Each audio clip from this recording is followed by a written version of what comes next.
Testing. Testing, testing. Nice. Thank you, gentlemen. That was fun.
Testing microphone 1 2 1 2 1 2. Testing microphone. You want to test that mic? Testing, testing. Good morning, good afternoon, good evening, ladies and gentlemen. Testing microphone 1 2 1 2 1 2. I think we're good.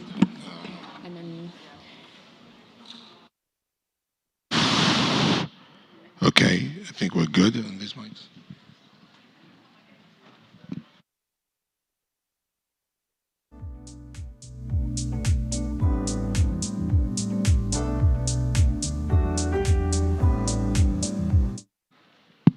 Okay, testing, 1 2.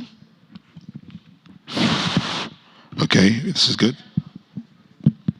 Test, test, 1 2 3. This is good as well. Sounds good.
Good morning, ladies and gentlemen. If we are in the hall and can we please have our seats? We're about to start. Thank you very much.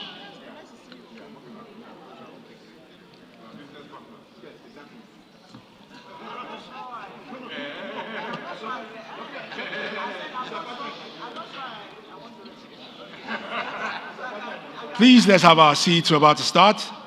Thank you very much.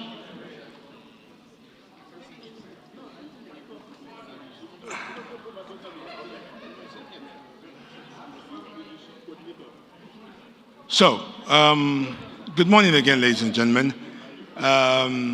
Today, you're welcome to the Nigerians in Diaspora Economic Summit, or Economic Conference. Why do I keep calling it a summit? It's a conference. And it's a pleasure to be here in front of you. My name is Alex Adefemi. They call me Triple A, and I am not alone today. I'm working with a beautiful, lovely, and wonderful. Please introduce yourself, please. Thank you, Triple A. Hi, everyone. My name is Adewumi Ejike, and I'll be one of the anchors for today's conference. Is anybody excited to be here today? Yes. Fantastic. So we are excited to be here, and we're excited to be your anchors for this event on the day one. It was a wonderful pre-event that we had yesterday at the dinner. And for those of you who were not able to come and eat amala with us, unfortunately. But today we're going to be having a great time. And there's a lot of conversations that are starting off today that I believe that will not just be a start off, but also push to the next level for Nigeria as far as investment is concerned, as far as trade is concerned, and the economy is concerned with Canada and Nigeria. Without further ado, we would like to quickly do a land acknowledgement. And we would like to invite someone who today happens to be her birthday. So you're going to have to allow me to quickly celebrate her as she comes up stage to give a land acknowledgement. Today is Honorable Khadija Haliru's birthday, and she's the councillor, she's the councillor for Ingersoll, Ontario, Canada, and she's doing Nigeria and Canada proud. And today is her birthday, so please give her a round of applause as she comes up. For her to take out time to decide to do a land acknowledgement on her birthday, please, she's worth the celebration. Thank you again. Good morning, everyone. Thank you. A great welcome to all of you. And I just want to say a thank you to our CEO, Nigerian Diaspora Commission, Honorable Dr. Abike Dabiri-Erewa, for making this possible. So, I have to see here. To fellow councillors, MPs representing Canada, distinguished ministers, the Federal Republic of Nigeria, excellencies, governors, and their representatives, to the Nigerian diaspora, honored delegates and Nigerian Canadian hosts who have put this wonderful event together. I want to say welcome, bonjour, ekabo, senodazua, and uno. As we gather to forge strategic partnerships and drive economic growth between our nations, we begin by honoring the sacred land that hosts this summit.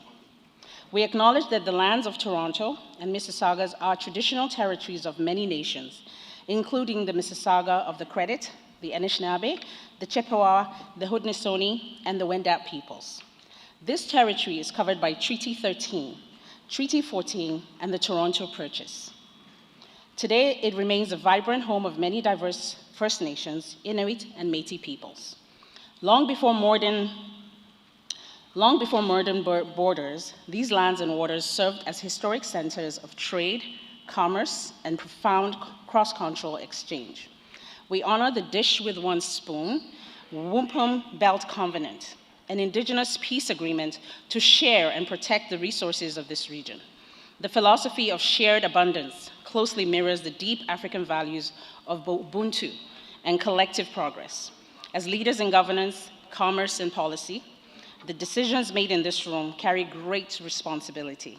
May the ancient spirit of the steward that has governed this land for many, many millennia inspire our leaders, our ministers, governors, chairmen, and guide our economic collaboration forward.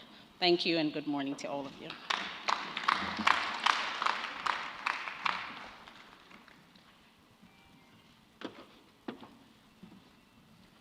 Thank you, Honorable Khadija, for those words. With that being said, we are going to get started with our session today. We have a few plenary sessions, and the first one is on investment opportunities in fintech and digital finance. This session will be moderated by Mr. Sunil Sharma, and our panel members are Dr. Steve Araba, Mr. Emmanuel Onuha, and Dr. Adefemi Debo Omidoku. Can we please give them a big round of applause as they come forward on the stage?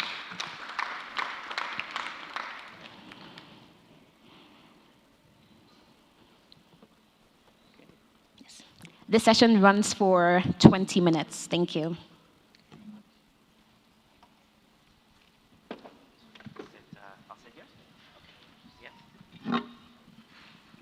Okay, well, good morning, everyone. Welcome.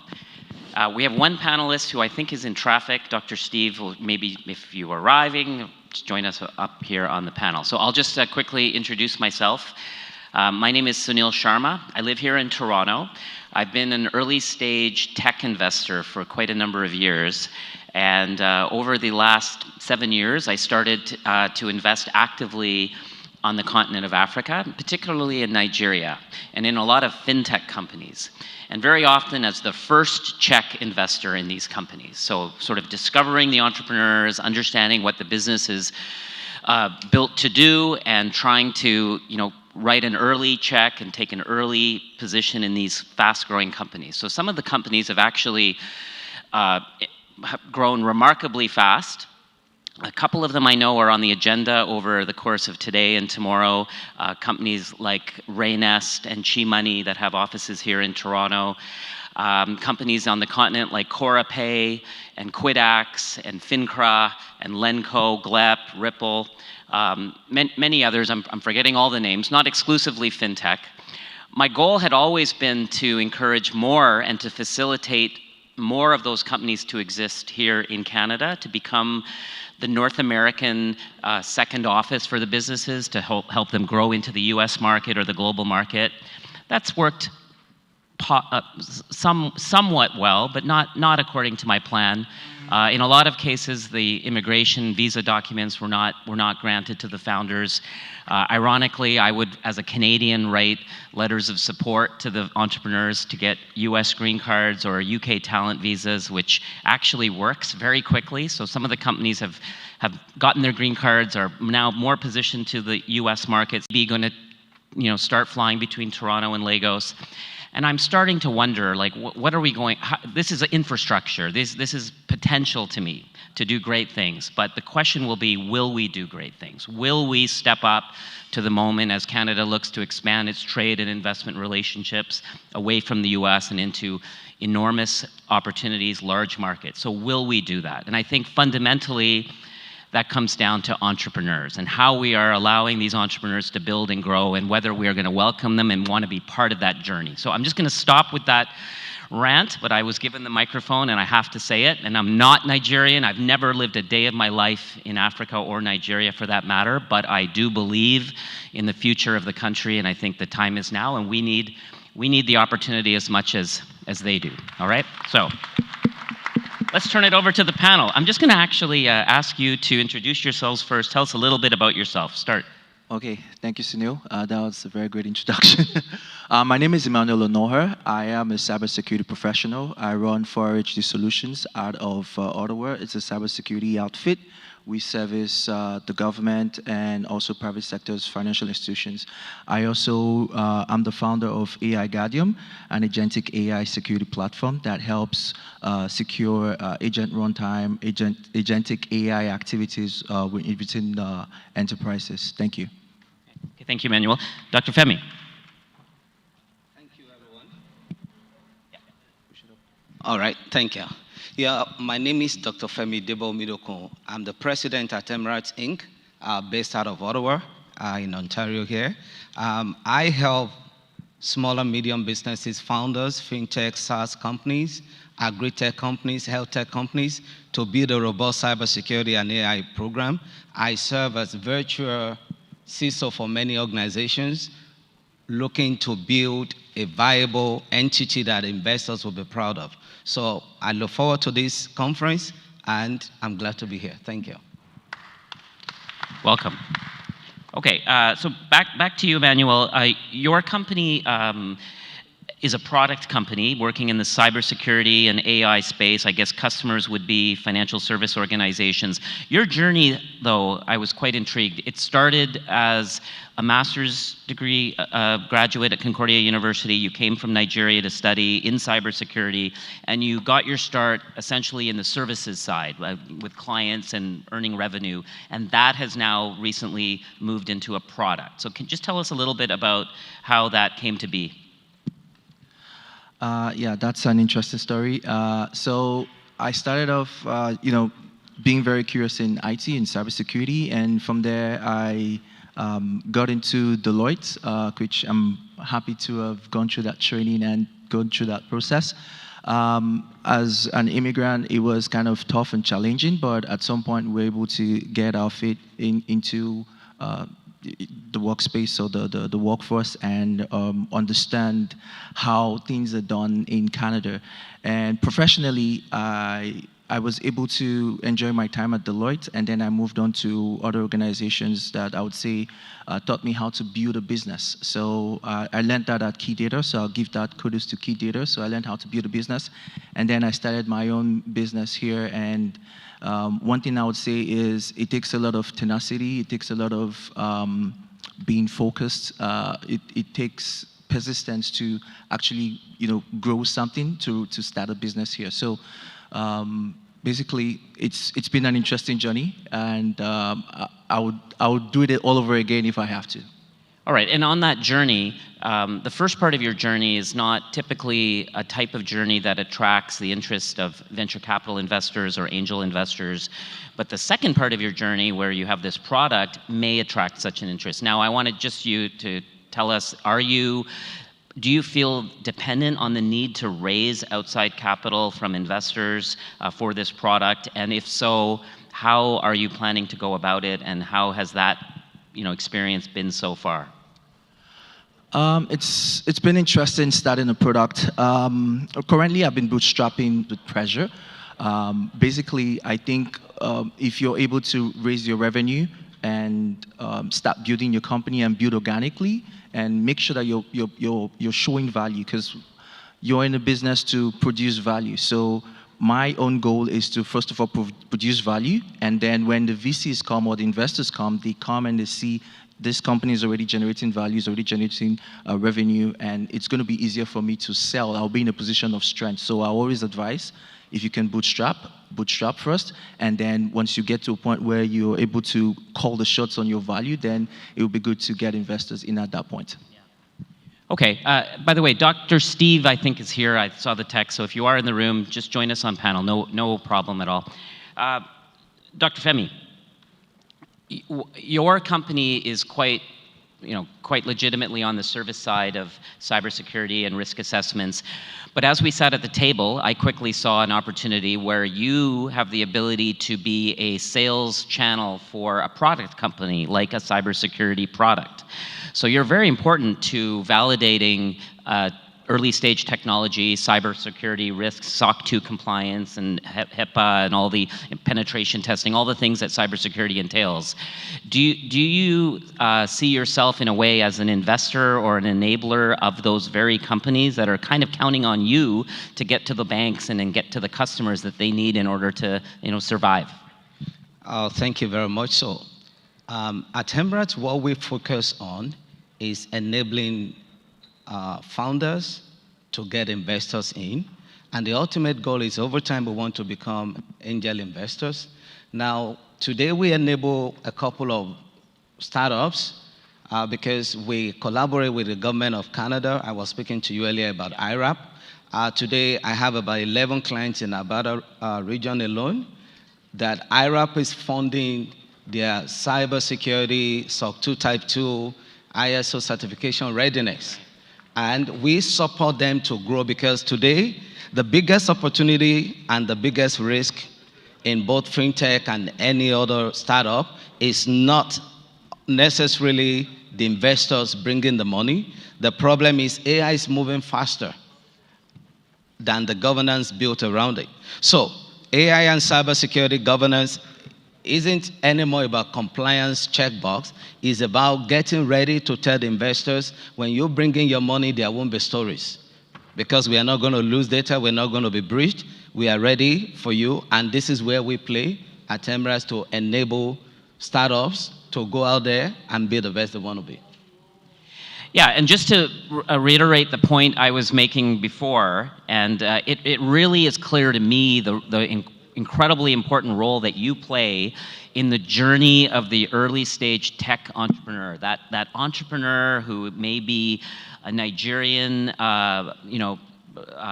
computer science graduate or an incredible business team that has a product, but what they generally lack is knowledge of these programs, such as IRAP, the Industrial Research Assistance Program, that has funding for companies to go and get cybersecurity, SOC 2 compliance, and whatnot done. They are heads down working, building a product, and you are essentially connecting them with the opportunities and discovering the funding.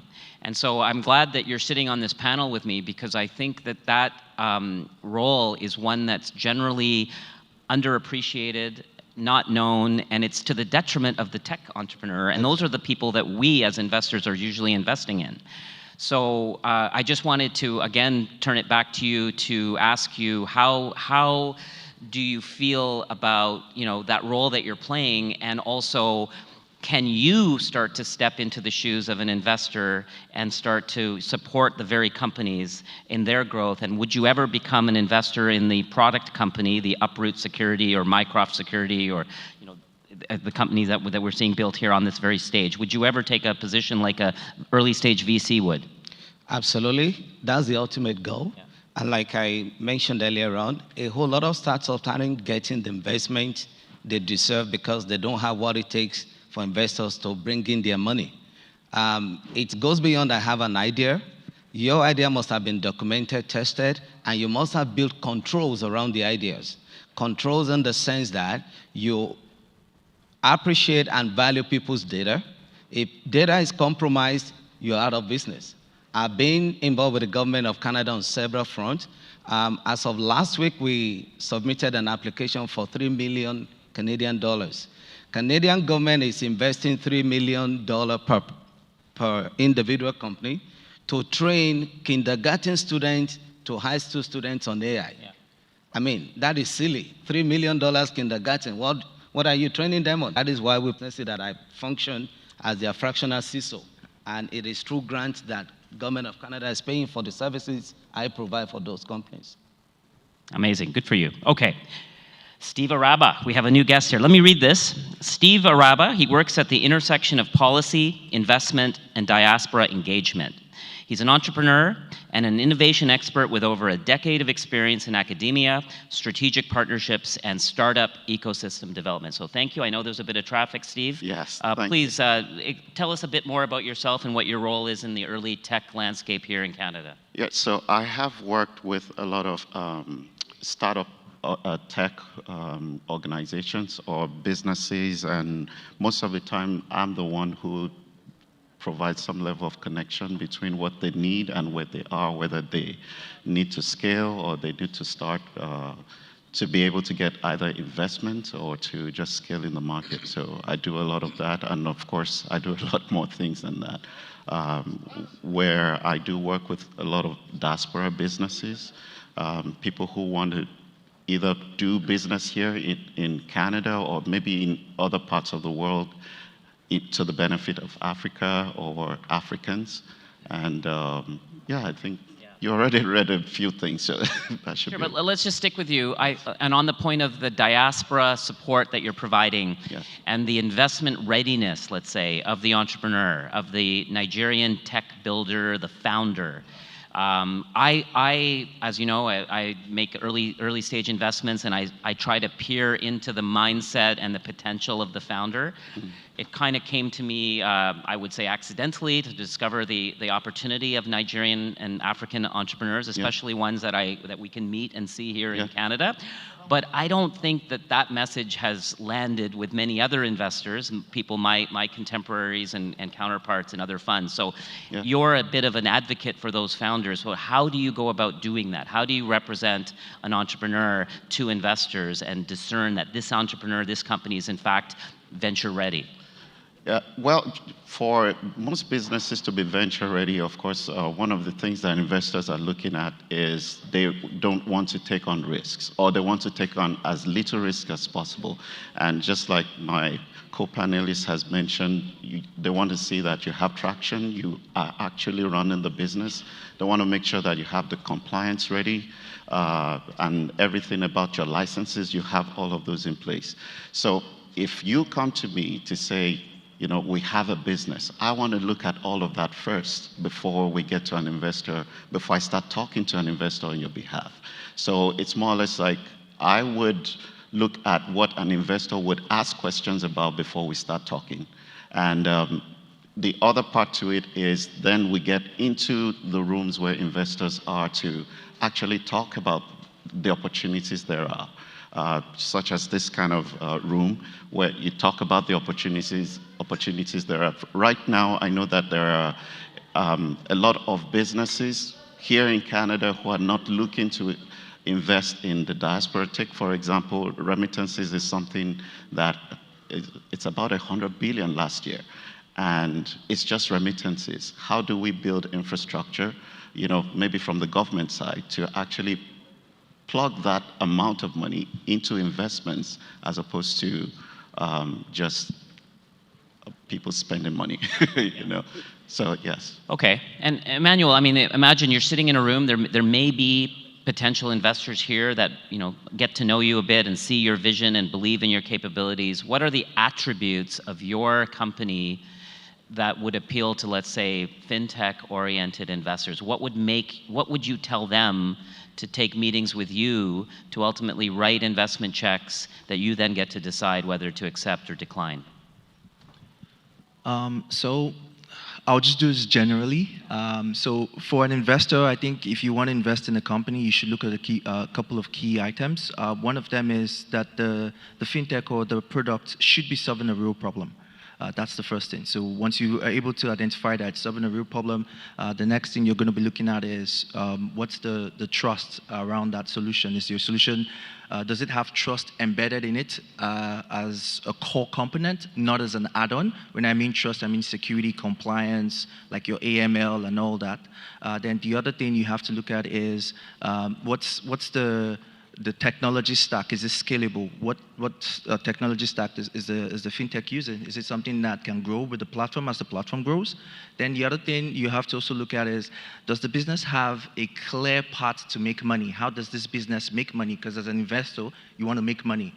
The last thing is distribution. The business or the product has to be able to reach the customer in good fashion, in quick time. So that would make sure that your time as an investor, your money, your energy is not going to go to waste. So those are the key things I think investors should look at, even in my company or any other company that they want to invest in. Okay. And Dr. Femi, one thing Emmanuel didn't say here just now is any role that potentially African-based talent may play in this company. I don't think at the moment you have teams in Lagos or Abuja or anywhere building, but you're a bit of an AI and cybersecurity expert, and you're paying a lot of attention to what's happening on the continent and in Nigeria. Canada is spending a lot of time and money talking about AI. We have a minister of AI, we have research institutes, we have large companies like Cohere, lots of early stage entrepreneurs. Do you see an opportunity to bridge the countries or the continent with opportunities and companies here with the talent that's in Nigeria, AI building talent? What's going on in Nigeria with AI? Absolutely. Nigeria is very loaded and highly blessed. I have 3 team members in Nigeria. We're supporting from Lagos a tech, agri-tech company in Kenya, Nairobi. These guys are using AI for farming. AI is able to tell them when to do irrigation, when to change this, when to change that. Now, the talent is there in Africa, and Canada needs to see this let's look beyond the unnecessary stories you hear. At least use those of us that have been on ground here. I have been a consultant at the Bank of Canada on AI strategy. If I'm not tested, I wouldn't be brought into that level. So Africa is loaded with lots of talent there waiting to be explored. And I can tell if Canada is ready, Africa is ready, and we're ready to collaborate, not necessarily to beg, pleading, please give me visa. No, we have talents who will change the face of things around here in Canada. Yeah. Well, let's hope to God that Canada does start issuing visas, that Air Canada flight does start, and we allow some of the best talent and builders to make their way here so we can create true cross-border multinational companies from inception to launch. So thank you very much to the panel. Our time is done. Good morning, everyone.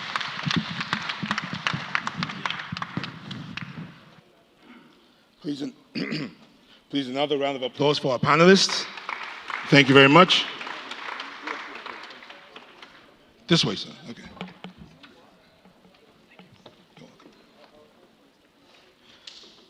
Okay, so we have gotten started. So how was that panel for you? What did you gain from it? Was it a good one? Fantastic. All right, so as we go, before we proceed, I just wanted to let you know that now the hall is a bit more filled. I wanted to just mention a bit of housekeeping. So there are 2 exits in this building, in this hall rather. There's an exit right here in front of me, and there's another exit on the left, just in case of emergencies. And you know, as Nigerians, anytime you say there's an emergency, we say, God forbid. So, God forbid emergencies, but if it happens, we need to let you know that these are the exits. And then also, we would like to also let you know that there is water on your table, so if you need to have water, very soon we'll also let you know about the tea break, the tea and the coffee, if you need to get coffee and tea in the meantime. All right, so let's move on to the next thing on the agenda. I'll be welcoming up stage for the welcome remarks by Dr. Segun Aina, OFR. Now, Dr. Segun is the Chair, Central Organizing and Governance Committee, NIDEC 2026. He's also the President of Africa FinTech Network, and Dr. Segun is an Harvard Business School alumni. Please welcome with me Dr. Segun Aina.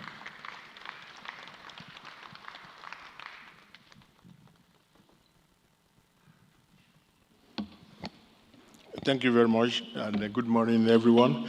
I know the taste of the pudding is in the eating. You've seen the tester that was done much earlier.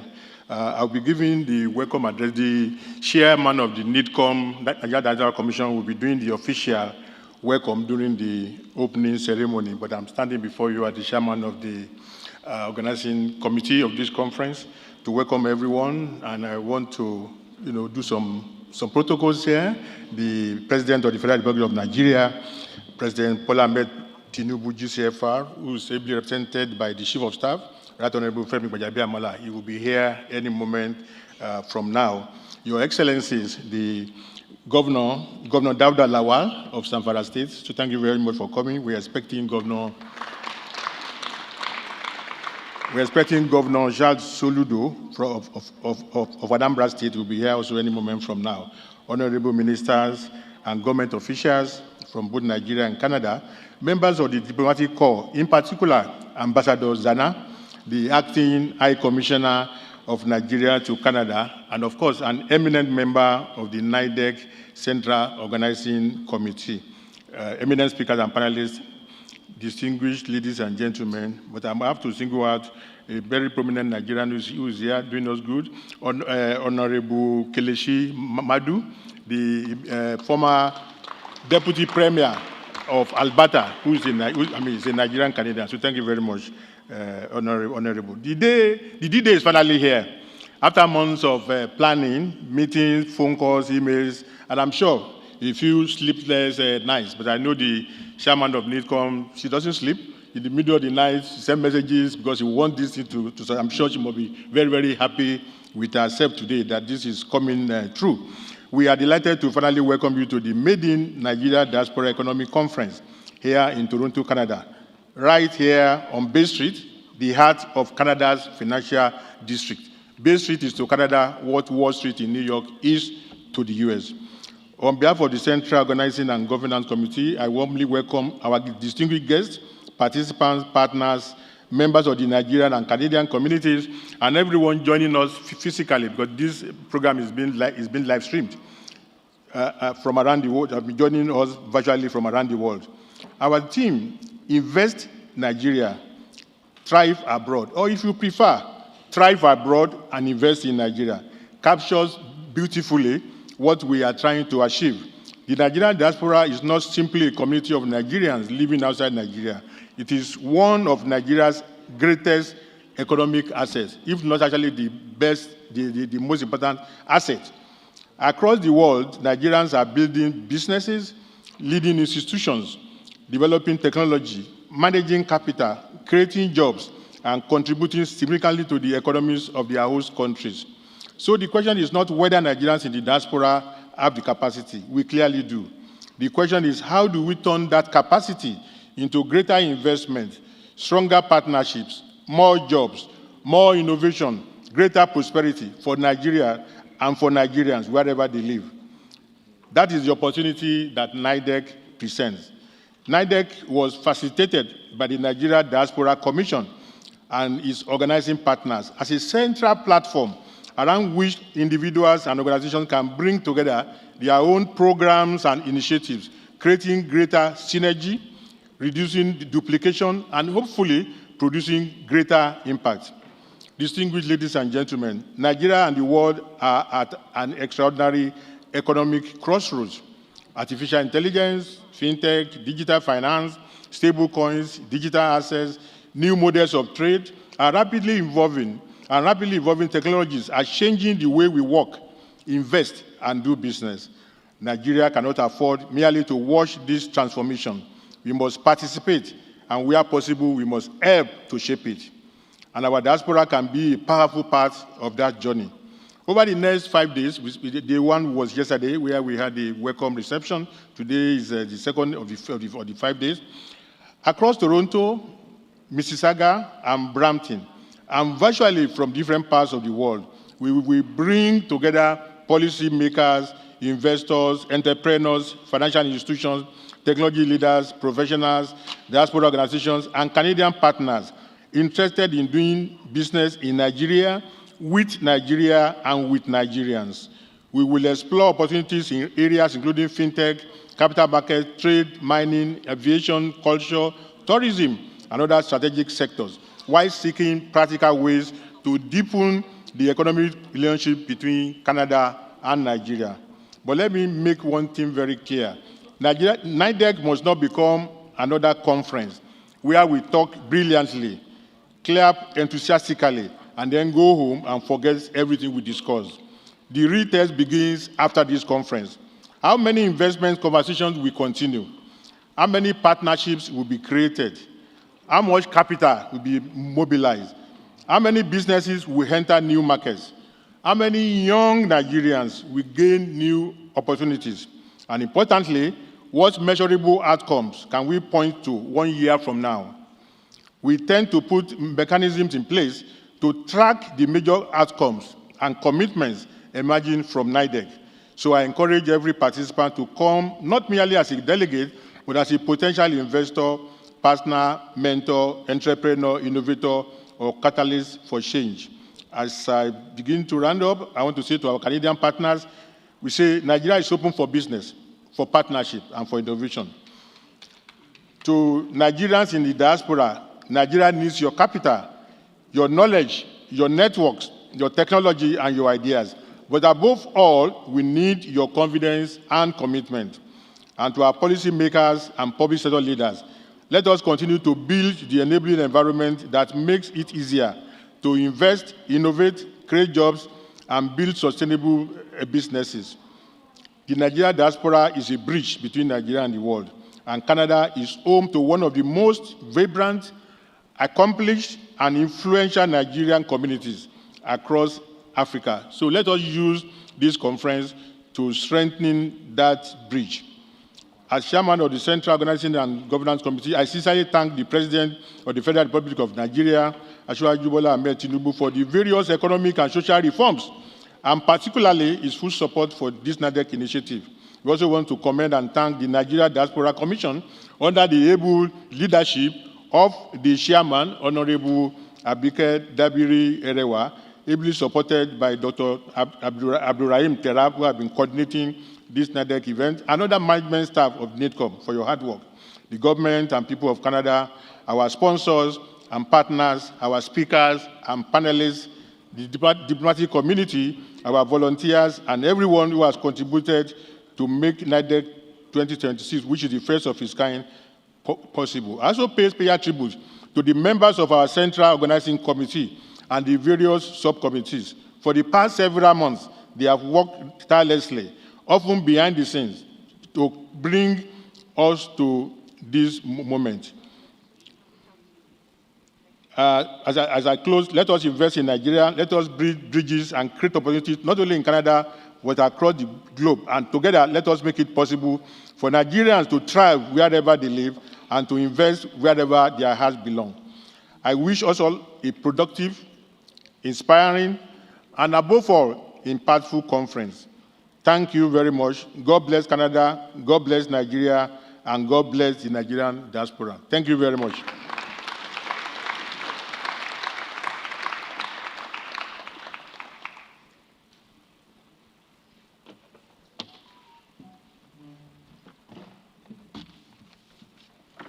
Please, another round of applause for Dr. Ainoda, please.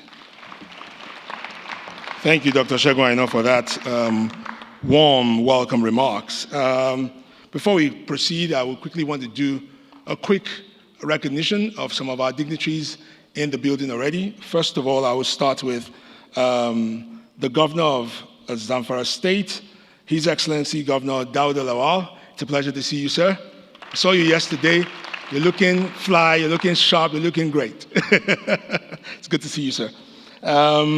Also, I would like to quickly recognize the presence of the Chairman Senate Committee on Diaspora Affairs and NGOs, none other than Senator Aniakan Basi. It's good to see you as well, sir. I'm loving that traditional cap. It's matching my own. It's good to see you, sir.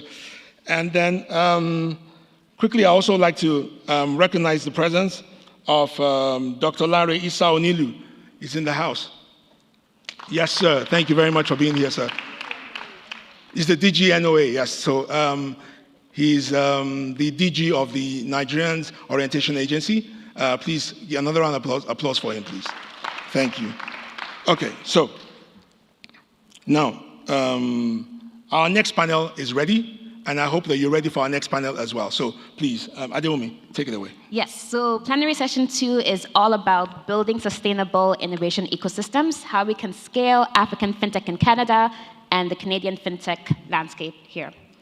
This will be moderated by Vanessa Zim, and our panel members are Mr. Babu Nair, Mr. Yinka Adeseson, and Mr. Yannick Ibibe. Can we please give them a big round of applause as they come forward? Okay. This session will last for 20 minutes. Thank you.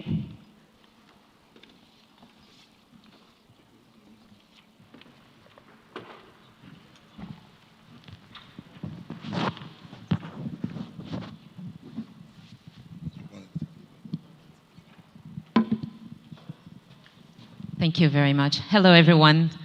So you will notice by my accent that I'm not from Nigeria. I'm actually from Gabon, but I'm happy to represent Africa and to work with so many decision makers who are pioneering and fostering progress, and especially in fintech.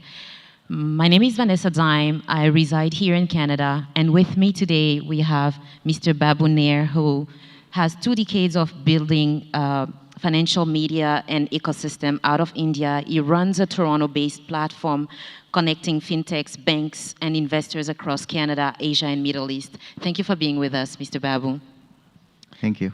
We also have Mr. Yannick Ibibe, who leads Gabon's National Digital Incubator Organization, and he makes sure to accelerate startups and strengthens entrepreneurship entrepreneurial ecosystem across the CMAC region in Central Africa. Thanks for being with us, Yannick. Thank you for having me.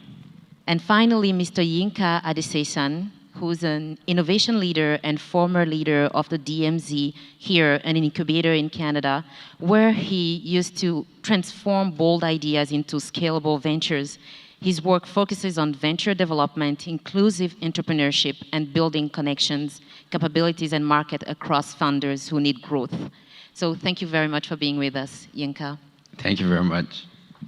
This panel is actually to make sure that there is a growth when it comes to the ecosystem of fintech across Africa, how to make room for Canadians fintech in Africa, but also allow African fintechs to integrate easily the Canadian market, in particular the Nigerian fintech sector that is currently blooming and growing.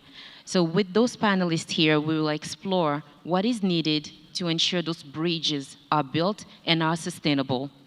Starting with you, Mr. Pabu. So you've built fintech media and connectors platform across India, Canada, and Asia in the Middle East. What is the one ecosystem building move that worked in one market and completely flopped when you tried in another? Very interesting question, because as an ecosystem builder, when you have worked in different markets, from Singapore to India to Middle East, we have seen a lot of disparity, okay?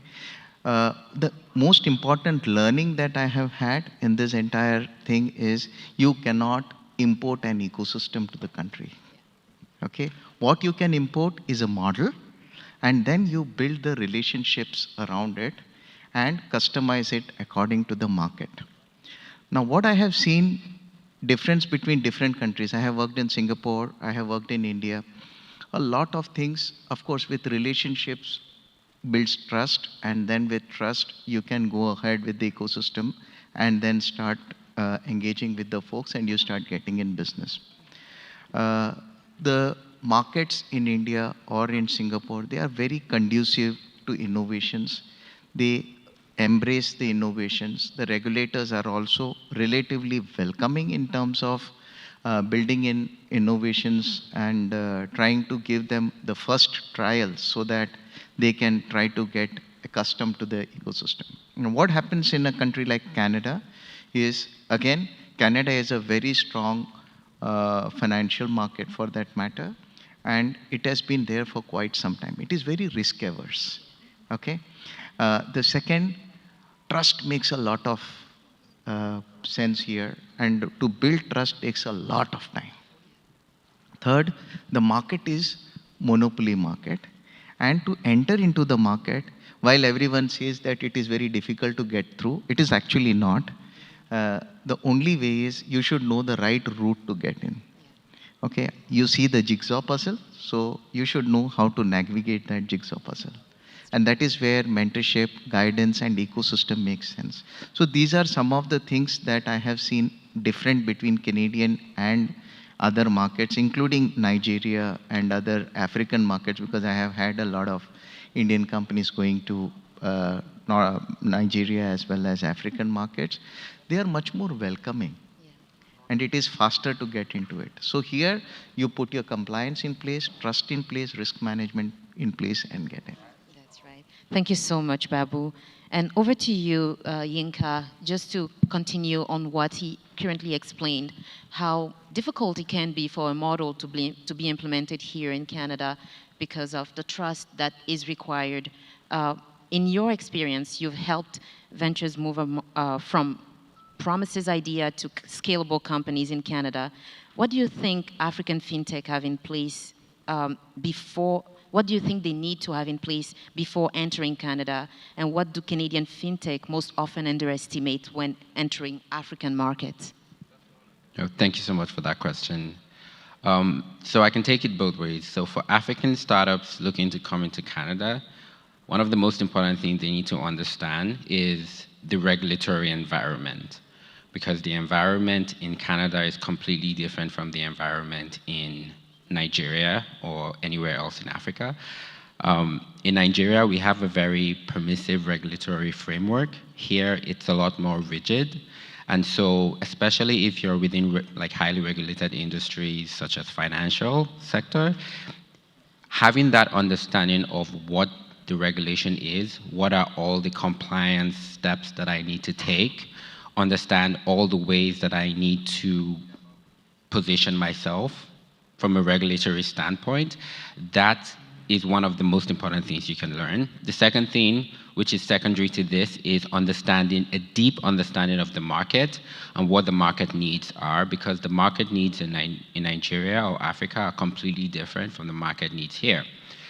On the other hand, for Canadian companies looking to move into Africa, it's pretty much the same thing as the second piece, which is an understanding of the market, but I think there's also a layer of understanding how the culture and the tradition affects the way people do business, because I think this is a very vital part of it.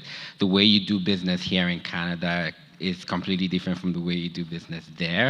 And so beyond kind of like the fundamental business things that you'll be asking, which is what are the value proposition, who needs it, we also need to understand how does culture, how does tradition, how do these things affect the way people do business, because that actually determines how successful you can be. Yes, absolutely.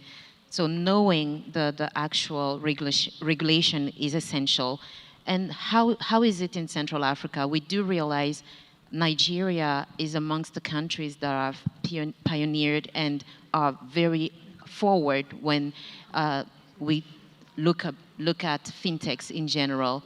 In Central Africa, Mr. Ebibie, how does it look like at the moment? Are we able to learn from what Nigeria is doing, and where are we in Central Africa, especially in Gabon? In Central Africa, we're looking at Nigeria as the leader of the fintech industry in Africa.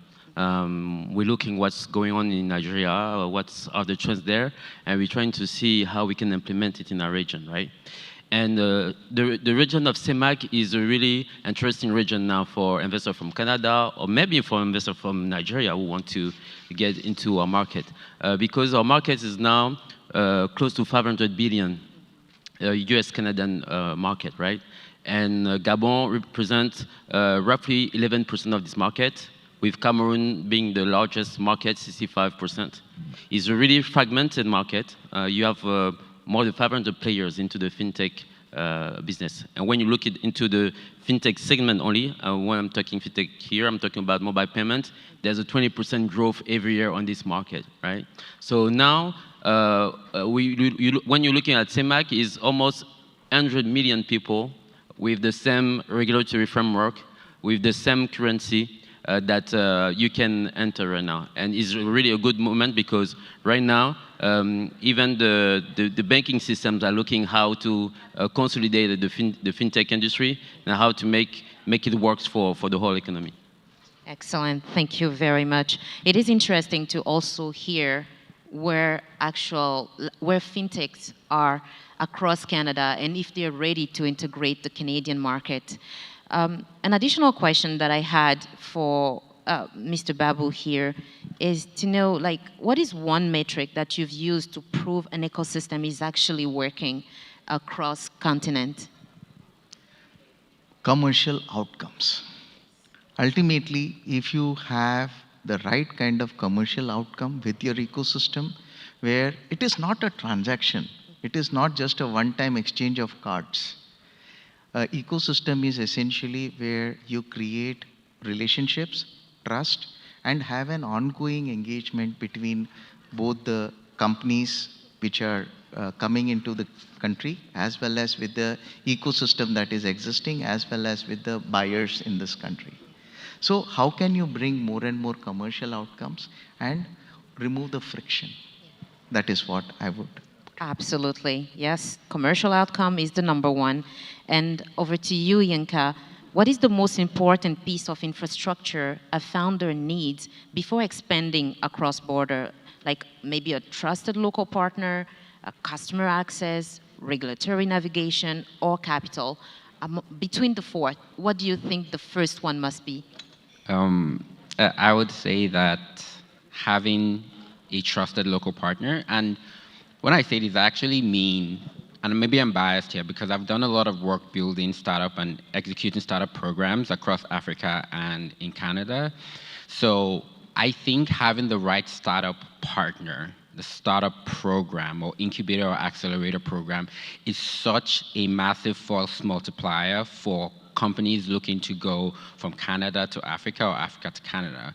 Because what you get in this type of structured program, beyond kind of like the mentorship, beyond the training on business fundamentals, is you actually get connections, you get partners, you get existing relationships that you can inherit by being part of these programs. And so for the companies that I've worked with, I have seen how just being a part of a program that sits in between Canada and Africa, it tremendously improves the amount of leverage that they have and their ability to be successful in the regions that they enter. So if you're looking to come from Canada to Africa or vice versa, look for the right incubator for you in that space, and that would help you connect better. Excellent. And finally, with you, Mr. Ebibie, we understand the ecosystem in Central Africa is still blooming. So how do you think, how can those fintech companies effectively get connected to Canada in 2026? First of all, I want to invite investors from Nigeria and from Canada to come in Gabon, simply because in Gabon you have a huge opportunity. Yes, it's a small population compared to Nigeria. It's 2 million people. I heard that's maybe like a neighborhood somewhere in Nigeria, right? But like a user in Gabon is spending twice what you have in the whole region, right? And Gabon is currently the second most connected country in Africa. That means almost every Gabonese has access to high digital, high speed internet, right? And also in terms of acquisitions, every Gabonese have 2 to 3, 4 cell phones that they use for different use, right? So now it's about activation, what they can do more with the phone, right? And with this mobile payment account, and that's where is the opportunity. And what we making sure as a business incubator is to make sure to make this connection between the startups, the big companies, and the government, to make sure that you have a safe environment for external investors. Thank you very much. As a closing question, I will want to start with you, Babu. If a Canadian fintech founder or a Nigerian fintech is looking to, or maybe like someone in the room here, all right? We have Canadian founders, we have government officials, we have Nigerian founders. If they were to walk out of this room today with just one thing, what should it be? I think one of the most important things that anybody should consider here is don't just enter a country, okay? You establish a relationship with the country, okay? Have a longer term relationship, longer term trust, and enter the country through a customer ideally, if you are entering, because that will ease the path, customer or a partner. Because if you are coming here establishing with the hope that you would start off business someday, it won't work easily. It will take time. So always have your right kind of partner in place. You have the right kind of, if possible, a customer in place. And also know what is the kind of ecosystem advantages. Canada is a beautiful country. It has got a lot of ecosystem advantages for founders. There are 2,000 plus grants in this country, which is not known to many of us. So work with people who can actually help you to navigate. And please don't look at it as a grant or a charity. Give commercial outcomes for both the countries. And that is what I would recommend, even from both the sides, from Nigerian side as well as from the Canadian side too. Excellent. Thank you, Babu. And over to you, Yinka. What do you want a government official, a Canadian fintech, or a Nigerian fintech to go out of this room with? The value in this room is the opportunity for what I would call collisions, meaning the types of people in this room, there are people in this room that can help you scale from Canada to Africa and vice versa. Within Canada and Africa, I feel like come in here, lean in, network as much as you can. And then for any government officials, I think my invitation is to search for, to help, and to support organizations that sit in between Canada and Africa supporting entrepreneurs. Because like I said, they form the largest leverage that a lot of these founders and startups can have. And so if you're looking for examples for what those organizations look like, you can feel free to connect with me, and I'll be very happy to point you in the direction of organizations doing this work. Thank you very much, Yinka. And finally, over to you, Yannick Bibie. What is one thing that you would like them to go out when it comes to ecosystem building? The number one thing is I want everybody to know is that Gabon, a good point for people who want to invest. Free trading in Africa, I think the financial sector and fintech will be the first route that we have to use to make sure that we have this trading between the country from the southern part of the world. Excellent. Thank you very much. And to the room here, I really want to thank you for paying attention to this exchange. The goal is to strengthen the relationship between Canadian companies and African companies. Through the bridge created by the Canada-Africa FinTech Summit and the African FinTech Network led by Dr. Shegun here, we are really able to not only build the trust we need, be aware of the regulation, the grants available, and all the opportunities as a whole. So I invite you, if you are in Africa, to join the African FinTech Network to benefit from the actual bridges that are being created and strengthened on a daily basis here. And I welcome any question that you may have in the room. It needs to be a short one for any of the panelists here present. Any question? If not, that's excellent. Thank you so much for your attention. Once again, my name was Vanessa. And moving forward, you may call me Adeyinka because I'm becoming Nigerian too. Thank you. Have a great day, everyone. Thank you, Vanessa. Thank you, panel members. Could we please stay on stage for a quick group photo? Can I have the moderator and the panel member to stay on stage for a quick group photo, and the photographer, please, to take a photo? Thank you.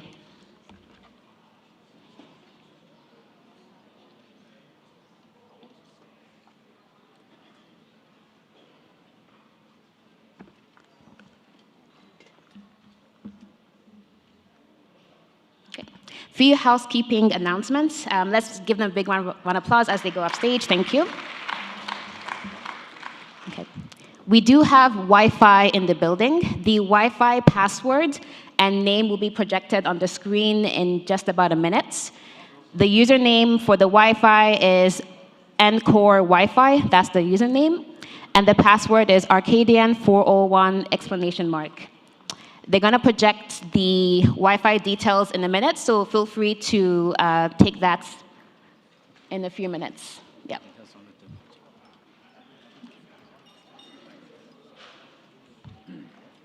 The Wi-Fi name is Encore Wi-Fi, and the password is Arcadian401 exclamation mark. The A is capital.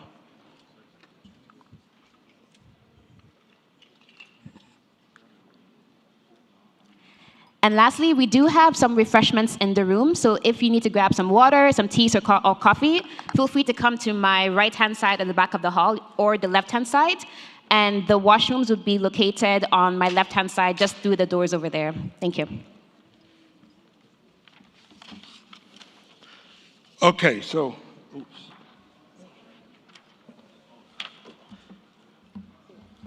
far so good. We're making progress. Please, another round of applause for that panel and that wonderful session. Before I proceed, I would like to quickly do a quick recognition of some of the other dignitaries in the room. If you permit me, first of all, I'd like to appreciate and recognize the presence of Madam Aisha Rimi. She's the Executive Secretary and CEO of Nigerian Investment Promotions Commission. Please, a round of applause for her. Thank you very much. Also, we have Her Excellency Ambassador Maureen Tamuno, PhD. She is the Group Managing Director, Abuja Investment Company Limited. Thank you for being here, all the way from Nigeria. Also, I have Honorable Solomon Sanu, member of Lagos State House of Assembly in the building as well. Honorable, where are you? Thank you very much, sir. Also, I have Akinwonola Atitebi. I hope I got that right. Akinwonola Atitebi, yes. So Akinwonola Atitebi, AGCFO, Central Securities Clearing System. Are you here, sir? Just stand up quickly for recognition. All right, thank you very much. Also, we have Mr. Babangida Yahaya, head of Depository Services. Yes, please. Head of Depository Services. Are you here, sir? Thank you very much. And Dr. Nnemeka Okereke, head of Corporate Strategy as well. Thank you. Now, also a special welcome to the Minister of Trade and Investment. She just walked into the building a few minutes ago. It's a pleasure to see you, ma'am. That's Mrs. Jumoke Oduwale. Thank you very much. All right, so moving on to the next thing on our agenda.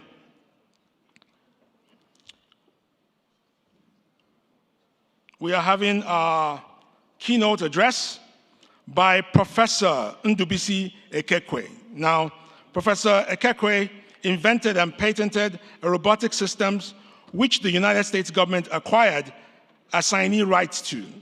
He holds 2 doctoral and 4 master's degrees, including a PhD in engineering from the Johns Hopkins University, USA.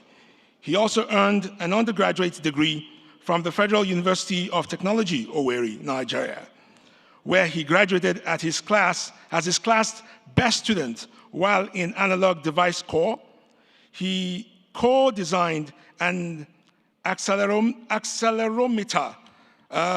Professor, you're going to have to help me with that pronunciation. Accelerometer. All right, so I do not have the engineering brain of Professor, obviously. Now,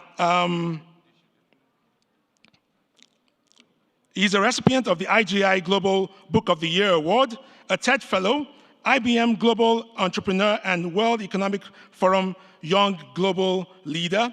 Professor Ekekwe has held professorship at the Carnegie Mellon University and Babcock University and served in the United States National Science Foundation since 2009. Please welcome with me Professor Ndubisi Ekekwe for our keynote address.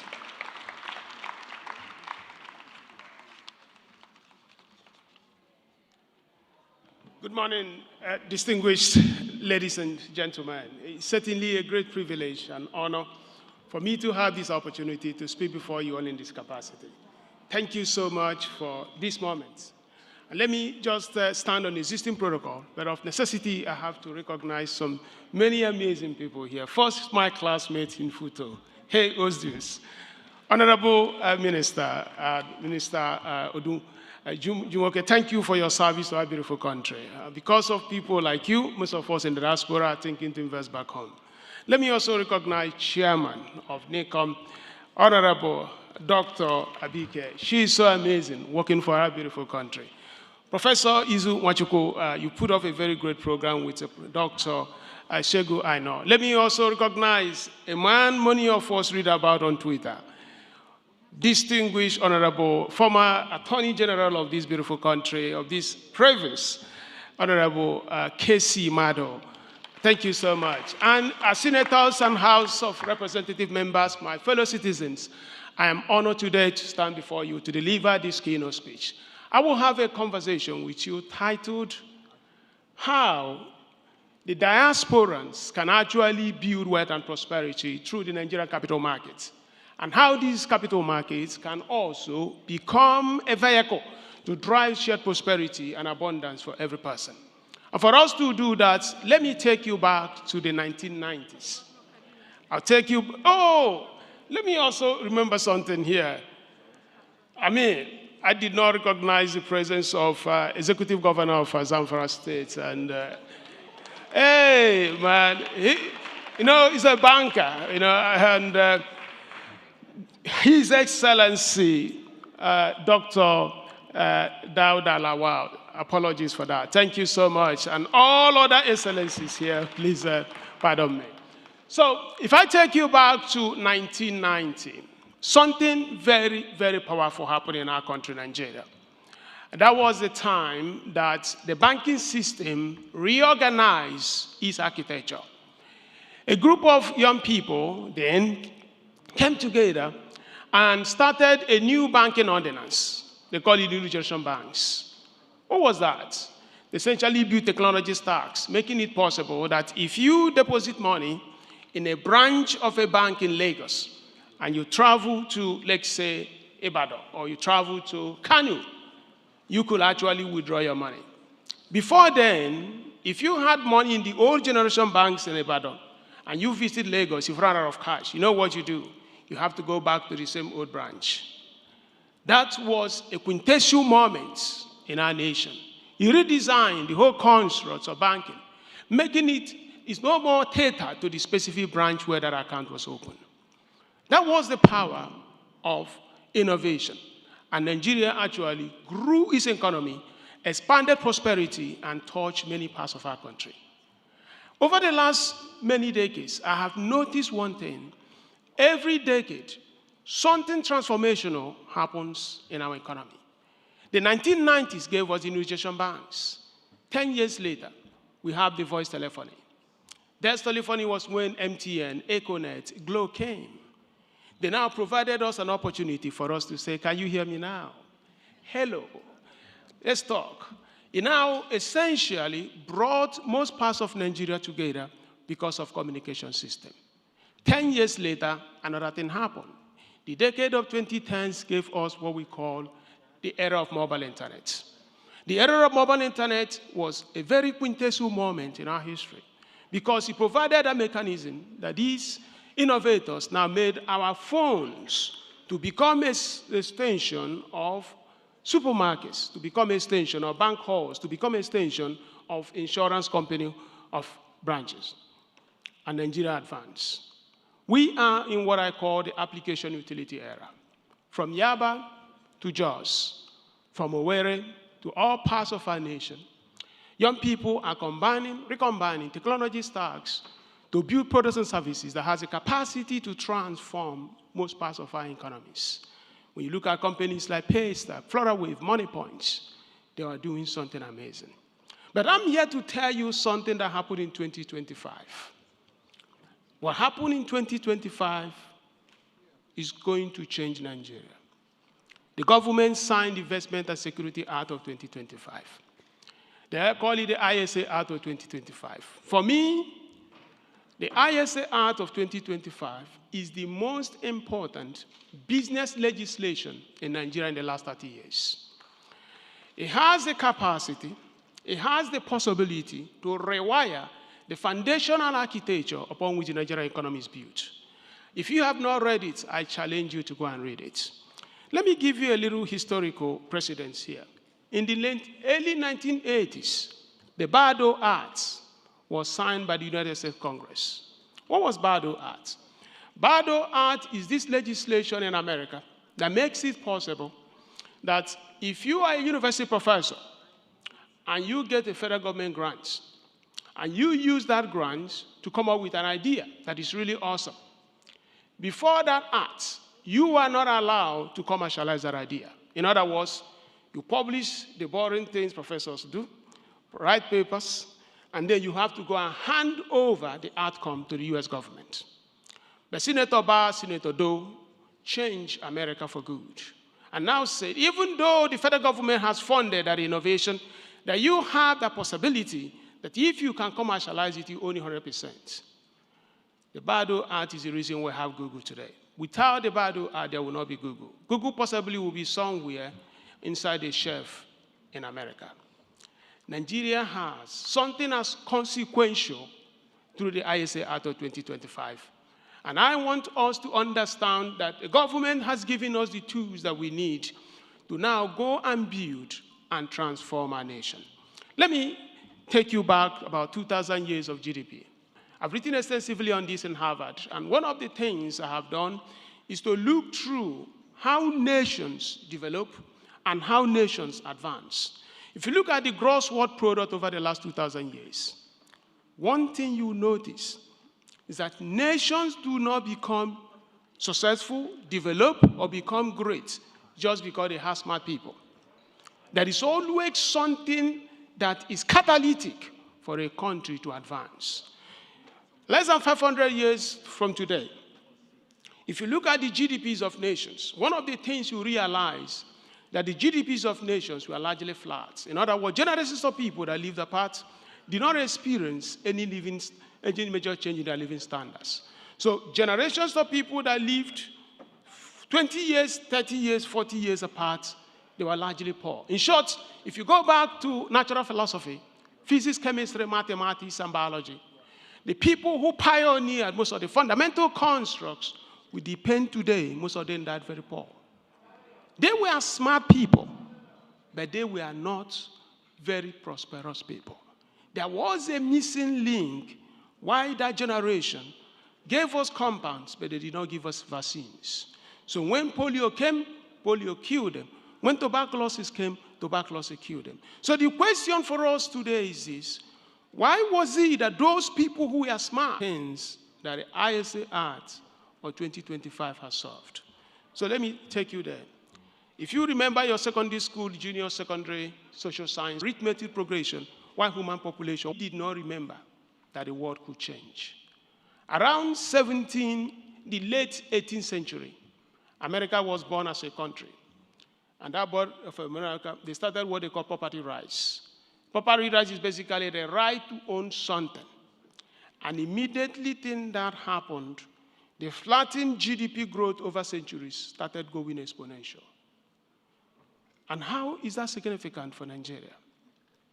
The ISA Act is going to help us to open our real estate. Every person here comes from a very, very wealthy community or village. But the problem we have is that the 100 acres of land you inherited from your grandparents, that data is not in any band ledger. It's not in the balance sheet of Nigeria. So you see a man who has land, but that man is poor. You see a man who has 100 cows, he's still considered poor, because Nigeria doesn't even have record that he has that. If we get our young people to transition from the era where we are into that prosperity that ISA Act will give us, we are going to see a nation that is extremely very prosperous. In short, I believe that a $1 trillion economy is not enough, because my own postulation that Nigeria should be a $3 trillion economy. And that is a possibility. Because if we fix through the ISA Act our real estate, fix the mining opportunities and the creative opportunity, Nigeria will have a major significant impact. How are we going to do that? How many minutes do I have? Okay, so I can just speak in here. So here is where the diaspora come. The diaspora are going to be like the merchants who existed about 500 years in Europe. Before the property rights were passed in Europe, those merchants were the richest people in Europe. They did not want to invest. Why would I give money to a chemist to turn compounds into vaccine, when if after that vaccine has been created, I will not have an opportunity to make money out of that because another person can copy it? But when they brought property rights, those merchants now provided resources, the capital necessary for them to now turn those compounds into vaccine. Nigeria has the arts, the property rights today. Now the question is, how do we fund?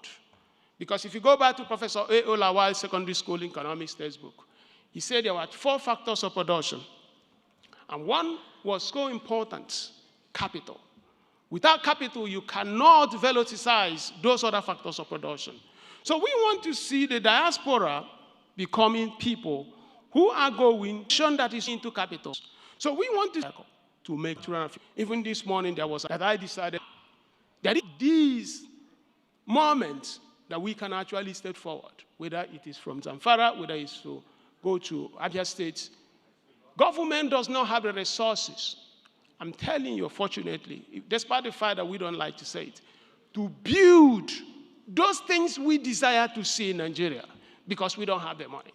that if all of us at own individual and collective level, we can actually bring shared prosperity. From the beautiful lagoons of Lagos today to the amazing village of Ovim in Abia State, from the rainforests of Owerri to the grassland of Yobe, from the plateaus of Jos to the savannah region of Sokoto. There is this expectancy from boys, girls, men and women, the old and the young. Everyone is expecting something big about our nation. And I'm hoping that all of us here, the privileges that we have, that we can all unite and go and do something great to fulfill that prophecy the founding fathers of Nigeria put together when University of Nigeria and Soka was established. Thank you.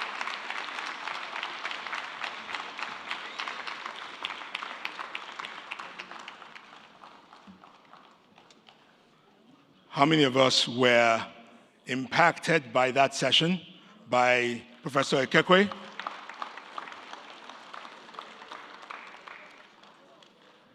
Restoring the dignity of man. Now, I would like to take this moment to just quickly do a little bit more recognitions in the house, because, you know, in a room like this, there are a lot of powerful minds and powerful individuals in the room, or more or less, you might say, people who are making things happen in different spaces as far as Nigeria's growth economically is concerned, and on a global scale, okay? So quickly, I would like to recognize the presence of Mr. Manji Wilson, who is the representative of Governor of Plateau State. Thank you very much, sir. Please give him a round of applause. And of course, we have a man I have always seen on TV, online. He impacted a lot of the Nigerian music scene for years. He's none other than Mr. Audu Maikori, and he's a representative, the governor of Kaduna State. So if you know anything about Chocolate City, MI, Abaga, and all those guys, that's the powerhouse behind them.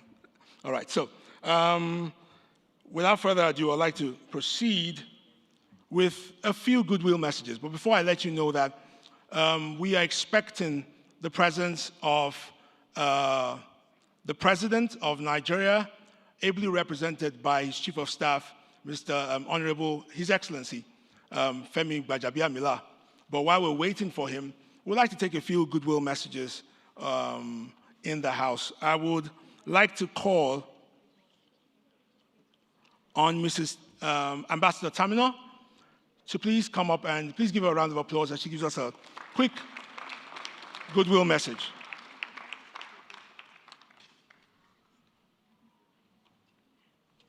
And before I do that, I quickly announce recognize the Chairman House Committee on Diaspora, Honorable Tochukwu Okere. Okere, it's good to have you, sir. I love this, your cap. I mean, it's beating my own. I wonder, we need to discuss it after, sir. All right, sir. I know it's a red cap, so it's not for small boys. Thank you, sir. Please. Thank you very much. Good morning, everyone. I'd like to rest on the existing protocol, but before I do that, I'd like to greet the governor in the House, His Excellency Dauda, and my good friend Abike Dabiri, and also members of the National Assembly, and then I can rest now on the existing protocol. Prof, thank you so very much for that wonderful delivery. Well, I bring you very warm greetings from the Federal Capital Territory. I know you're familiar with the statement that says, Abuja is ready for business, Wike is working. I'm sure you're familiar with that. Yeah, if you come to Abuja, it's not just the seat of power anymore. It is a place where you can do various kinds of business. And this fora today that has been put together by our sister Abike Dabiri, and the team that have put this together has made it possible for us to let you know that when you come into the gateway of doing business in Nigeria, which is Abuja, we'll give you pointers to where to go to. There are several areas of opportunity in the entertainment industry, in the hospitality industry, and a whole lot of systems. So I welcome you to this conference and urge you to look back home. There are opportunities, very wonderful, great opportunities that awaits you at home when you come back to Nigeria. It is a good place where your money, your return on investment is almost immediate. And it is important for you to know that gone are the days where you send your money to your relatives and you can't see the building and you can't see what they're doing with it. You have companies like Abuja Investment Company Limited, where I'm the CEO, that has been established for 30 years. And people who invested are still able to see what they have done with their investment. So I welcome you. Relax and have a wonderful time. Thank you very much.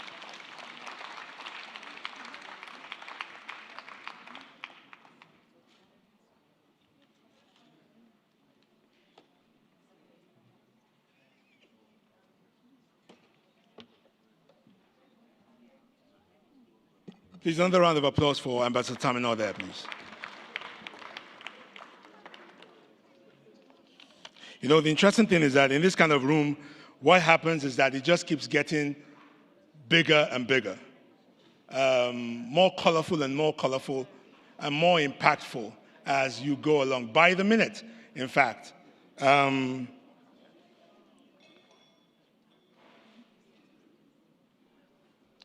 Okay, so we have a few sponsors we would like to recognize and showcase on the screen. But before I do that, let me quickly mention one of our other sponsors is the Urban Shelter Infrastructure Limited.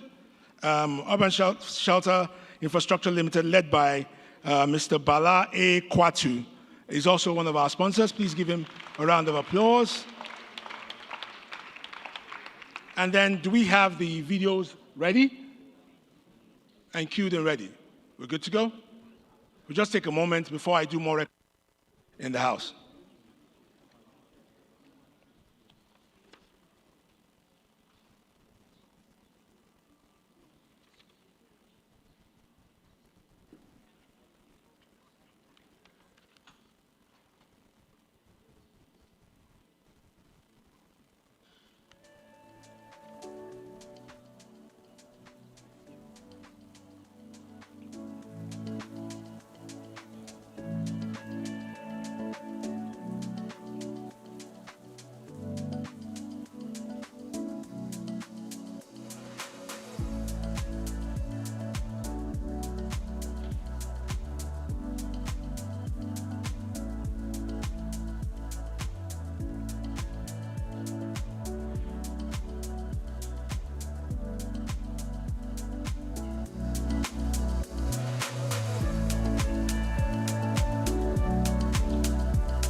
Fantastic. All right, so, yes, if you want to give a round of applause, please give a round of applause to all our sponsors.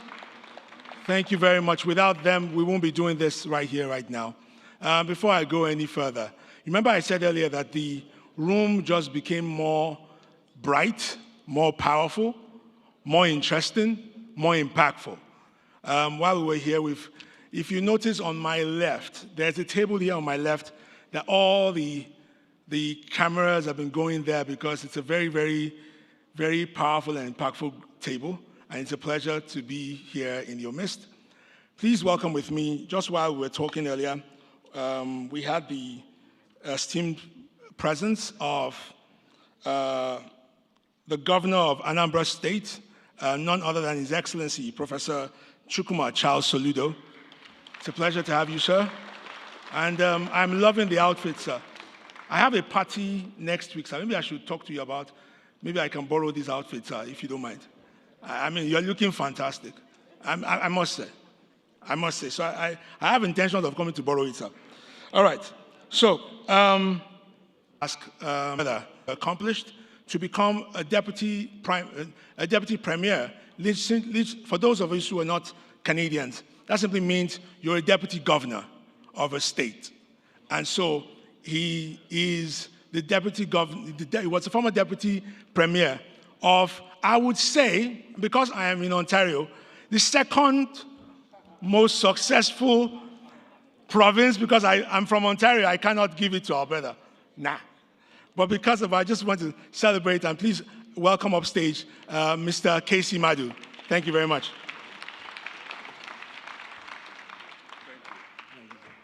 Thank you. The most powerful and the most successful province in Canada, that is Alberta. And the numbers and the data bears that out. But good morning, everyone. I do want to say that I stand on the existing protocols, but I must also acknowledge the presence of my brothers who are here present. And I'm referring to, of course, the Executive Governor of Zamfara State, His Excellency Dauda Lawal, and of course, the Executive Governor of Anambra State, Professor Chukwuma Charles Soludo. I do want to also acknowledge the presence of the federal ministers from our home country present here as well, the senators, the members of the House of Representatives, and the members of the House of Assemblies of the various states of our homeland present here as well. But I also want to acknowledge also the presence of the members of the federal cabinet of this amazing great country, and any of the provincial premiers or ministers or officials present as well as members of our municipal government across the length and breadth of our country, councillors, friends of our home country, chief executives of the various corporations and agencies of our home country, as well as in this country. I do welcome you. As you have heard, I had the distinct privilege of serving as our nation's, and I'm referring to Canada, first Black Attorney General and Minister of Justice in our country's history since 1867. I also had the privilege of serving as our nation's first Black Deputy Premier in our nation's history, as well as the first African born to be elected or appointed to cabinet of any provincial or federal cabinet in this country. So it is a great honor for me then to stand on this particular stage to welcome you on behalf of this great country, on behalf of our amazing provinces and territories, to Toronto, although the seat of the commercial city of our country. But the most powerful city, in my view, of course, is Calgary, where I come from. So I do welcome all of you here this morning. Our nation, and I'm referring to our homeland, is at a crossroad, an important crossroad, as we heard it from our keynote speaker, Professor Ndubisi Ekekwe. There is so much that our country of birth, our homeland, can do. You know, if you look around the world, there is no question that the world expects Nigeria to take its rightful place in the community of nations. There is an expectation by our founders, the founders of our country, and the major political capitals of the world, that Nigeria ought to be a global superpower on the continent. I believe that is why we have gathered here this morning and in the next couple of days. My hope, my expectation is that as we have in this room major of the policy and the legislative makers of our homeland, chief executives, members of the National Assembly, that we take to heart the aspirations of our people across the globe. You know, I was in China in June on the invitation of the Chinese government. And I went on a tour of many of their amazing institutions and cutting-edge companies. And I remember one of our tour guides, when he asked me where I come from. Obviously, he knew I came from Canada, but he wanted to know where exactly I came from. And when I told him Nigeria, and he says to me that in China, that there is an expectation that Nigeria would one day become like China, where our homeland is being looked at from outside of our nation. And I'm sure that those in our home country in charge of our affairs understand that. So again, on behalf of the people and the government of Canada, I do want to welcome you to this country and thank the chairman of the Nigerians in Diaspora Commission, who has graciously orchestrated what you are about to witness in the next few days, the Honorable Abike Dabiri Erewa, for all of our hard work in bringing us together. You know, I had the pleasure of hosting her in Alberta, and I took her on a tour of the historic Alberta legislature. And I was particularly impressed and amazed at her understanding of the place of our homeland and our people. I want to end by saying this. A couple of weeks ago, I was in the United States, and I think I said this to a few people last night. And I met a few Black Americans from Chicago, from South Carolina, and from the Washington, D.C. area. And they met me at a hotel lobby, and we got talking. And they asked me, where do you come from? And I told them. You know what they said to me? They said something similar to what the great Madiba said a few years ago. And he said that the day the Nigerian people and Nigeria assumes their rightful place in the world, that all of the Black people around the globe will be liberated. So with that, I do want to thank everyone for being here this morning and for the next couple of days. I wish all of us a very fruitful deliberation and a very fruitful and successful few days. Thank you so much, and God bless.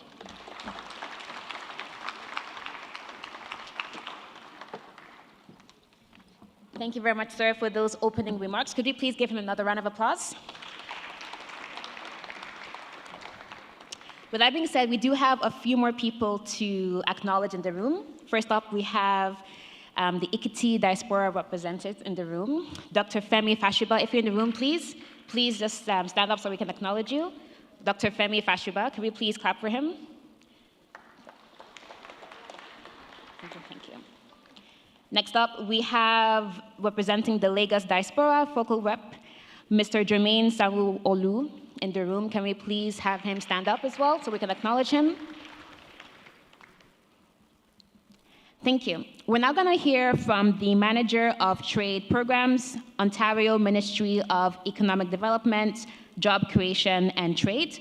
Can we please give Carla Samborlianos a big round of applause as she comes forward to share some remarks.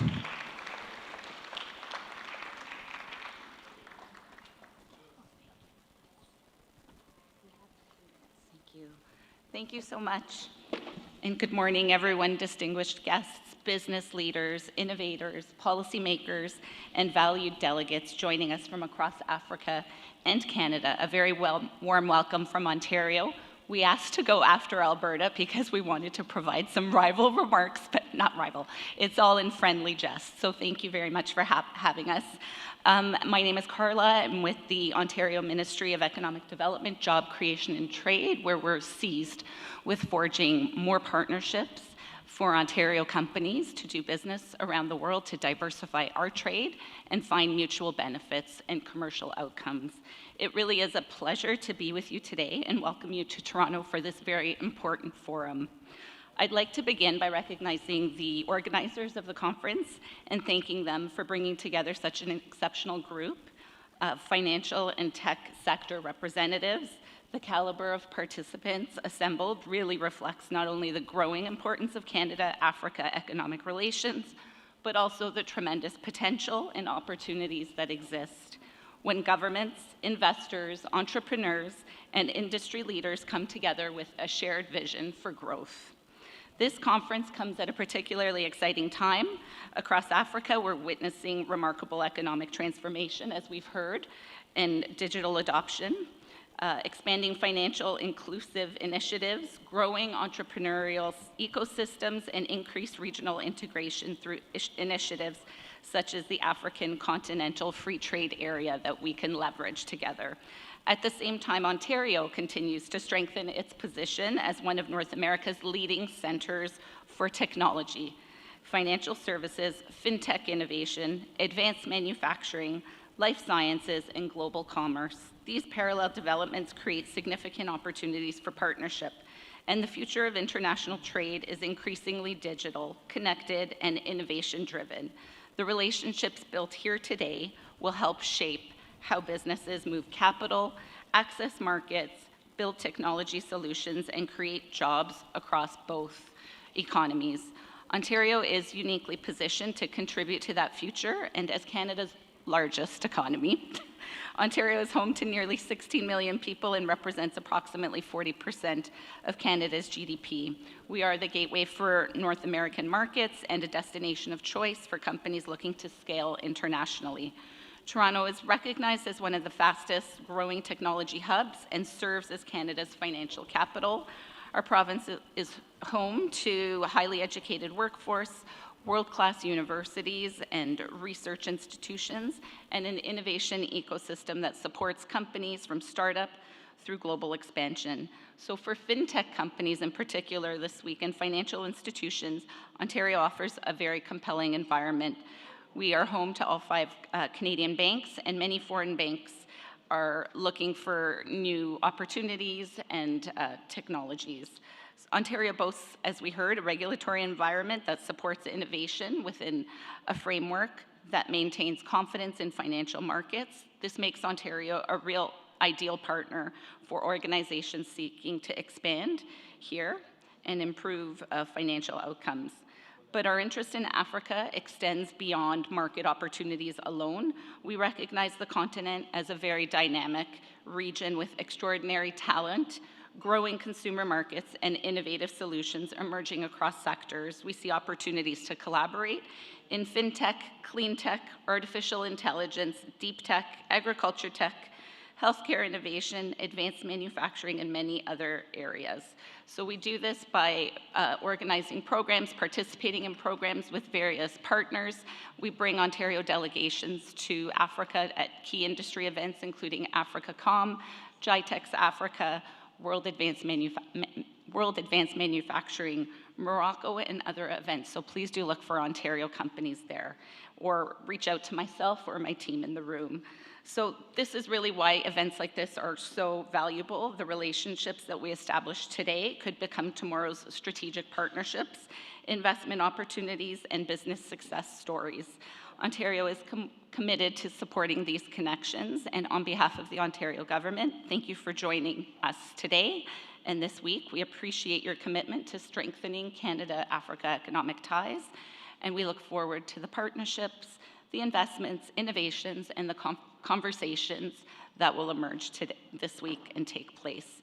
I wish you a really productive and successful conference, and thank you again on behalf of Ontario.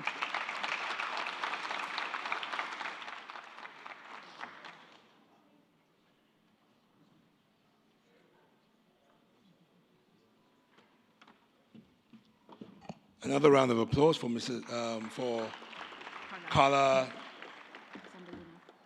Okay, so yes, so far so good. We are still making progress. Quickly wanted to just make a quick correction with the Director General of Ekiti Diaspora Relations. That is Mrs. Adeola Adeleye Fashuba. Please stand for recognition. Please give her a round of applause, please. Thank you very much. She's particularly from my state, so my state is Ekiti, and we are very, very intellectual. Just leaving it like that. All right, so going further, quickly also, I want to recognize Mr. Kabir Adeniyi, beg your pardon, Yagbo Yaju. Mr. Kabir Adeniyi Yagbo Yaju, are you in the house, sir? Yes, thank you very much. He is the Group Head Risk Management at Federal Mortgage Bank of Nigeria. Thank you for being here. So if you need to talk about mortgage and all those conversations, we'll be having those conversations further, and you might want to reach out to him as well if you want to buy a house in Nigeria or build a house in Nigeria or something like that. Next up, we're going to hear from a wonderful person. We did mention that it is her birthday today as well. So I'll be re-inviting Honorable Khadija Haleru to share a few words. She is the Councillor of Ingersoll, Ontario, Canada. Could we please give her a big round of applause?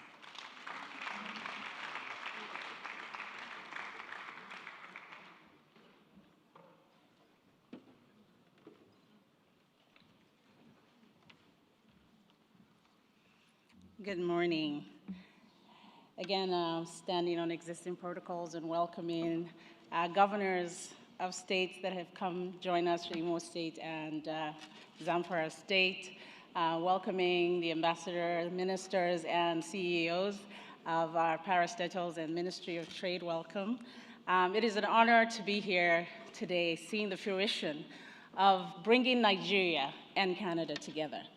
It's been a journey of 23 years for me, personally leaving Nigeria, immigrating to Canada, and I tell you, there's no one Nigerian that hasn't embodied what it means to be one person in maybe 5, 6 different careers, right? Especially when you come to a country like Nigeria, like Canada, that immigration is based on skill and education.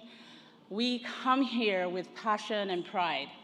And throughout our journeys, we end up in different careers. And so for everyone Nigerian, when you can find one, there's so many engines for Canada's economy, where we host majorly the automotive industry and e-battery production. We are the food basket of Ontario. My constituents are the million-dollar farmers who have mastered the art of farming 4 months out of the 12 months of the year, feeding the whole of Canada and exports. So when you're talking mechanized farming, seed science, soil science, the whole value chain and the supply chain, we have a robust workforce, over 800,000,000 people, ready forefront of exchange with the US. We're 2 hours from Detroit, 2 hours from Niagara Falls, and we are in the intersection of the 401 and the 403.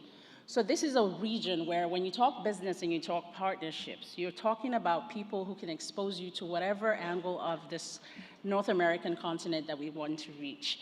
I want to welcome all of you to come to explore, to find that person that really connects with what you're trying to do. For many years, I visited Nigeria. Many of you may know me from 2016 when I launched the first bottled Nigerian stew. I woke up to over 3,000 calls the next day, realizing that we had never really reached that thought in our heads. We had not at that point had any product on the shelves in supermarkets that were proudly Nigerian made and proudly Nigerian as an ethnic product. And since then, in just a span of 10 years, I have so much competition, I've kind of left the marketplace for them. And now looking back to Nigeria to see if we can use that idea to really focus on the preservation of food, because we have this whole fluctuation where we talk about, tomato, for example, being very cheap in some seasons and then being very expensive in some seasons. Canada, we've perfected the whole food packaging industry. I've learned through this that we need to do this in Nigeria, whether it's through our farm to fork, farm to fork is what we call it, and really preserving those foods so that we can have a structure of budgeting at a very relatable level. So we are welcoming you to the landscape. We're welcoming you to have engagements, to find partners.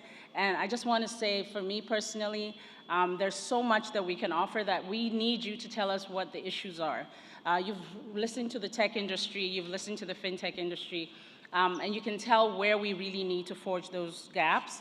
For me, I feel like most of us have solutions, but we don't know where the problem is. What does Nigeria need of us? What does Nigeria need from us? And that is where we can actually truly have conversations.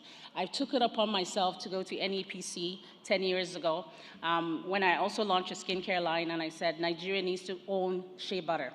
I was getting shea butter from Ghana. I ordered from China, and I felt terrible knowing that Nigeria produces 60% of the world's shea butter supply. So I took it upon myself to go to the NEPC, and I did a presentation, worked through the last 10 years trying to make sure that there was a standard for shea butter, so that one day we can actually have shea butter proudly plastered across the world, proudly Nigerian shea butter in so many brands.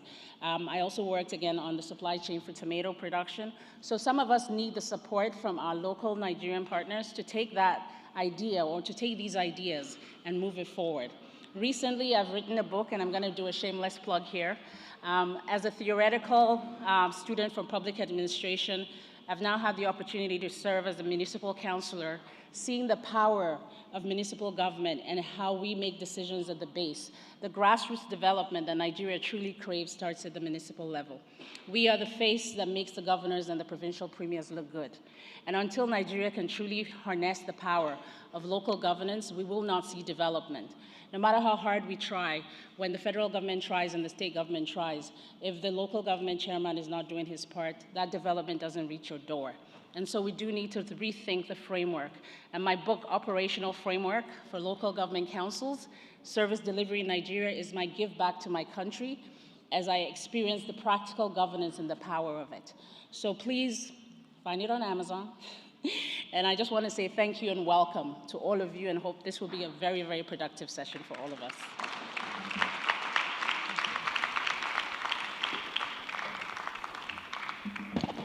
Thank you, Honorable Khadija. Few housekeeping announcements. The washrooms will be located on my left-hand side. There is a door that shows the sign, so please follow the exit sign over there if you're looking for the washrooms. We do have water available on the tables. Coffee and tea are at the back of the room on my left and right-hand side. And we also have access to Wi-Fi. So I'm going to ask for the media team to just display the Wi-Fi information on the screen. Once again, we do have access to Wi-Fi. The username is Encore Wi-Fi, and the password is Arcadian401 exclamation mark. The Wi-Fi name is Encore Wi-Fi, and the password is Arcadian401 exclamation mark. The A is capital. You will see it now on the screens for a few more seconds.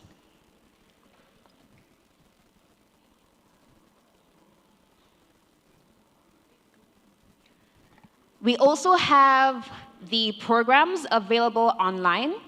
You can find these programs by visiting the event website. We also have a QR code that will be displayed on the screen in a few seconds. This way, you can also follow along to see all of the exciting and upcoming panel discussions, keynote sessions we have for the rest of the day.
I think at this Diaspora, first of all, in Alberta, and are humble and easy to get along with and talk to.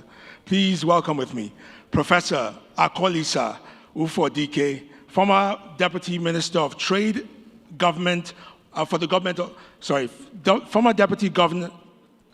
Deputy Minister for Trade for the Government of Alberta. Thank you. Please give him a round of applause. Good morning and welcome, everyone.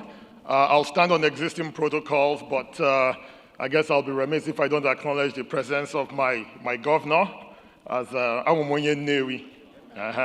So, and also all the other governors who are present, the governor of Zamfara, the members of provincial and state counterparts, provincial counterparts, and Honorable Abike, board of the Canadian-Nigerian Chamber of Commerce. And that's the last time I had seen this level of engagement convened here in Canada. Canada sometimes ends up being a bit of a hidden jewel that's done along longitudinal lines. So Nigerian businesses engage quite often with businesses in Europe, and when they look at North America, perhaps with businesses in the United States. However, Canada and Nigeria do have many similarities. We're both resource jurisdictions when you look at Western Canada, whether it's British Columbia or Alberta, where I live, which is also an oil and gas jurisdiction. Interestingly, the largest trade between Nigeria and Alberta is not oil and gas related. It's actually agriculture, which is also a vital and crucial sector. So that starts in this room but continues subsequently. And there's an opportunity, because you would have seen the Canadian Prime Minister hit the road as the nature of our relationship with the United States has evolved for reasons which we won't be discussing today. But we're strengthening relationships with Southeast Asia, we're strengthening relationships with Europe, and it's only natural that we start to strengthen relationships with Africa as a whole. And at the nexus of those relationships, I would expect Nigeria to play an integral role. So looking forward to the conversations that start here and continue afterwards. Let's continue these conversations over the next few years. I believe there's a window of opportunity. I believe the time is now to strengthen the trade relations between both jurisdictions. So welcome to Toronto, welcome to Canada, and I look forward to connecting with you folks individually on the sidelines. Welcome.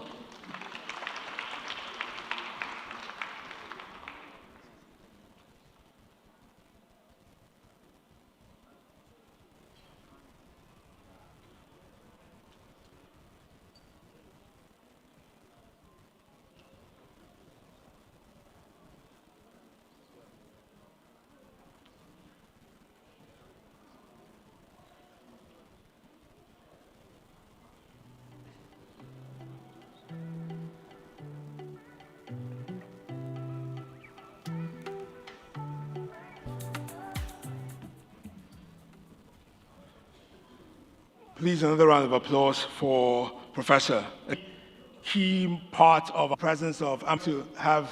You're looking very colorful. Just a minute or two, say. Ferrer. Did you hear that? State. Always in green and red. I don't know what. An investment in charge of Diaspora host and the host to commend our Diaspora for this, for pulling this through. And like I said yesterday, long way ahead of you, you will get there. And we are reassuring you, just as Madam Terminal from FCT has said, if you go through the right channel, you will have no regret. And everyone who desires to invest in Nigeria, please ensure that start now, link up with NITCOM, link up with the Foreign Ministry, and we have the honor of having the Nigeria Investment Promotion Commission here also. We are all set for you. Everything you want, we will be there for you. We look forward to the outcomes of this wonderful event, and it's going to be great. Thank you so much for having me here. Thank you, sir. Thank you, sir. All right. So, moving on to the next part of our program of the day. Yes. Okay, so. All right, so I think we have the Diaspora anthem queued. All right? So there's a QR code that will go on the screen as well. I want you to be aware of that. There's a QR code that will go on the screen. If you want to get the program, you can scan the QR code and be able to get the program for the day. Do we have it queued ready? Queued and ready? Fantastic. So that's a QR code. Scan the QR code to get the program. Quickly scan the QR code to get the program. Thank you.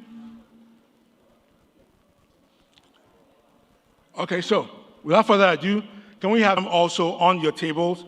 Check on your tables. If you have the program on your tables, it's on page 2. Okay, fantastic. So are we ready? We have the audio as well, please. Can we have the audio as well, please? Rise.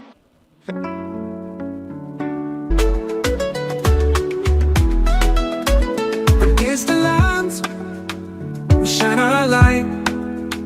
Nigerians abroad with hearts full of might. We carry Nigerians in diaspora. We're strong and we're bold. Our spirit unbroken, our hearts made of gold. We rise above borders, our love for Nigeria stays in our hearts, our homeland, every single day. From America to Europe, to Asia and more, we spread our wings, pride, we never our stays in our hearts, our homeland, every single day. We'll contribute our skills, our knowledge and mind, to build a brighter future for Nigeria's light. We'll stay connected through thick and thin. NITCOM the bridge between diaspora and home. Nigerians in diaspora, we're strong and we're bold. Our spirit unbroken, our hearts made of gold.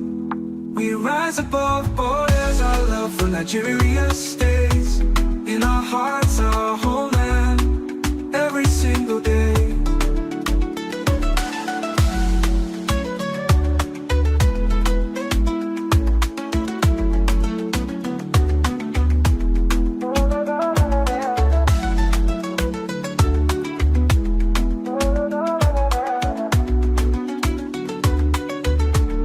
Nigerians in diaspora, we're strong and we're bold. Our spirit unbroken, our hearts made of gold. We rise above borders, our love for Nigeria stays in our hearts, our homeland, every single day.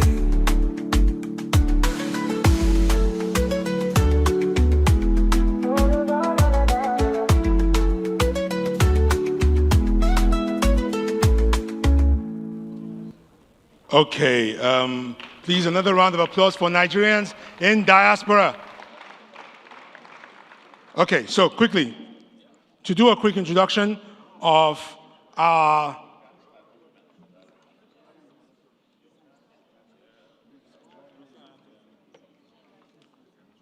Okay, so can we have the national anthem queued up, ready to go? So we have the national anthem, the Nigerian national anthem.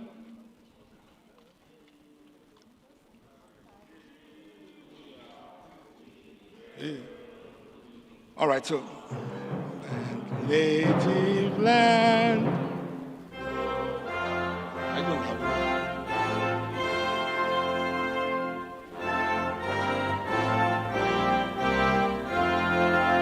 it. So can we stop? Can we stop? Can we stop? Thank you, thank you, thank you. That's so we're just going to amen. We're moving forward. All right. So let's take it together. One. We stand. Yeah. Thank you very much. Please another round of applause for Nigeria. Fantastic, fantastic. I know all of us are still learning the Nigerian anthem, but while we're doing that, can we quickly take the Canadian anthem as well? Can we have that cued in, please? Cued in, please. Thank you.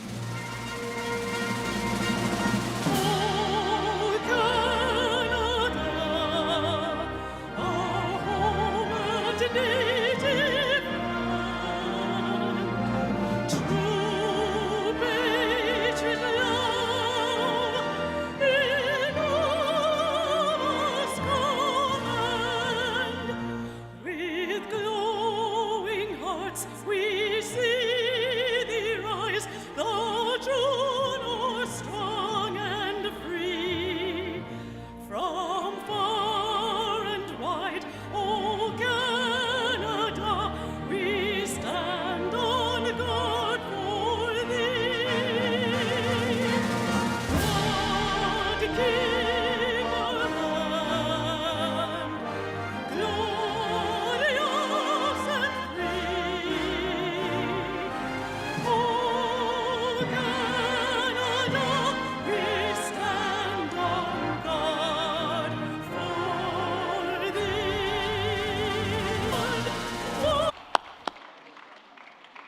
And now, I would like to quickly welcome up stage.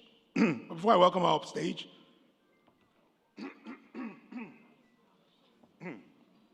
I needed to clear my throat because it's very important. Before I welcome up on stage, I would like to say that there are some people whose title tells you what they do. And there are some people whose life work is what announces who they are. And then through a stronger vote, many things. She's also, it's none of Nigerians did not forget them, that carried their constituency to nurse. Professor Charles Soludo, CFR, former CFR, former CBN governor, former chief CBN governor, former chief economic advisor to the president, and now he's driving Anambra's strong transformation.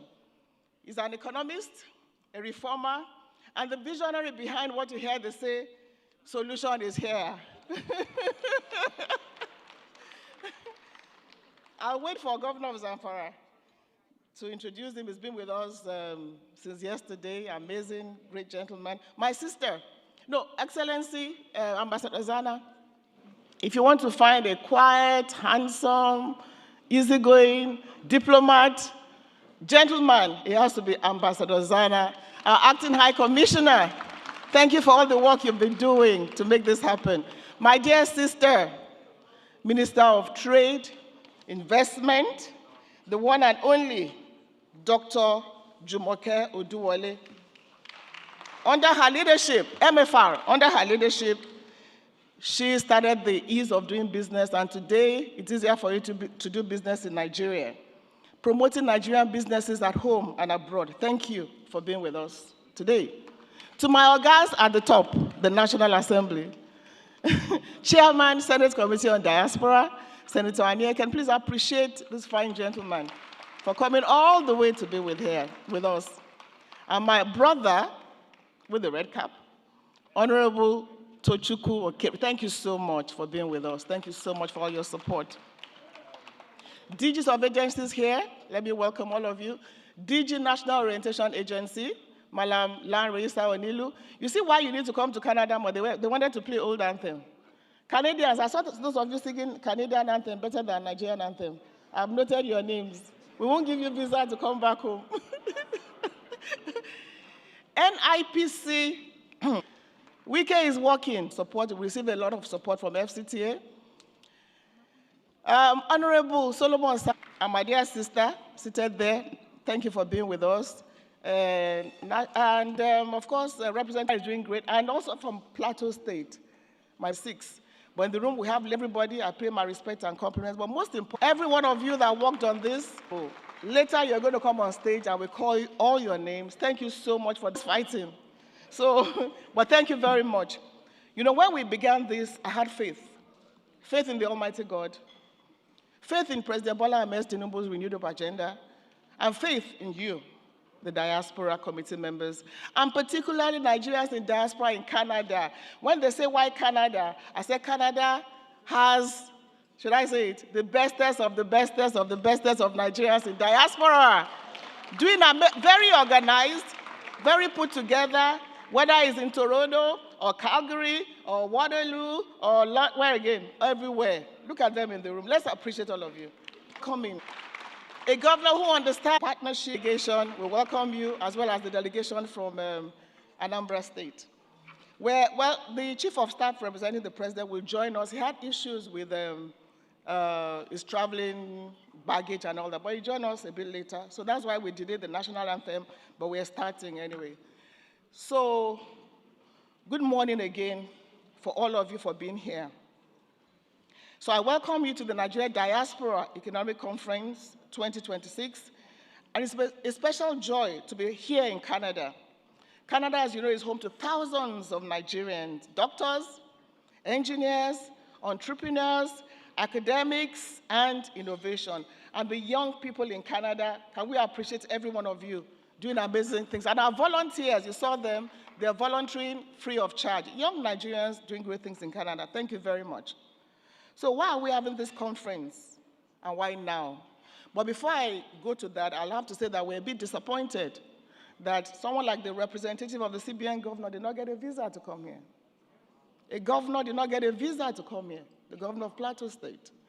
And there were some people like that. So Canada, as we open up for business, please look into these issues that I think are a bit embarrassing. I think the representative of Mr. Zach Adedeji is in the room. Okay, and then Federal Mortgage Bank of Nigeria. So why this conference and why now? We are here because the conversation has shifted. The question is no longer, oh, what's the diaspora sending home? The new question, my brothers and sisters, is, what are we building together? What are we doing together as Nigerians in the diaspora and your country, Nigeria? So under President Bola Ahmed Tinubu's renewed up agenda, the diaspora has been recognized as a powerful 7th region of Nigeria, not just for remittances, but for investments, skills, trade, and partnerships. And Canada, you're making history as the very first place where the Diaspora Economic Conference will be taking place. So this conference is about 3 things. Number 1 is to connect Nigerian businesses in Canada, as well as friends of Nigeria in the room, we thank you all, to opportunities in Nigeria.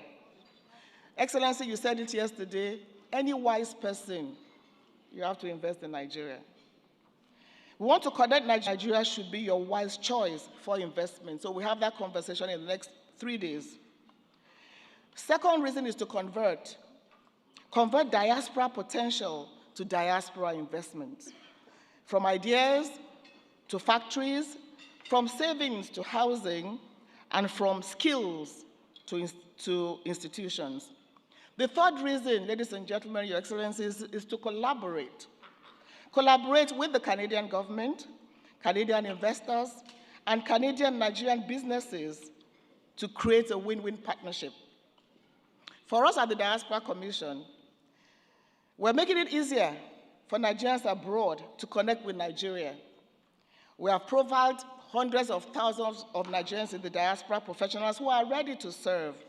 Just July 25, we completed the Diaspora Day, and what we did was we had doctors from all over the world. They came to Nigeria, spent about 2 weeks to give back. They did surgeries, they did missions, they did amazing things, running into millions of dollars, and Mr. President personally received them. We're so proud of our professionals all over the world. So we have the Diaspora Day celebrations.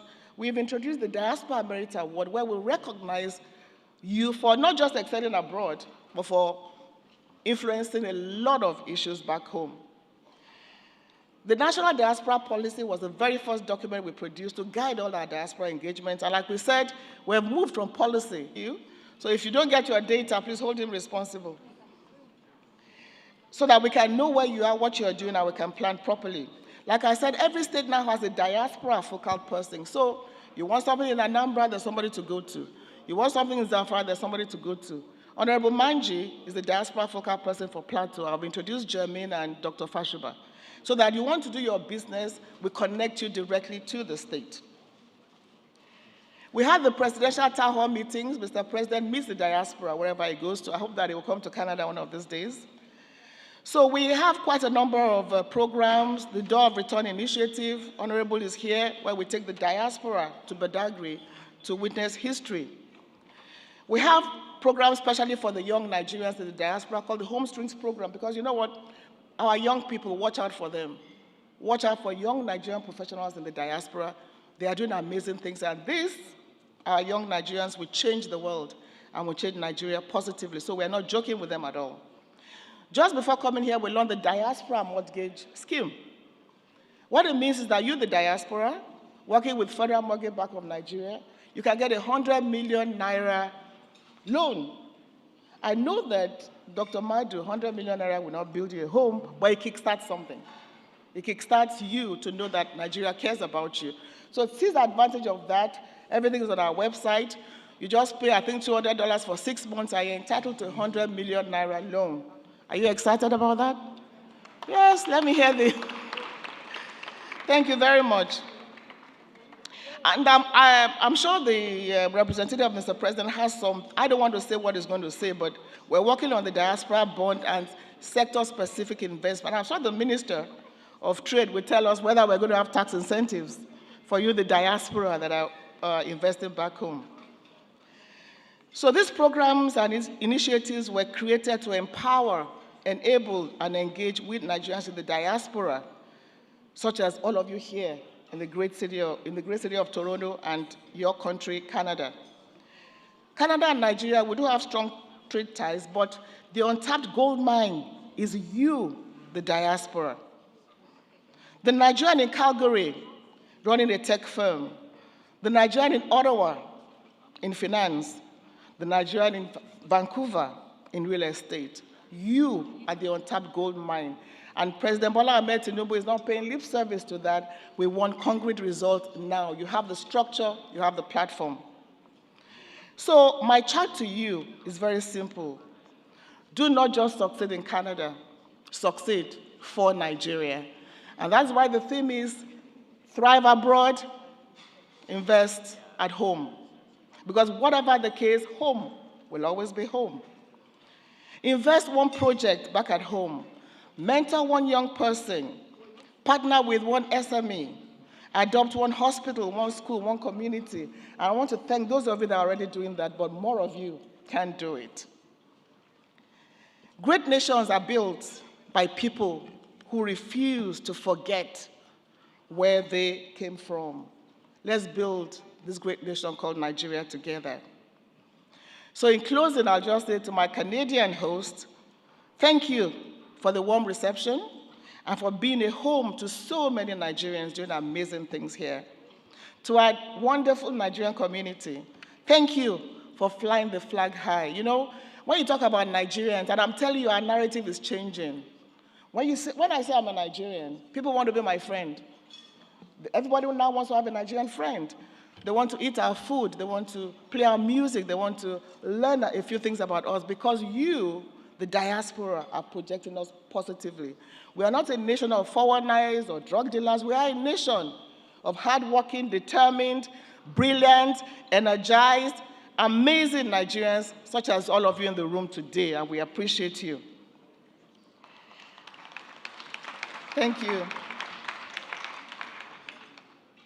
To our partners, let us use this next few days to move from talk to transactions. Dr. Aino mentioned that when he was speaking. So the door is open. The door to Nigeria is open. Nigeria is open for business. The opportunity is now. Let's build together. And like I said again, don't just succeed in Canada, succeed for Nigeria. If you build with Nigeria, Nigeria will build with you. Your Excellency, the Nigeria Diaspora Economic Conference, 20 women to get the applause that they truly deserve. Led by Chairman LOC, Dr. Aino, Princess Adewale, Honorable Terap. Can you all come briefly so we can all take our flowers? Professor Izu, program. No, Ambassador Zada, you are the number one committee chairman. King Wale, can we have a, thank you very much.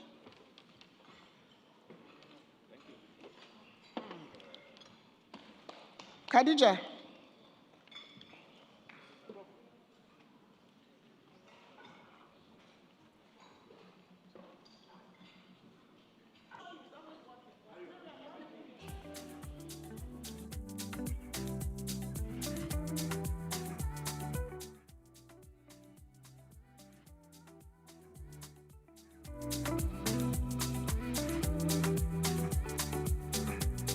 I also want to especially thank the Central Bank of Nigeria for supporting us and the National Revenue Service for supporting us to make this happen. DG Nida, you're most welcome. We thank you for coming. So I have the honor and privilege of now calling. We now move to the National Assembly, and then our sister will give goodwill message. First Bank, you've been our partners from the very beginning. All the exhibitors, Abuja Investment, I think you will lift at everybody. Those who exhibited, you'll see all their products here. NEPC will also be here. Smeden. So thank you very much for this opportunity. And like we've said, we want to see concrete results. And guess what? We will achieve concrete results. Your Excellency Governor of Anambra, Your Excellency Governor of Zamfara, we truly appreciate you. Anambra is open for business. Zamfara is open for business. So I want to see all of you bring your investments to these two states and to Nigeria. Thank you very much, and we appreciate you all. Thank you. Kaduna, do better, and Plateau. And I want to thank all those who came from America. All those on the table came from America. Thank you very much. All you Americans that came all the way, thank you. And our partners, thank you very much.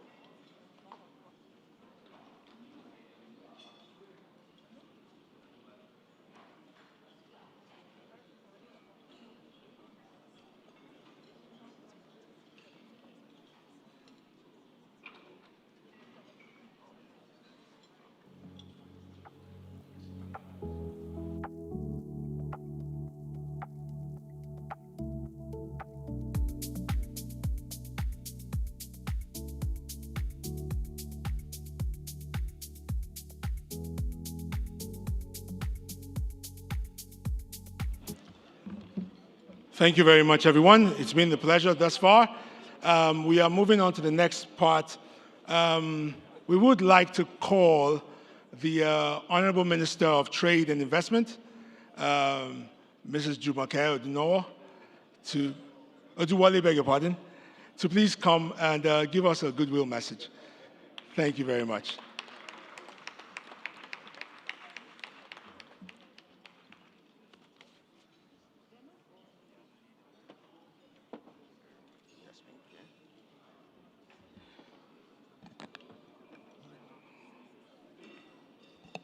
I was busy chatting with His Excellency. And just to thank you for your support before I go into my speech.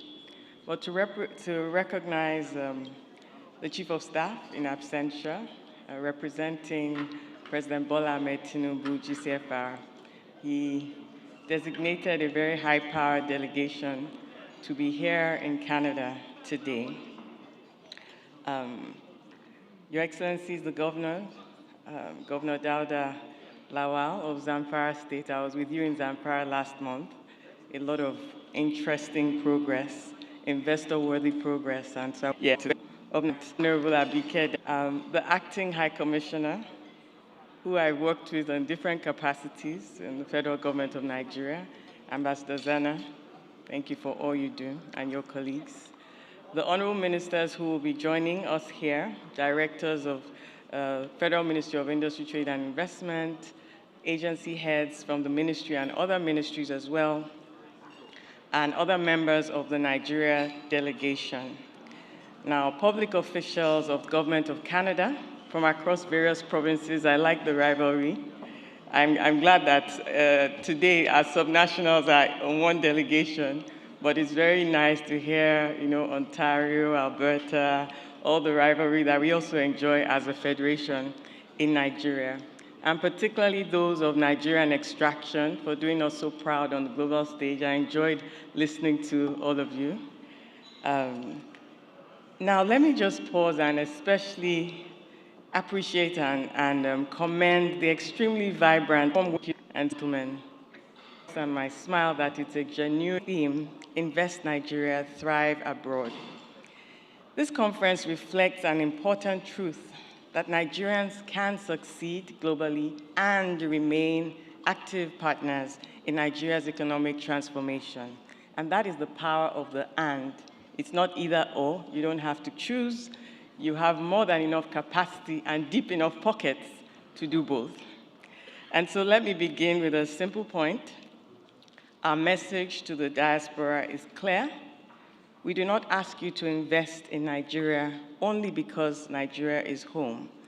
We invite you to invest because Nigeria offers a compelling business proposition defined by skill, talent, resources, ongoing reforms, and access to a rapidly integrating African market. Under the renewed hope agenda of President Bola Ahmed Tinubu, GCFR, the federal government has taken difficult but necessary steps to reposition our economy, from consumption to production, from exporting raw materials to adding value, and from import dependence to stronger domestic productive capacity and export competitiveness. The early indicators are encouraging. Nigeria's real GDP grew by 3.89% in the first quarter of 2026, with manufacturing growing at 3.29%. Capital importation also reached 10.37 billion USD, an increase of more than 83% year on year. Now, these figures signal renewed confidence, and our ambition goes further. We want to translate that confidence into long-term investments that strengthen the productive economy. This means investment in factories, processing plants, technology, businesses, logistics, and energy infrastructure, service exports, and export-oriented enterprises.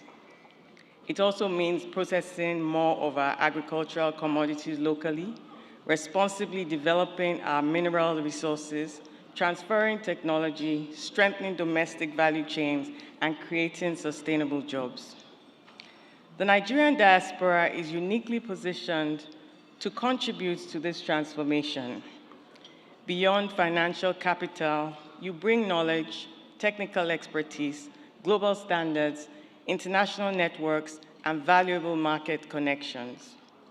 The opportunity before us is to channel these strengths into enterprises and partnerships that deliver lasting economic value. Our message to Canadian investors is equally clear. Nigeria and Canada already share an important commercial relationship with strengthened investor protection through government-to-government agreements, the opportunity before us is potentially much larger in manufacturing, agro-processing, energy, technology, healthcare, infrastructure, logistics, and extractive minerals processing. The African Continental Free Trade Area, the AFCFTA, further strengthens Nigeria's investment promotion. With a domestic market of over 200 million people and access to an African market of over 1.4 billion people, Nigeria has the potential to serve as a major production and export platform for the continent. We are strengthening our intellectual property framework with a new national IP policy, reforming our special economic zones, investment facilitation framework, including the legislation such as the Investment and Securities Act 2025, which Prof. Ekewe referenced, and various investor aftercare mechanisms to make it easier for businesses to establish, operate, and expand. To our diaspora and Canadian partners, I encourage you to identify practical opportunities for collaboration, whether through joint ventures, technology partnerships, market access, supply chain development, or direct investment. Our focus must increasingly be on building commercially viable ventures capable of competing in Nigeria, across Africa, and globally. In closing, I'm delighted to invite you to engage in two important platforms, of which the federal government is also working closely with subnational governments. I invite you to the Cultural and Arts Nexus Weekend from November 5th to 8th of 2026. That's the CANEX weekend. It's perhaps the biggest cultural fair in Africa, originated by Afrexim Bank, the African Union, and the AFCFTA Secretariat. Nigeria bid and won to host the bidding. We'll also be hosting next year, November 5th to 11th, 2027, the Intra-African Trade Fair, which is the biggest trade fair in Africa, which will have an auto show, which will have several things, technology, a lot of it's basically like hosting the World Cup or the Olympics. And that would be, both will be in Lagos, Nigeria, at the former National Theatre. And so we look at the connections. It's not just the fair, deal rooms, opportunities to network and close deals and connect businesses, investors from across Africa and the world. So the diaspora is very warmly invited to these two events. And we also have 4 thematic investor playbooks covering sectors such as agribusiness, critical minerals. Oh, okay, he's here. Please, let's take a minute to welcome the Chief of Staff to the President, Right Honorable Femi Gbajabiamila.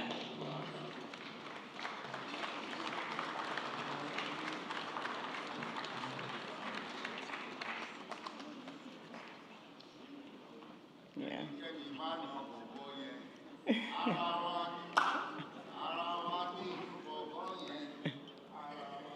Thank you very much, Excellency, Chief of Staff. I was just wrapping up. I just invited them to CANEX and IATF. He plays a critical part in that. And just saying that we also have simplified documentation explaining the African Continental Free Trade Area to those who may be interested, and the Director of Investment Promotion is in the hall with those materials. So ultimately, the success of our agenda will not be measured by the number of policies we announce, but by tangible outcomes, stronger enterprises, sustainable jobs, greater local value addition, increased exports, and enduring commercial relationships. So I leave you with a simple invitation: invest in Nigeria, produce in Nigeria, add value in Nigeria, export from Nigeria, and use Nigeria as your platform to serve Africa and the world. Thank you for your attention.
Thank you very much, Ma, for that wonderful message. Could we please give her another round of applause? From all of the sessions we have heard so far, it looks like now is the right time to invest in Nigeria. Could we please turn to some of our neighbors and say, now is the time to invest in Nigeria? Thank you. We do have a few more goodwill messages. I'm going to call upon Honorable Chinedu Tochukwu Okere to come up. He's the chairman, House Committee on the Diaspora Affairs, House of Representatives. Federal Republic of Nigeria, the government Raj, NGO member, NITCOM, Honorable Dr. Abike Dabiri Erewa, Mama Diaspora that has been performing, the Acting High Commissioner, the chairman, and all the members of the Central Organizing and Governance Committee of NIDEC 2026, the Chief of Mission, International Organization for Migration Community, afternoon. For Economic Conference, Commission needs bond between Nigeria and its citizens across the globe. The theme of this conference resonates profoundly with the aspirations of our nation. The Nigerian diaspora remains one of our nation's greatest assets across the world. Nigerians continue to distinguish themselves through excellence, resilience, innovation, and hard work, from the public service to other areas. For the context, we all know that the World Bank report shows that remittances to Nigeria is in excess of 21.9 billion. But for the specifics, Canada ranks number 5 across the globe. But more interestingly is that when you compare the population of Nigerians in Canada, which is about 112,000, with the 9% contribution that they have on the scale, has about 5 shows represents a bold step towards transitioning from traditional remittances to structured investments that can accelerate Nigeria's economic transformation. By mobilizing diaspora capital, expertise, and global networks into critical sectors such as agriculture, renewable energy, healthcare, manufacturing, education, technology, and the digital economy, we are laying the foundation for innovative growth, job creation, and national prosperity. As the chairman, House Committee on Diaspora, I reaffirm the unwavering commitment of the House of Representatives to supporting legislative frameworks and policies that promote diaspora engagement, protect the interests of Nigerians abroad, and encourage ease of doing business for diaspora investors. We recognize that our diaspora community is not merely a source of financial inflows, but a strategic development partner whose knowledge, experience, and global exposure are indispensable to our ministries. Confidence guarantees transparency and enhances investment opportunities for Nigerians abroad. I therefore urge our brothers and sisters in the diaspora to see Nigeria not only as home, but also a land of opportunity. Let us build stronger bridges between our diaspora communities and our homeland. Let us turn our collective knowledge, network, skills, and resources into investments that will benefit present and the future generations. As we gather on this occasion, I commend the organizers for creating the platform for dialogue, collaboration, and renewed commitment to national development. I am confident in the long way in spans fruitful deliberation and a successful conference. Together, let us continue to thrive abroad, invest Nigeria for sustainable growth and prosperity of our dear nation.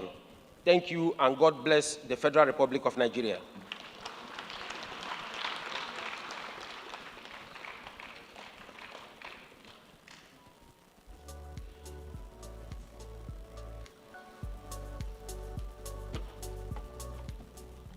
Thank you very much, sir, for those lovely remarks.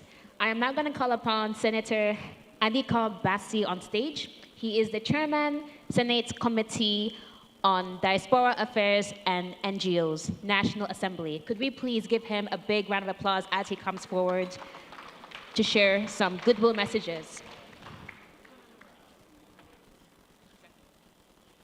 Yeah, good afternoon, everyone. I'm not ignorant of the fact that we are behind schedule, but permit me to acknowledge the presence of His Excellency, the President of the Federal Republic of Nigeria, Asiwaju Ahmed Bola Tinubu, GCFR, ably represented by the Chief of Staff of the President, Honorable Femi Gbajabiamila, CFR. In no particular order, let me recognize the Governor of Anambra, Governor of Zamfara, the Acting High Commissioner, representative of Governor of Plateau, and Governor of Plateau and Kaduna State. My colleague, the Chairman, Diaspora in the House of Representatives, Honorable Chinedu Okere, the Home Minister, the Acting High Commissioner.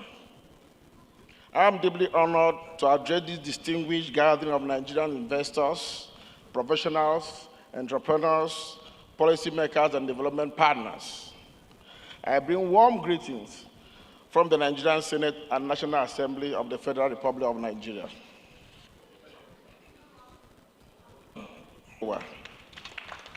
The progenitor of NICOM, and its partners for convening this important conference.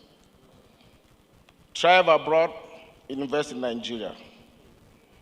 This more than a theme, it's a call to action and vision for a stronger partnership between Nigeria and our global community. The Nigerian diaspora is far more than a source of remittances. It represents a powerful reservoir of capital, expertise, technology, innovation, entrepreneurship, and global networks.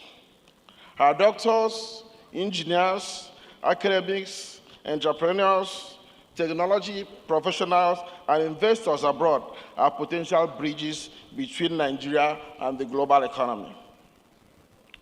Our task as policymakers is to strengthen these bridges, remove unnecessary barriers, and create an environment where diaspora capital, knowledge, and enterprise can flow confidently into Nigeria. We must move from the culture of remittance dependence to a culture of investment and partnership.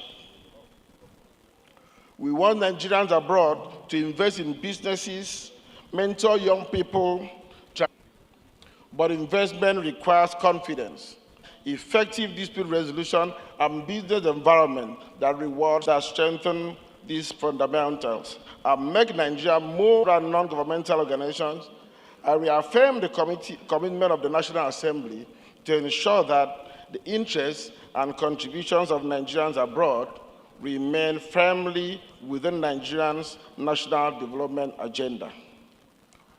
We will also work with relevant institutions, stakeholders, to deepen the participation of Nigerians in the diaspora in national affairs, including effort towards participation in future elections at home. Nigeria is a nation of enormous possibilities with a youthful population, a vibrant entrepreneurial culture, and opportunities across agriculture, technology, healthcare, energy, infrastructure, manufacturing, mining, education, financial services, and creative economy. The opportunity before us is to turn these possibilities into sustainable investment. The Nigerian diaspora unique position to help understand both the Nigerian and international market in which we operate. Canada is an important home to Nigerians, an important partner to Nigeria, as established and initiated by my colleague, Honorable Chinedu Okere. We must therefore deepen the Nigerian-Canada relationship beyond migration and build stronger economic partnerships in technology and AI, healthcare, education, agriculture, renewable energy, infrastructure, finance, creative industries, and research. Let us convert goodwill into investment, partnership into jobs, and relationship into measurable development outcomes. To Nigerians abroad, my message is simple. Nigerians need more than your remittances. Nigerians need your ideas, expertise, networks, technology, investment, and confidence. You have succeeded in some of the world's most competitive environments, transfer knowledge, open markets, where necessary, challenges us as policymakers to do better. Let NIDEC 2026 be remembered not for speeches, photographs, but for commitments and results. Let us leave Toronto with concrete investment opportunities, business partnerships, knowledge transfer programs, and policy recommendations that can be implemented. When we return next year by the grace of God, let us be able to point to businesses created, jobs generated, technologies transferred, and policies improved because of this conference. That is the true measure of success. Before I return to my seat, I wish to let you know that Nigeria is not asking a diaspora to choose between Nigeria and the world. We are asking you to build bridges between Nigeria and the world. Invest in Nigeria, build partnership, transfer knowledge, create opportunities, support innovations. When Nigerians thrive abroad, Nigerians thrive at home. The Nigerian story becomes stronger everywhere and every day. Let Toronto 2026 mark the beginning of a new era of diaspora-led investment, innovation, and inclusive development. Long live the Federal Republic of Nigeria. Long live Nigerian-Canada partnership. Long live Nigeria in diaspora. Thank you, and God bless.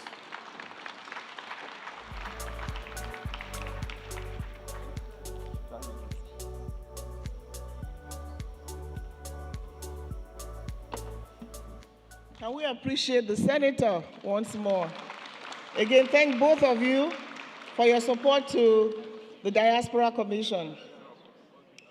Another honorable is, anyway, I just want to now let you know that, of course, we now have in the room the representative of the President of the Federal Republic of Nigeria, President Bola Ahmed Tinubu, represented by none other than the Chief of Staff to the President, the Right Honorable Femi Gbajabiamila.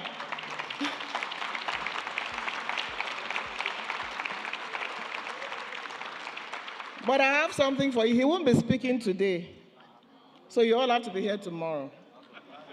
Yeah, he won't be speaking today because, my brother is, he likes to, look his best. His bag did not come, so he's not dressed in his best clothes. So that agbada that he wants to wear, he's wearing it for us tomorrow. Are we going to be in the building tomorrow to hear the speech of the President of the Federal Republic of Nigeria? But I thank you, my brother. I know what it's like when you travel and your bag do not arrive. It can be very, but it happens to me all the time. So I always keep something. Which of the bags? So the program will change a bit. You understand what it's like. Picture speaks 1,000 words. When we take pictures in 10 years' time, you just see him in his jeans. But he's looking like a youth kopasha. So, but ladies and gentlemen, we thank Mr. President for sending a strong delegation. Chief of Staff, a lawyer, a legislator, and now Chief of Staff to the President. 6 terms in the House of Representatives, and Speaker of the House of Representatives before he became Chief of Staff. A key driver of President Bola Ahmed Tinubu's Renewed Hope agenda, and a long-time advocate of diaspora coming back home, investing in Nigeria. So very appropriate to have you here. So like I said, we're not going to hear that is baritone, sexy voice today. We're keeping that till tomorrow. So all of you have every reason to be here tomorrow. So it's going to be fun tomorrow. So I'll hand over to AAA, but just to save time, I'll just say that the next panel now will be to hear from the governors. And I'm sure you're all waiting for that.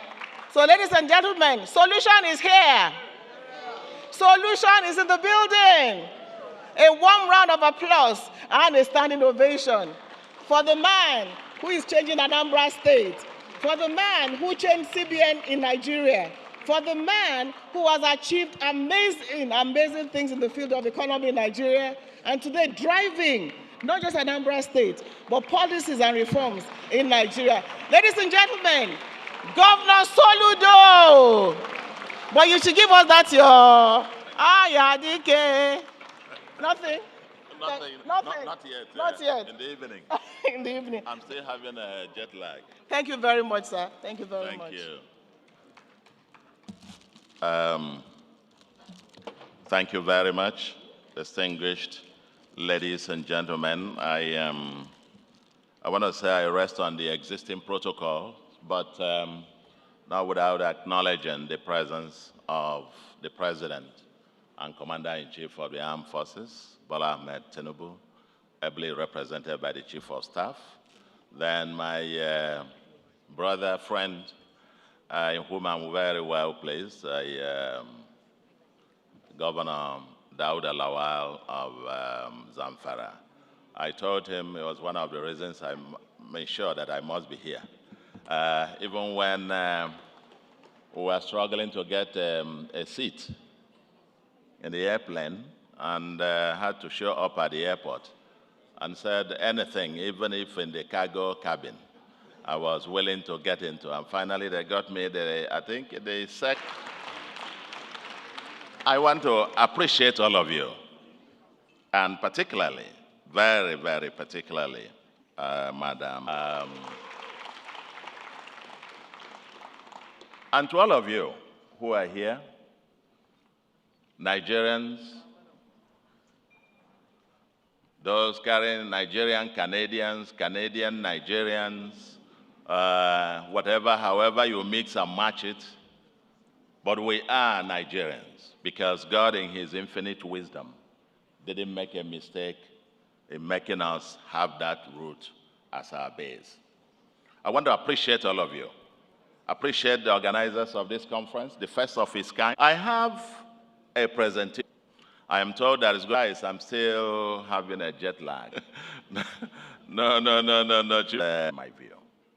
Because it's a conference from Dr. Abike herself, the Minister of Trade and Investment, the goodwill messages that have been given, messages of hope. I missed the keynote speech. This is a place where people are talking about a glass that is half full, not half empty. And this is a place where we are talking about what can be done nowhere. If you list out a litany of 12 reasons why it shouldn't happen, and Nigeria already, Nigeria, 100 to use, probably about late 300 and something billions, soon to hit $400 billion economy, the third behind South Africa and Egypt, with a huge population, largely youthful, and Africa. That's the place to be. Why some are waiting for the perfect moment to make investments. Those who are taking opportunistically positioning themselves as the early birds will reap the first mover advantages. They will reap the first mover advantages. So Nigeria, yes, and over the last few years, the reforms are beginning to pay off. Macro stability in place, remittances flowing in, net foreign reserves on the rise, as I said, from about 3 point something billion 2023 to net foreign reserves in excess of 40 billion and gross reserves in excess of 52 billion. FDI up ended about population. has also been part of this. And in a few seconds, one point I'm going to, a footnote I will leave with you, will be a kind of a challenge because we run a risk that Africa and Nigeria, diaspora, and I will come to that in a second. But without that, it will be difficult maximizing the fullest potentials of our diaspora. It will be difficult to have the kind of scale and speed of transformation of Nigerian and African economies as we would like it to be. I will come to that in a second. The diaspora is key. It's not just the remittances as we make today, but also in what I call DFDI, the diaspora foreign direct investments. The diaspora foreign direct investment. And I think with time, it will be necessary to unpack the FDIs flowing into Nigeria into those driven by diaspora and those coming from foreigners, as it were. The DFDIs to Nigeria, if we can create the homeland consciousness, which I'll speak to in a second, to be able to regain much of the lost diaspora, will give Nigeria and Africa the window of opportunity to scale and to speed. So, quite a few things. We're asked to talk about subnationals as, the basis for investment and so on. And of course, it goes without saying. Nigeria has 36 states, but one economy. If you're coming to invest in Nigeria, you must invest in one of the 36 states or FCT. That's it. So, much of the developments, the land permits, what you need to do to get this to happen, everybody is doing his own bit to make the political map within which he superintends as great as possible for investment. And for the minister who is here, if you check the ease of doing business scores, what is interesting is not the ranking, it is the scores. I've tried to study that because there's no point talking about, the ranking, if everybody has 20-something% and you are saying one person is first, all of you failed. What is important is the scores. Let all of us have 80, 90, 90-something, and so on and so forth. Then the ranking becomes irrelevant. That's the important thing. That's why the score is more important than the ranking. And as I look at the scores, overall scores in terms of doing business scores across the states, the scores have been increasing and increasing steadily. And this is one point to make the point, to underscore the point that the environment is getting better for investment. The rates of returns are much better, and many people will tell you all the things that don't work, but ask them, why are you still there? Why are you still there? So, all I want to say is that Nigeria is going on, and I now want to leave you with 2-3 quick footnotes. Number one, and this would please me, maybe in the next conference, that we'll have a special panel. I like what you said, Dr. Abike, about the efforts of the diaspora and that you have rewards and so on and so forth, because in Anambra we'll have what we call PPCP, Public-Private Community Partnership, and where we need to mainstream case studies. We need to mainstream proofs of concepts. Which ones have worked? We needed to have a panel, maybe the next one, of those diaspora who have made special investments that are special case studies of success. We need to highlight those successes, the prongs that have succeeded as, proofs of concepts and success stories, case studies, if only to motivate others. It's not just, I've seen on capital market and all of that to be talked about, but back home in my state, I've gone to commission, one was about 3 kilometers of road, tarred by a diasporan living in America from the state in his village. Another one, I went to commission 2.5 kilometers of road.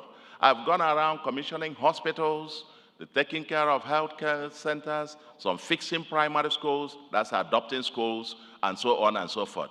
We really need to showcase these people, and they become the success story. So we talk about these glasses that are half full, rather than now talking about them as if it is something to happen. It's already happening.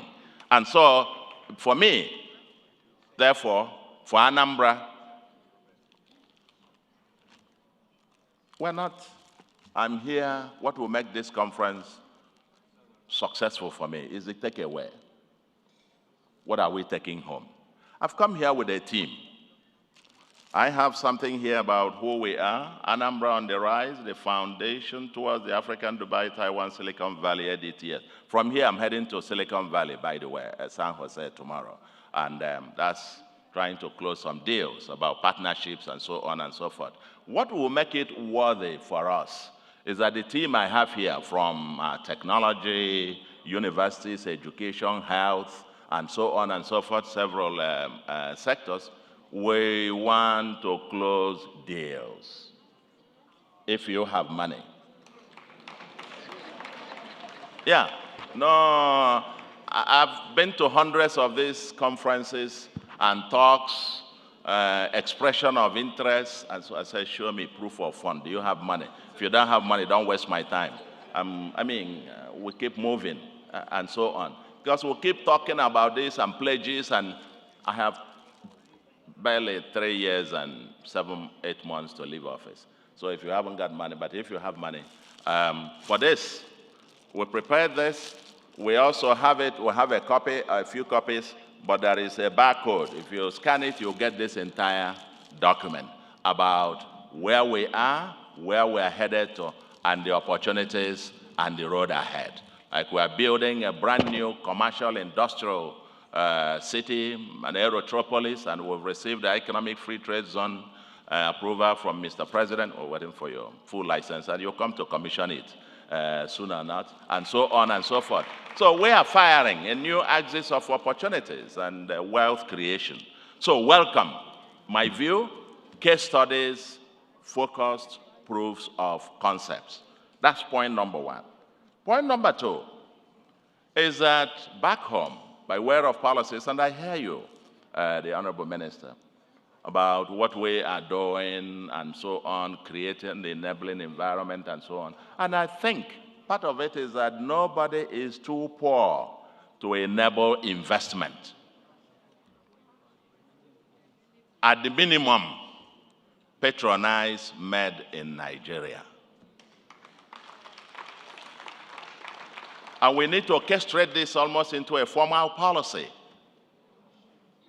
I understand one of the African countries now has recently banned the fabrics, even judges and so on and so forth. You got to wear their local cotton and so on, to sit. Because all this colonial mental, I'm in Canada. We have been acculturated to think that the closer we look like them, the more acceptable we are. I reject that. We must have the authenticity and get back to who we are. We need to get back, in my view, what I'm wearing, I wear my own Nigerianness everywhere. The green you'll find, that eagle is the eagle and Nigeria's coat of arms. And on my dress is boldly there. And so when you see me on green, white, green, I am saying I am Nigerian and proud. I am Nigerian and proud. I've been in Diaspora myself for a decade, and from late 90s to early 2000s, I was gallivanting around the world, visiting mostly Canada. Here was mostly Ottawa. And the US, I lived in the US. I'm home. And forever, Wherever you are, whatever passport you carry, God didn't make a mistake in making us Nigerians originally. And the purpose is that we must, on the last day, is going to ask each of us, how did you leave that place better than you met it? He created you in Nigeria. If he wanted you to be Canadian and eating farina and so on, he would have made you Canadian from first day. But he made you Nigerian. The purpose on that day must be that.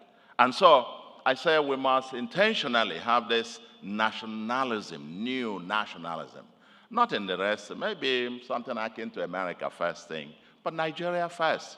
We must wear what we produce, we must eat what we produce, we must drive what we produce, we must get on to anything. If we don't say here we are, nobody will say there you are.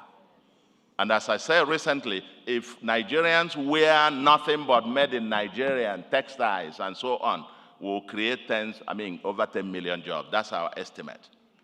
Because you then force the Indians, the Chinese, and so on, who are manufacturing the things we wear, to relocate. What I'm wearing is handmade by the women of Akwete in Aba. And since I discovered that, my daughter Dora discovered that when she was doing her youth service in 2019. She went to Aba and went to Abeokuta, Adire. He wanted to give the African content to her fashion aura. And then once I took it, I started advertising it. It became my daily uniform. And the demand has gone up there. Employment gone up there. Their income's gone up there. Imagine if 2 million Nigerians patronize that. That's the deliberate intention. In other words, we must orchestrate the demand so that people also find it profitable to invest. The second bit of it, and to a destination. Ask just a simple, who is grandparents here and you have Nigeria about this? You look at Israel today and tomorrow, yesterday, today, and tomorrow. And these three countries, my diaspora, who are largely economic here. You got to make remittances for them to build a house in the village. Send this thing and they will steal some of them, and so on and so forth. Okay. Send to your uncle that you know, and this and that, and making remittances. Now, their own children will have even no link for that. So, what is it? In the next 2, 3 subsequent generations, now that you are stopping people from coming, America is stopping our new migrants from coming. What about those who are already here? Our children, our grandchildren, our great-grandchildren. What is the program to create the homeland consciousness in them that a Chinese, even of 2nd, 3rd, 4th generation, an Indian of 2nd, 3rd, 4th, 5th generation, still feels connected to the homeland consciousness. And I do suggest to you, you have a lot of job to do, Madam Diaspora. Maybe many things to launch. I'm Nigerian, I'm proud. And then what I call the models of, a new renaissance of homeland consciousness. Because our children are lost. Why? Once you change the name and change the language, populations, none of them can say, they will only tell you African American. Because when they came, it was Okeke or it was Abiola. But they said, no, your name from now is James or Stone. And then from now, you are now this and so on. And once they have changed that, your own children start asking somebody Stone. And then the other one asking something James. 2 generations, they have no more connection. But from the names, consider that during the World Cup, Nigerians were able to piece together Nigerians who were playing for other countries. Why? Because of the name. There is something very powerful in that. And that's why I'm thinking for since that in Washington correctly. Better. I think my brothers, the other side, were the more of us cooperate answering all this stuff because we want to belong. But in the process, we lose the root.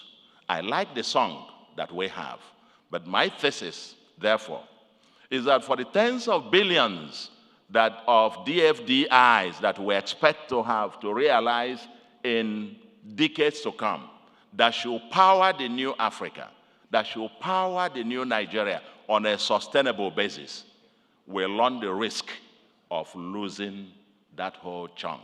So that the current generation, with limitations in migration, will need a new consciousness, a new homeland consciousness that will begin to get our generations who are largely lost, like the slaves, back to a consciousness of saying, I am Nigerian and I am proud. And I think that way we'll be on the road to building a new diaspora. And for me, therefore, it's about self-belief. Finally, self-belief and homeland consciousness. Self-awareness. Who are we? What have I done? I went to a World Bank that produced a book in 2000. It's my thesis that Africa can, provided we do a few things. At the heart of it is that we must believe in who we are. We must, self-belief is everything. And for the 22nd century to be Africa's century, eventually, I will tell you technology, knowledge infusion, and we must do something to make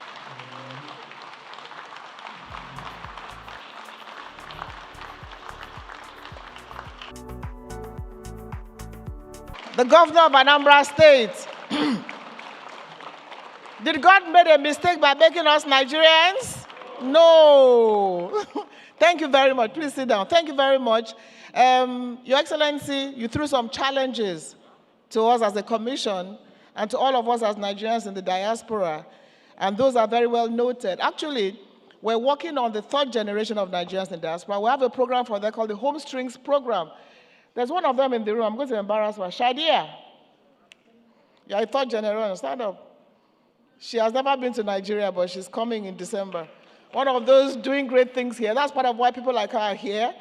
Never been home, but she's hoping to come, and that's why she came for this conference. I'm sure there are people like her. Welcome, Shadia. But she hasn't changed her name. She's still Shadia. But they call her Sadi. So thank you very much, sir. And then, homeland consciousness, everything you said. NOA is here. And one of the things we're trying to do is work with NOA on this consciousness thing. So NIDCOM cannot do it alone. We have to market our country and do everything you said. So all those points are well taken, Your Excellencies, and I hope we're all noting that. Okay, TA, but I'll just move ahead. Like I said, the program will change a bit. Excellency, they'll still ask you questions. But right now, we've had a powerful speech. Governor Dauda Lawal to Agriculture, Excellency, work for us. You know, it's always good to listen to Professor of Economics, my brother, the governor of Anambra State. You know, the good thing is he was my regulator when I was in the banking industry. He was the governor of Central Bank of Nigeria. And we are now all governors and all members of the National Economic Council, including the governor, the chief of staff to the president. Aisha Rimi is here. We're all members of the diaspora community. And we're all back home now and making a huge difference. So you're not alone. We're all together. And that's a very clear message for all of us. I know there's always fear of the unknown, and that is what is restraining most of you to go back home and invest.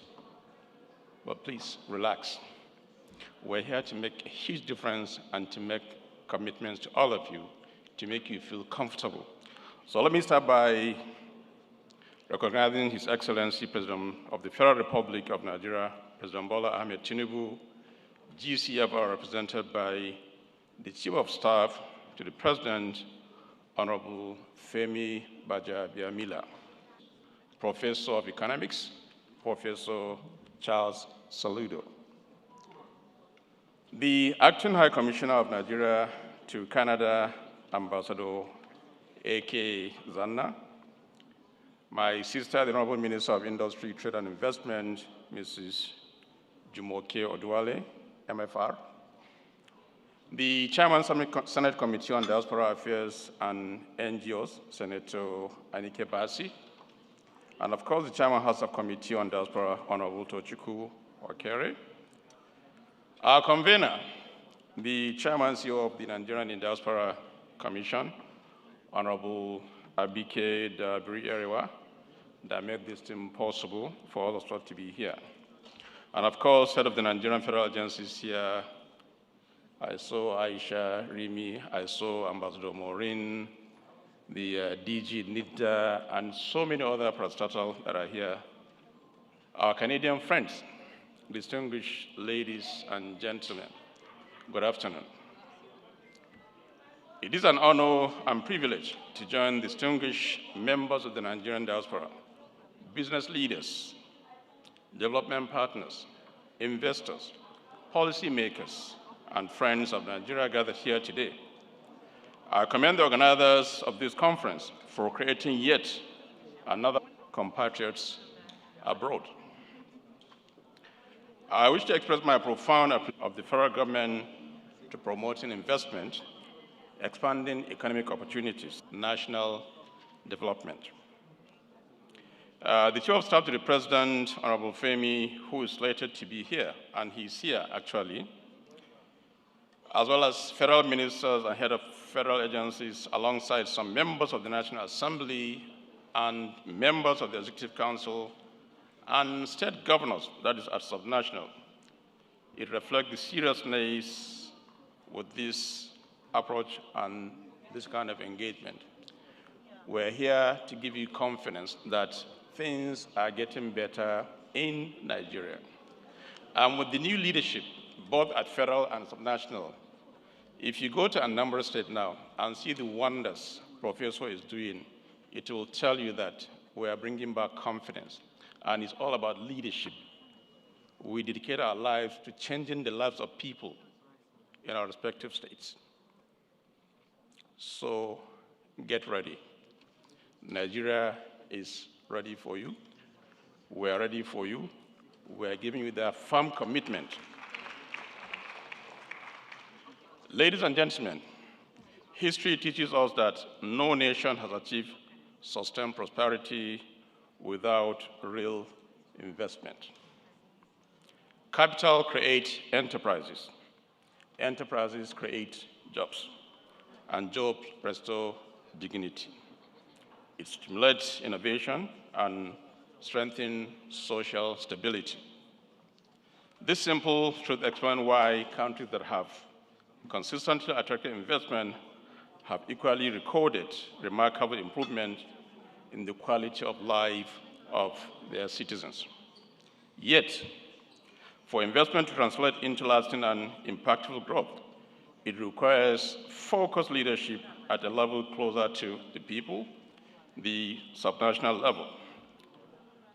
It is important to know that states are the engine of real economic change.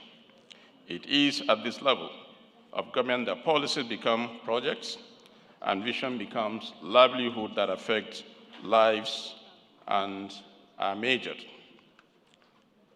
Africa today represents one of the world's greatest investment frontiers. And let me say this, business is about risk. You should be able to take risks. If you look at what the Chinese are doing now in Nigeria, where they are constantly knocking on our doors because they are risk takers, you cannot be a businessman if you don't take risks. I was in China just last week to visit different factories that manufactures lithium. Let me say this. When it comes about lithium, Zamfara State today in Nigeria, we have the highest grade of lithium and the highest quantity in the country. And we're opening up the states. I've had 3 different companies that are ready to invest over $250 million.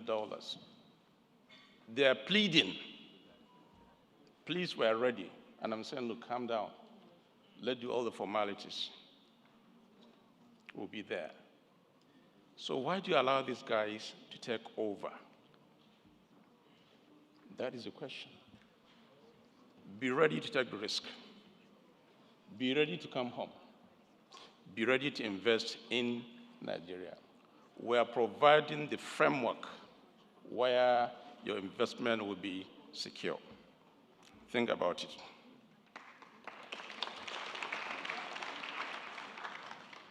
The African Continental Free Trade Area presents unprecedented opportunities for businesses seeking access to one of the largest emerging markets in the world.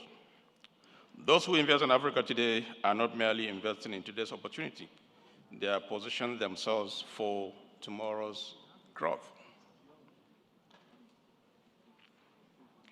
Nigeria, as Africa's largest economy and one of its most vibrant democracies, remains central to the future. Our entrepreneurial spirit, resilient private sector, strategic geographical location, and enormous consumer market continue to make Nigeria an attractive destination for long-term investment. We are forced to reckon with because we have what it takes. One is the human capital. Yesterday at the dinner, I made it very clear that if you go around the world and you're looking the first 10 best medical doctors, you find there's one Nigerian. If you're looking for the best 10 engineers, out of 10, you find there is one Nigerian in every aspect. So what are we waiting for? Think about it. The ongoing economic reforms of the federal government are designed to build a more competitive, transparent, and investor-friendly economy capable of unlocking the country's immense potentials. Most importantly, these reforms empower subnational governments to step forward as the true catalysts, creating environments where industry can be born, can scale, and also can endure. I thank my brother, Governor Chukwuma Soludo, for doing justice to the theme of this conference in his keynote address. So, distinguished ladies and gentlemen, permit me to be selfish and to narrow this discussion to my dear state, Zamfara State, to how we're embracing the mandate of subnational leadership to drive investment. Industrialization and sustained economic growth trajectory. For many years, the conversation about Zamfara have been unfortunately been dominated by narratives of insecurity. While we acknowledge the fact that the challenges that confronted our state, we refuse to allow those challenges to determine our future. Under our administration, we are deliberately writing a new chapter, one founded on responsible governance, institutional reforms, fiscal discipline, infrastructure renewal, and inclusive economic development. Today, confidence is governance, or rather, governance has been reestablished, public institutions are being strengthened, government finances are managed with greater prudence and transparency. New roads are being constructed, and the old ones are being rehabilitated. Schools and healthcare facilities are receiving renewed attention. Investments are ongoing in agriculture, education, as well as human capital development, which is laying the foundation for sustainable development. Because for everything we do, if we don't have the right infrastructure in place, then there won't be any meaningful development that will lead to the investors' confidence. Recently, we built an international airport within 2 years. And that has opened the door for investors now to fly directly into Zamfara State and do their businesses and go back they feel at home. So to cater to the foundation where legitimate business can thrive and where industrialization can take root. It is important to know Zamfara State possesses enormous comparative advantage that remain largely on top. One professor, Saludo, was talking about made in Nigeria. If you know the history of Zamfara State, in those days, we produce so much. We feed even beyond Nigeria, all the way to our neighbors in Cotonou, Niger, Burkina Faso, Ghana, and so on and so forth. And this is something that we left behind. But I'm happy to say that we are now making conscious effort to make sure we bring back those values, where our industries can thrive, where we can train our people, where we can create job opportunities for our people. So don't let this opportunity slip away from you. And the good thing, coming from private sector, I was a banker. I know what value of investment is all about. So be rest assured of your return on investment. We are laying the framework, legislative framework. The political will is there. So there's nothing to fear. We give you all the comfort you can think of. And let me tell you, based on my experience as a former diaspora, and what I am now, the seat I'm occupying as a governor of the state, I know what it is to invest in Nigeria. There is no place that you can make so much within a short period of time than Nigeria. Think about it. Our fertile agricultural land support the cultivation of maize, rice, sorghum, millet, beans, sesame, soya beans, cotton, and variety of horticultural crops with the right investment in irrigation. And I'm happy I've seen some people that are into mechanized agriculture, which I'm going to have a meeting with them after this or before we leave here and look at the potentials of what they can do in Nigeria. Because we're trying to move from subsistence farming into a fully mechanized farming where we can have all the advantages. Our state is equally blessed with significant deposit of gold. That is why now if I go to Dubai, you need to see how everybody is coming to me, please, we want to partner with you. Because they know what we have, the potential that are there in Zamfara State. If you see gold, it's better to see. And the lithium. We are now moving from the conventional cars and everything, moving into the new generation of cleaner energy. And lithium is the main thing. And this is also what we have in its highest grade in Zamfara State, and the highest quantity. And that is why the Chinese keep knocking on our doors to take over this. So please, don't allow them to take everything. Key into it so that you'll be part of the success story.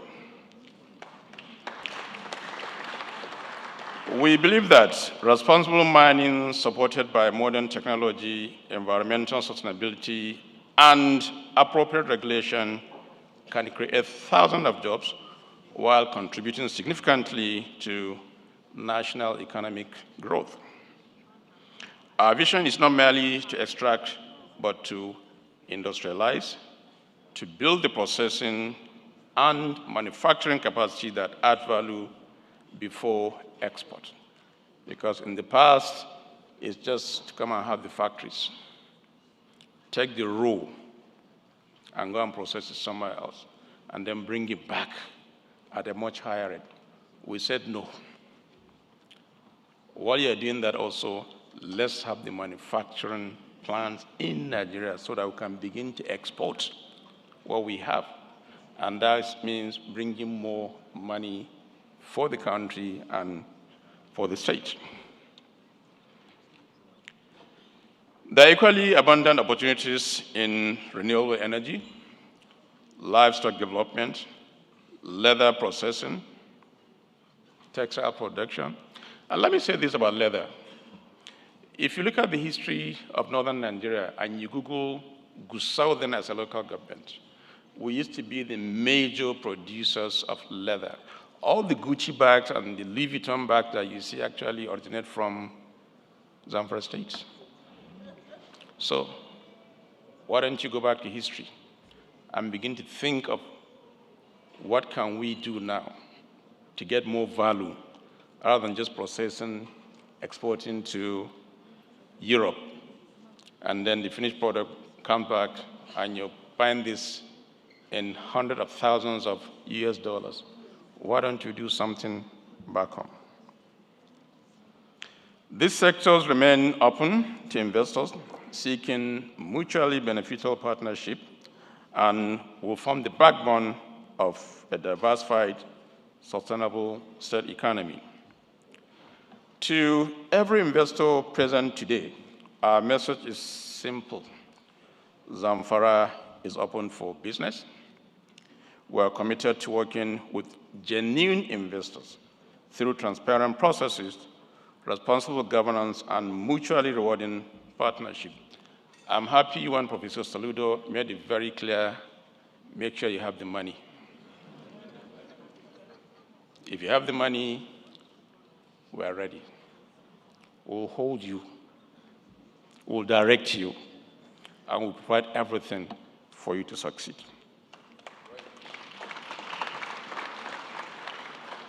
To our brothers and sisters in the diaspora, permit me to speak directly to you. Regardless of how long you have lived abroad, Nigeria remains your home. Your experiences, professional expertise, entrepreneurial skills, technological knowledge, and global network constitute an invaluable asset that our nation needs. Investment is not measured by only in financial capital. Mentorship, innovation, research, collaboration, technology transfer, and strategic partnership are equally powerful investments. Every successful business established, every factory built, every technology introduced, and every young entrepreneur mentioned contribute to building Nigeria we all desire. No matter whether you're changing your citizenship from Nigerian to Canadian to American, name it, the first thing they will tell when they ask you, first, you're a Nigerian. And nobody will change Nigeria, nobody will transform Nigeria, but the people in this room. As subnational leadership, we recognize you in diaspora and perhaps our most strategic partners in catalyzing this change. As ambassadors of our great nation, I encourage you to continue projecting the positive values of Nigeria wherever you live.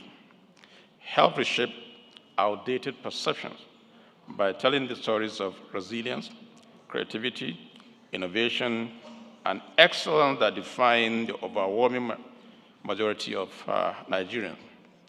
Together, we can build confidence that attracts investment, tourism, trade, as well as global partnership. Ladies and gentlemen, the future belongs to societies that build bridges rather than walls. Government cannot transform economies alone. Sustainable development requires strong partnership between the public sector, private investors, development institutions, and citizens at home, as well as citizens abroad. Our administration in Zamfara State stands ready to build those partnerships. We are prepared to listen, collaborate, and to investors. I therefore extend a sincere invitation to you to come and see Zamfara State by yourself, because they said seeing is believing. Explore our opportunities, engage with our institution, partner with our businesses, and invest in our people. Together, we can unlock enormous economic potential that benefit not only Zamfara State, but Nigeria as a whole. Let this confidence be the beginning of an enduring partnership that will generate prosperity across continent and across generation. On behalf of the government and the good people of Zamfara State, I thank the organizers of this opportunity and wish every participant fruitful deliberation and successful engagement. Thank you. We're here. We're ready. We give you this confidence. Please come home. Forget about the fear of the unknown. Thank you very much.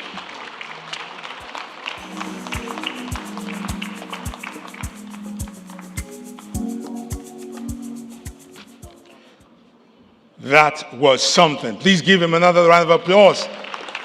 Wow. Please, before you sit down, there's something we call, Nigeria is a multilingual country, and so we have about over 350 languages officially, and it means even said that it's possible that we have over 500 languages in Nigeria. So, but there are three major ones, and I just want you to use those languages to say money. Somebody say owo. Say owo. Say kudi. You got to call it because you are calling money. Say kudi. Say ego. Say, you have to say like an Igbo man. Ego. Aha, good. Fantastic. So we've been talking about money, and there is opportunity to make money in Nigeria and make impact in Nigeria. And those are the conversations that our excellencies have spoken about in Anambra State and as well as in Zamfara State. And they've said, when you are coming, bring owo, bring kudi, bring ego, all right? So I like the way His Excellency put it when he said that he has done too many conversations where they are showing intent. And he said, this time around, bring money, let's invest, and let's make impact. Another round of applause for our distinguished governors again. Now, quickly, I want to bring up stage because the governors could not be here, but they knew the importance of this session, and they sent representatives to come and represent them. And the first person I'll be bringing up is, I mentioned him earlier, because he's somebody that I believe has impacted the entertainment scene in Nigeria and other parts of Nigeria. Development. So if you ever listen to any Chocolate City sounds from MI to his brother, and then also, what's his name again? Ice Prince, thank you very much. Please, he is the co-founder and the executive chairman of Chocolate City, and he's an erudite lawyer, and he's representing the Kaduna State Governor at this moment. Please welcome with me, Mr. Audu Mekori.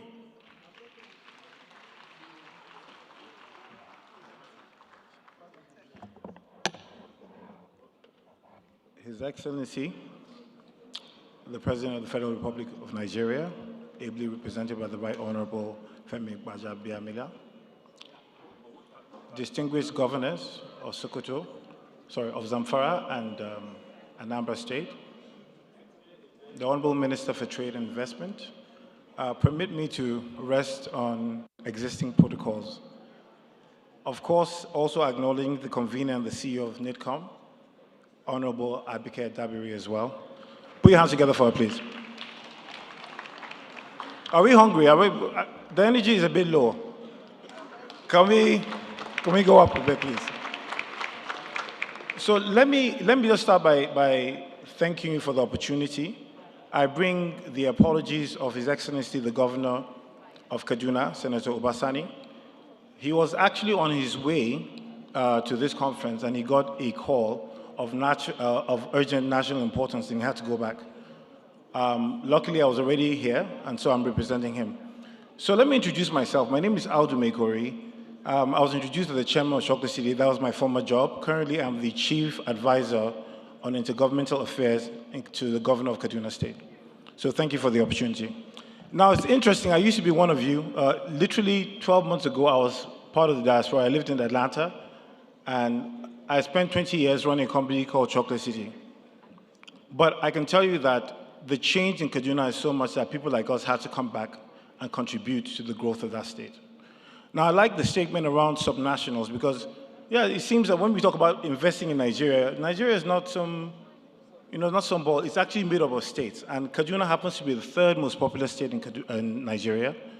It is a landmine of solid minerals as well. 2 days ago, His Excellency, the governor of Zamfara, and I went on an investment panel, and he corrected me, very correctly, of course, that Zamfara is number 1. But I can say, sir, that we're a very close number 2. So put your hands together for Kaduna State, please. I think it's really easy to say that we are looking for investors. But how many countries, how many states are ready for investment? I think they're two different things. And I can tell you that Kaduna is ready for investment. The first thing we did really, under the able leadership of the governor, was to restore security. If you were in Kaduna or even Nigeria over the past 4 or 5 years, you know that it was difficult to go back and forth. Insecurity was at its height. Today, I can assure you that you can drive from Kaduna to Abuja in 2 hours. Their train services is as safe as ever. In terms of healthcare, we have been recognized. Sorry, do I have your attention, please? Can I have your attention, please? So in terms of healthcare, we're recognized as actually one of the biggest partners to the Bill and Melinda Gates Foundation. We've been able to reduce infant mortality significantly from 75% to all the way down to about 43% as at 2025. Yeah, you can clap. We like the claps, you can clap. In terms of education, sorry, I forgot to acknowledge my sister here, the special advisor to the president on school and feeding program. Can you just raise your hand? Can you stand up? Just be acknowledged from Kaduna State.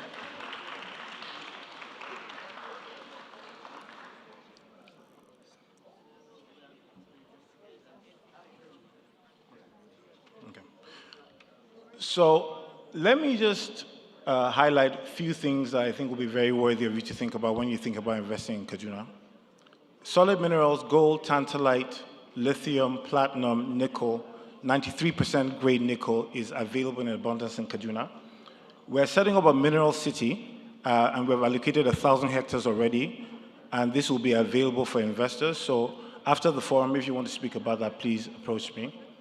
If you're talking about healthcare, we are building world-class hospitals, restoring PHCs to 1,500 capacity. And finally, I must also say that in terms of being a digitally ready economy, the governor has spent a lot of money making sure that you can come to Kaduna, start your business. In fact, the Honorable Minister who was in charge of enabling business, ease of doing business, as 2023, we're ranked number 8th in Nigeria, but as of 2025, we're number 2 in the whole country. So it simply means that if people like us who are entrepreneurs, who are build businesses, feel comfortable putting our money in Kaduna, I think you should too. So if you're a Nigerian, Canadian, Nigerian, any sort of Nigerian, please come to Nigeria. We're ready, and Kaduna is more than willing and able to accommodate you. Thank you so much.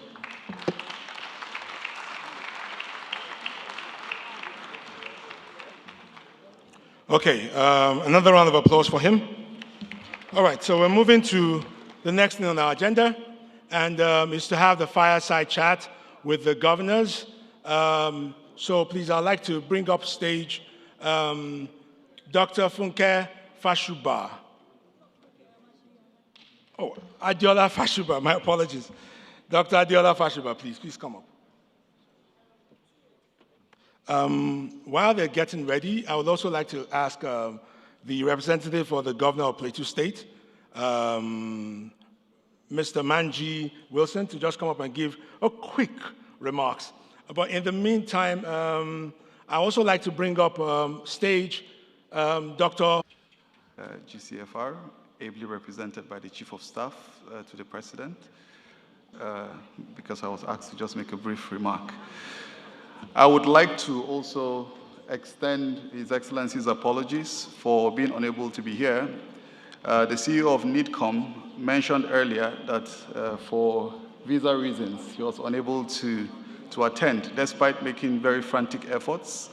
And he acknowledges the support offered by not just NIDCOM, but also the High Commission in Ottawa. Several letters were sent, several communications were made, but unfortunately himself and the rest of the team weren't granted visas to be here. In the same vein, kindly permit me to acknowledge Honorable Dachum Bagos, whom he also sent. Thank you, Honorable. And we're here to try our possible best to represent Plateau State here in Toronto, Canada. Their Excellencies and other distinguished speakers that spoke before me did an excellent job by sharing all the microeconomic indices, sharing all the reforms that Mr. President has undertaken right from the moment he took over office, and also establishing a very, very robust business case for why you should invest in Nigeria. So that has made my job easy. I'm not going to go into all of those details, and I will just try to nudge you on why you should also look at Plateau when you are coming into Nigeria and looking for investment opportunities. His Excellency Barrister Caleb, upon coming to office in 2023, decided to design what you call an ATM for Plateau State. Most of us know it as the automated teller machine, but for us, the ATM towards our economic revitalization stands for agriculture, tourism, and mining. The three core pillars of our economy in Plateau State. Right from time immemorial, many people know, or some of you may not be aware, but mining in Nigeria started in Plateau State back in 1903. So that drove a lot of expatriates coming to Nigeria. Besides those that resided in Lagos, quite a number of them were resident in Plateau State. In 1929, the first hydropower facility in Nigeria was established in Plateau State, known as the NESCO, that also provided 24 hours electricity supply to the Jos environs and was able to service the tin mining industry that was growing at the time. That potential is still there, that potential is still real, and Plateau State still holds a large deposit of not just tin, but columbite, monoxide, and so many other minerals, including transition minerals that can be found in various parts of Plateau State. A robust and full-fledged opportunity also awaits you there, and we know that Canada has a comparative advantage when it comes to mining, whether exploration or other aspects of mineral trading, setting up of beneficiation plants, and large-scale players of virtually everything grows. And I think in the 1970s and 80s, Plateau State exported flowers, including exotic flowers, to Europe, and that also served as a very important source, of our economy. We are working on revitalizing that sector now. We have a full-fledged plan. We have a lot of community that are currently producing a lot of these horticulture products. And for so many of you that are in that space, come work with us to see how we can improve on our FDI in Plateau State by ensuring that that sector becomes one of the important sources of not just Plateau State's revenue generation, but that of Nigeria. Of course, our touristic potential is there. The highlands of the plateau is there for you. The weather is excellent. It's accommodating. And of course, it's also healing. So tied closely to our tourism plan is also the hospitality industry. And we look forward to seeing how a lot of you will come to work with us to set up recreational facilities, to work on hotels. His Excellency is currently renovating the popular Hill Station Hotel that so many of you know.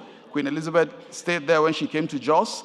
And we're trying to turn it into a 5-star modern hospitality facility. And before the end of the year, that facility will be open for so many of you that will come to Jos to be able to, take advantage of that and enjoy your stay in Plateau State. Agro-industrialization is very central, and we are part of the next phase of the Special Agro-Processing Zone project of Nigeria. We're setting up a 500 cattle slaughter lab or abattoir just next to our airport. It is close to our inland dry port. Next to it, it's a 1,000-hectare facility. And I'm glad that the CEO of NIPC is here. We're looking at working on some cold chain storage facilities besides the processing to ensure that we move from production to processing. Of course, we standardize those practices and we look at exports right from Jos. And our airport has been granted a international cargo status. We are working on upgrading that.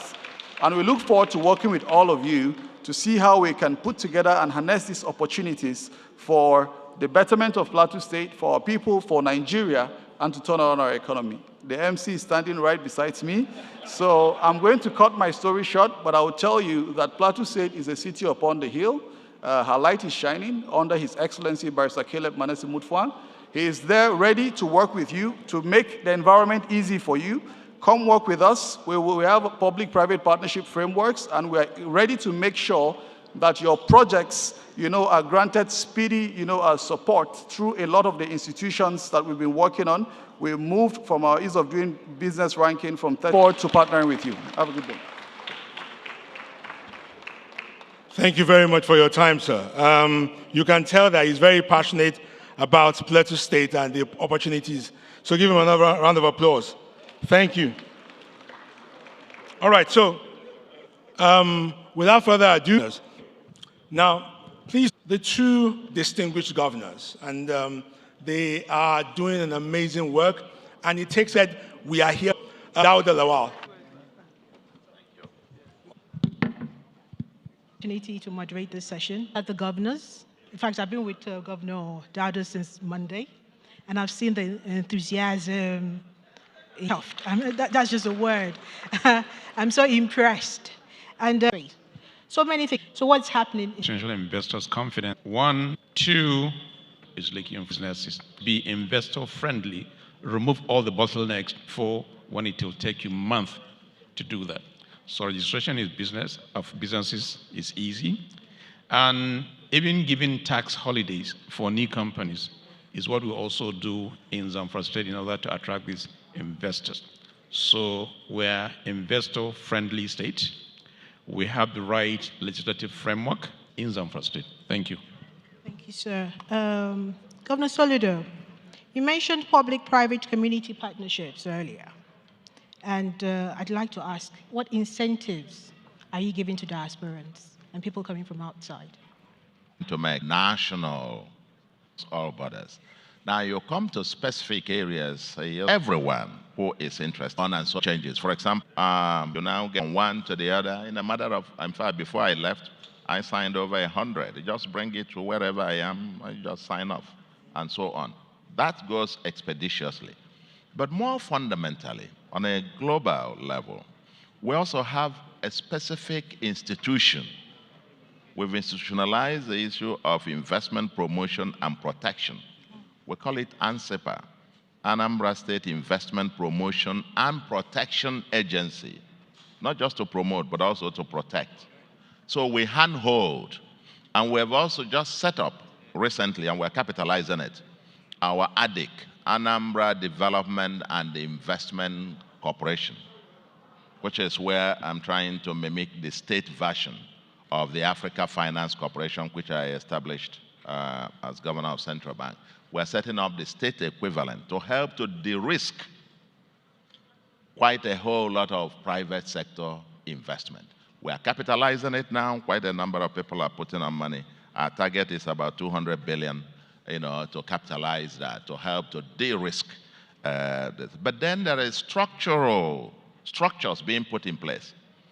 Like we're setting up land banks, we're quarantining specific areas as industrial commercial zone. We're building an aerotropolis, an industrial city.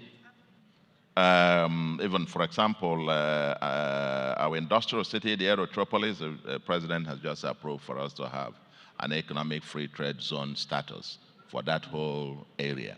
We're building a new airport, capitalizing that. They have the automobile the chemical, you have the agro-allied, and so on, industrial zones with the peculiarities that are there. We are clearing the place, making them investment ready, taking direct power. We built now a power substation there, and power energized within the zone.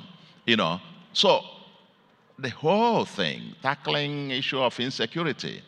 We've ended Monday sit at home in the southeast, and as it were. The process where 1 day out of every week is devoted to sit at home, we had to take the bull by the horn. It's either we survive or we perish. And thank God we got it done. And Onitsha, the largest market in West Africa, is up and running again on Mondays. So we're quite intentional about this, very bullish about this. And what I say, why I apply for this job, is to be able to demonstrate case studies to prove that it can be done. We take specific one, we show it can be done, delivered, and it is running. Our Fun City today, it's the best of it in West Africa, they say. There's no other place you find in the place where you have leisure park, water, amusement, arcade, and then you have a world-class country club all in the same place that could now attract over 15,000 visitors during the peak seasons per day for more than a month. So what is the point? We are deliberate, we are intentional, and we focus on specific case studies. Get this thing to work. Our industrial commercial city up and coming, and the next 2-3 years, I think Nigeria will see something. Thank you very much, sir. Different, yeah. I'm still going to stay with you because you mentioned state policing. So what is your take on it? How do you think it will help alleviate security issues at the moment? So do you think state policing will be appropriate? And how? Yes, sir. Oh, yeah. Sure. State police is it. Even from state policing, we go down, should even cascade down to municipal or local governments and so on and so forth. Obviously now, the entire security architecture we have, for example, in my state, we have the federal police, we have January last year, we launched our state Agone chamber. That is almost like our own state, I think in the Southwest they call them the Amoteku or something. And then we have them at the state level. We have local government and we have community vigilantes. How the complementary actions of our Agone chamber at the state, local, and community level, we will not be able to retrieve back Anambra from the criminal elements that invaded the place. So we're going to count the way. By thanking Bertie. Looking back international, there was my different industry level to we have on it today, the capital, they can take something that statement. Which scales that the diaspora, we can say, they want them to start attacking this system. Yeah. Thank you, Ben, who set out better to develop London, $1 billion balance sheet, our own equity in it, where people that I will tell you about what we did and how it came about, and opened also a platform for everybody to put in their money. Currently, we have exactly that same platform now. And so the diaspora, you are welcome to invest in ADIC, but in the private sector. You also just saw more about rare peace in our country. Is there a protocol or a system or framework that you can actually share with the diaspora community how you could replicate one of the finest moments of development in Nigeria, where we brought a fusion of entrepreneurial capitalism and the natural greed of capitalism for the Nigerian people, transforming regions and Nigeria into one of the most important critical nations in the world. So I look at this thing from one key factor. Diaspora has the minerals, and we have a huge artisanal miners, but we do not have the refining and the processing. I know there are a lot of diasporans that will say, if Dr. Lawal gives us a framework, we will raise $100 million. We own the mineral in Zamfara. The artisanal miners provide the feedstuff, which will now be refined and distributed. Nigerians own that company, and it will be a Zamfara-based business. Is this something you think that we have a playbook for? Thank you. Thank you very much. First of all, you spoke about two things, which is agriculture and mining. When you speak about agriculture and mining and Zamfara State, this is where we have comparative advantage, because purely Zamfara State is an agrarian economy. That's one. Two, it is also a state that has critical minerals. These are two comparative advantages that we have as a state. Now, looking back to agriculture, and in those days when we had the commodity boats, groundnut board, cotton, and so on and so forth. Make sure also whatever they grow, there is market for it. That is one incentive that you have in place. Was in abundance to dominate that field. Please come. Ron. My brothers and sisters in diaspora support you. We had this experience in the past. We know what it is to live abroad. And we are now in position of authority, and we know what it takes to make things work. That is why we're here as person, not representative, to give you that confidence. So please invest in Nigeria. Thank you. Thank you so much. And the same question goes to you, Governor Soludo. What would you advise the ordinary diasporan, someone like me that wants to come back home?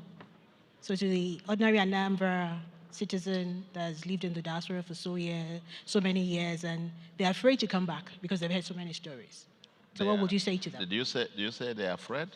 Yes, about afraid. Important question. No. As bad news, okay, happening now. This thing, breaking news. This one happened, and you think, but then the Chinese are flooding in. Nigerians are flooding in. The other day, I hosted one company, manufacturing cables in Anambra, and he's expanding. He wants to build an industrial park, a full industrial park, 100 hectares by himself.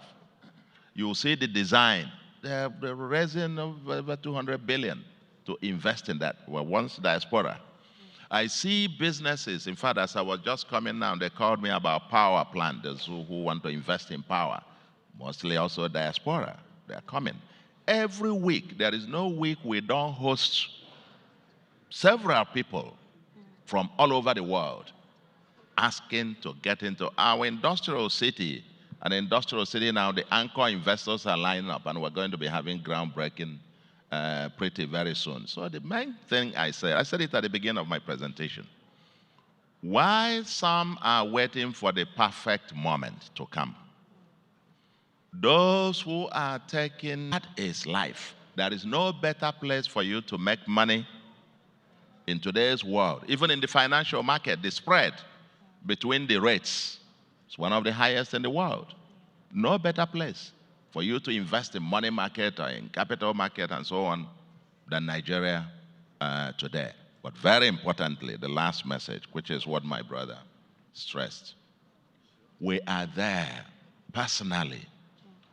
I am the last day I will be asked, what did you do? So this Growing, and we are working hard. And as I said, to build. Yes. Is everybody on this table, please? Is the fact that that's very, very key. And that will then join, and then the governors will have to please wait. His right honorable Chief of Staff will also please wait as the pictures are being taken. And the ministers as well, please wait. Thank you.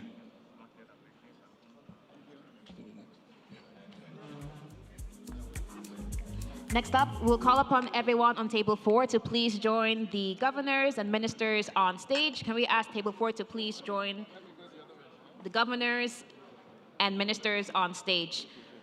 Organizing committee, please get ready. Those who were part of organizing the successful event, please get ready to come on stage after this.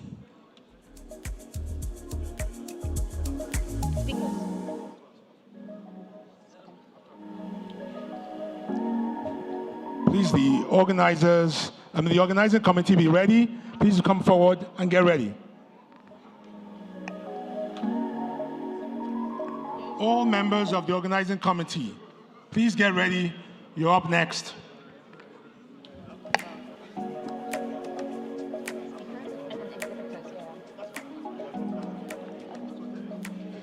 Thank you, table 4. Now we're going to call upon the organizing committee to come forward. So those who were part of planning.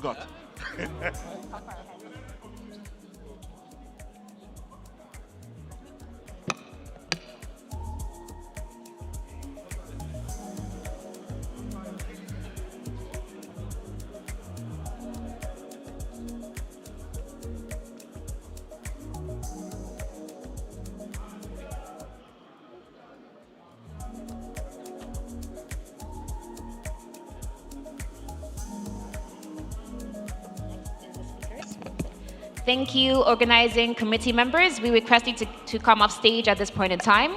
We'll now call upon all of the speakers, those who have spoken this morning and those who are yet to speak in the afternoon session. So please come forward, all speakers. Speakers, please join governors, senators, and ministers on stage, calling all speakers from the morning session and those scheduled for this afternoon. Speakers, please join the stage. Speakers, please join the stage. If you spoke before or you're going to speak later.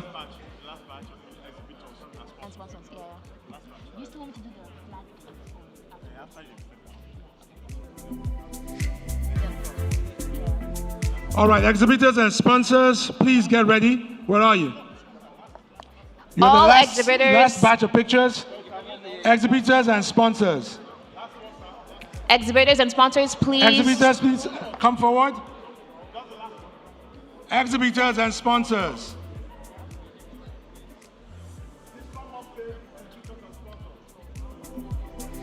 Please find your way up stage as quick as possible.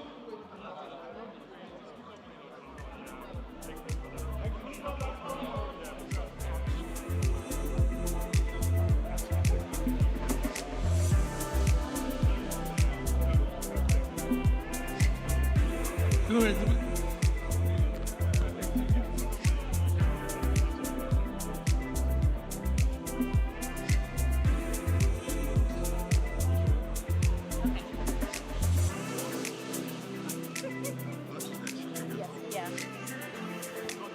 Thank you, everybody. Thank you to our governors, ministers, and senators. You are free to get off the stage at this point in time.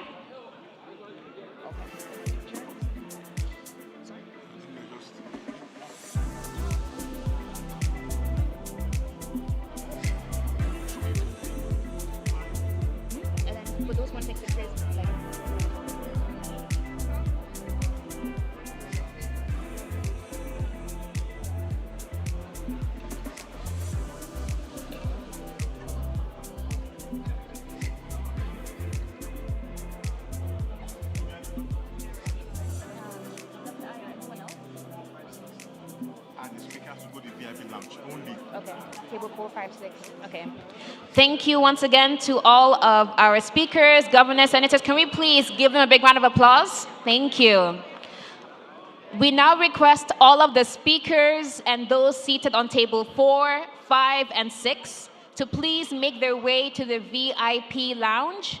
If you are a speaker or were seated on table 4, 5, and 6, please make your way to the VIP lounge. With that being said, we now have a 30 minutes break.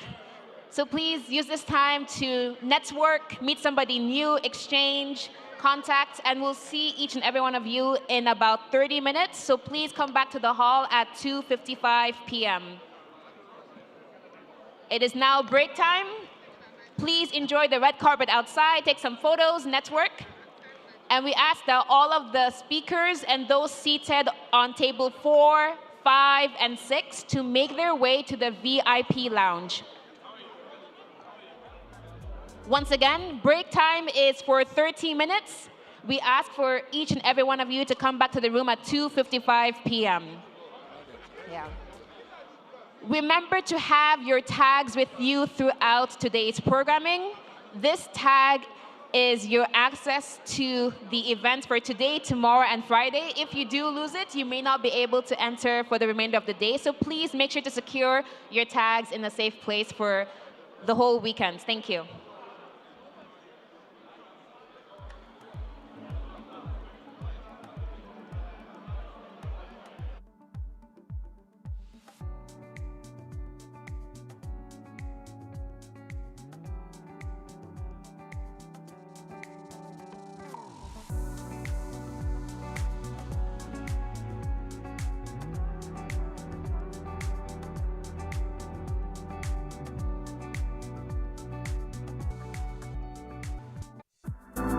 Have a 13 tag, please.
Hi, everyone. Good afternoon. Hope we are enjoying ourselves. We're going to resume today's programming in the next 5 minutes. So if you can hear my voice.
everyone, welcome back.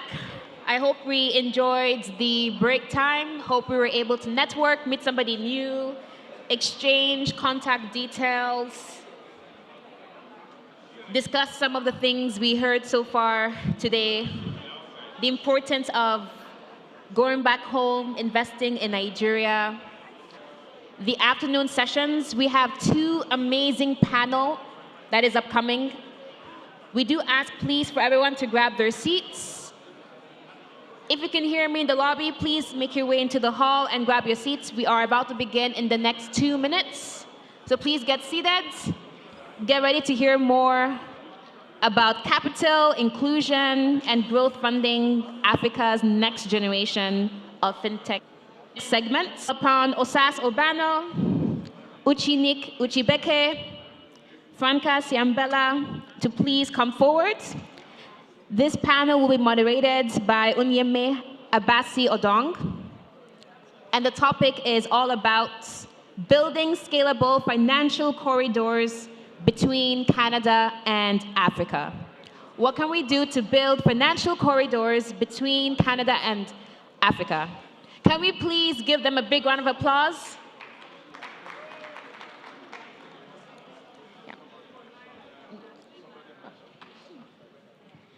This session will last for 20 minutes, moderator, so 20 minutes is the session. Thank you. Good afternoon, everyone. I'll try not to bore you. We just came back from lunch, and I'm sorry that I'm the one who had to break your lunch. Good afternoon, and welcome to our panel on building scalable financial corridors beyond remittances.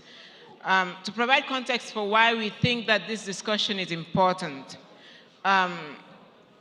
it is reported, we have heard today, that Africa remittances stand at 100 billion, thereabout, in 2025. And while this represents significant flows, especially when we hold it up against a 2.8 trillion continental GDP in the same year, Honorable Chinedu Okere has reiterated to us that remittances are the entry point for the Africa-Canada financial infrastructure and not necessarily our end game. And so in this, we echo Prof. Ekwekwe, whom we have heard today, who has said to us that we need to move from remittances to investment, from money to capital. And so to help us draw a roadmap from remittances to investment and scalable financial corridors, we have convened this expert panel to share their insights on what is required, especially as both Africa and Canada begin to engage on a variable geometry basis. On the panel, we have Uchinik Uchibeke. Uchi is the founder of Chi-Money, and he has built a single API for cross-border payments across 41 currencies, obtaining one of Canada's first payment service provider licenses. Thank you for coming, Uchi. We have Franca Shiambela, who's a lawyer and mediator with over 30 years of experience and expertise built across North America, Asia, and Africa. Franca is the executive in residence at McGill and Lagos Business Schools and has consulted on the Africa FinTech Passport Initiative. Welcome, Franca. We have Osas Obano, who heads the African Impact Initiative at U of T's Scarborough and builds the bridges that get African founders into Canadian markets. Osas has helped mobility startup Trips to land its first Canadian contract. Welcome, Osas. And then we have Babu Nair. Babu is the founder and MD of Financial Technology Frontiers. Babu runs a media company on banking and financial services and a platform that connects fintechs, banks, and investors across Canada, Asia, and the Middle East. Thank you for coming to share your expertise with us. My name is Unyema Basi Odong, and my role is to stay out of your way while our experts share their insights. And so I'll start with you, Uchi. You built a single API across 41 currencies. I'm still trying to wrap my head around that. and as an African-founded fintech, got one of Canada's first PSP licenses. And I'm curious, as others are in this room, what did that licensing process teach you that other founders in this room should be aware of before they try the impressive feats that you have attained? Awesome. Thank you so much, Ime, for that question. So Chi-Money built one of Canada's global payout solution. So we allow payments to flow seamlessly between bank accounts, mobile money, gift cards, airtime, crypto, and so much more. And we went through the Techstars Rona Accelerator, registered as an MSB with FinTrack, and also became one of the first African-founded fintechs to hold Canada's PSP license. So we've been through the journey from day zero to getting licensed. And throughout this experience, one of the biggest lessons is that the license is a moat and a cost at the same time, right? So the license opens up opportunities. Banks want to listen to you, partners want to listen to you. But in addition to that, there is a cost that comes with that. So the capital requirements, the compliance requirements, and the reporting that never stops. So when getting a license, you're basically signing up for a permanent operating expense, and also it's not just a one-time achievement. The second lesson for us is that a license is a permission to play, but it's not distribution, right? So at Chi-Money, we spent a lot of time on getting the licenses, building a solid product, but we spent not so much time on distribution. So it was 90% time on product and 10% time on like distribution. So the lesson there is that we want to do 50-50 between the product and also the license and the distribution, and then it starts, right? So it's all good and well to have the licenses and also the product, but if we don't have the capital to scale what we've built, then it's just futile.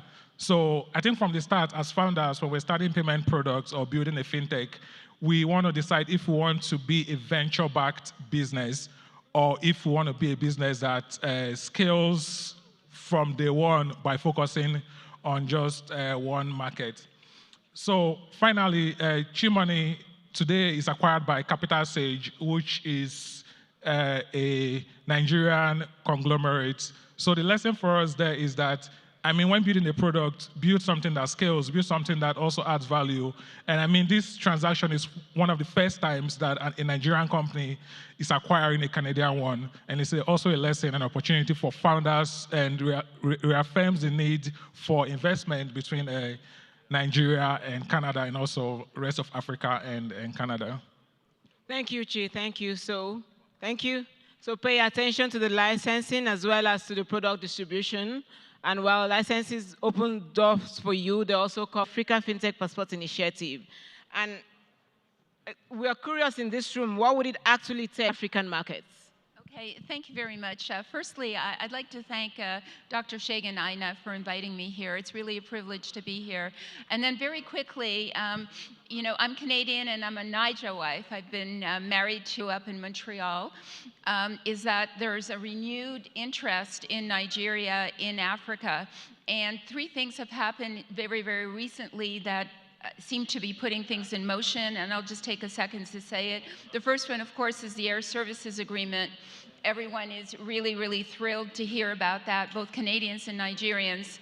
And I understand that, you know, we'll get from Lagos to Toronto in less than 10 hours. I'm not sure I believe it, but the second thing that's really happened is a gentleman named Mr. Aliko Dangote went to meet Prime Minister Carney. And that sparked a lot of interest of the Headies taking part in Toronto in October. So these are events that have catalyzed or have speeded. They have been consulting on the FinTech licensing passporting project. And basically what it is as it stands right now in Africa, with a couple of exceptions, if you're licensed, the process of being licensed all over again. The exception is Rwanda and Ghana. In the 54 countries, you'd have to be licensed everywhere. 13 African countries, and they named all the African countries, and I'd like to be all countries.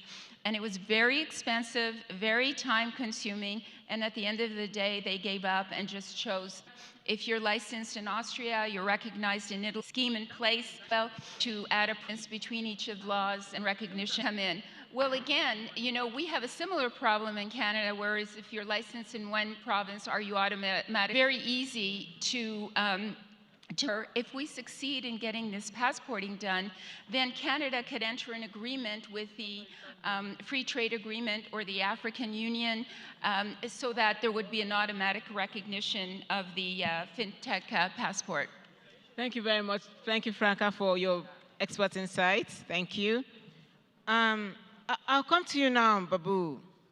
From the investor connector seats, I'm curious, and as I'm sure that certain people in the room are, what does a scalable corridor look like?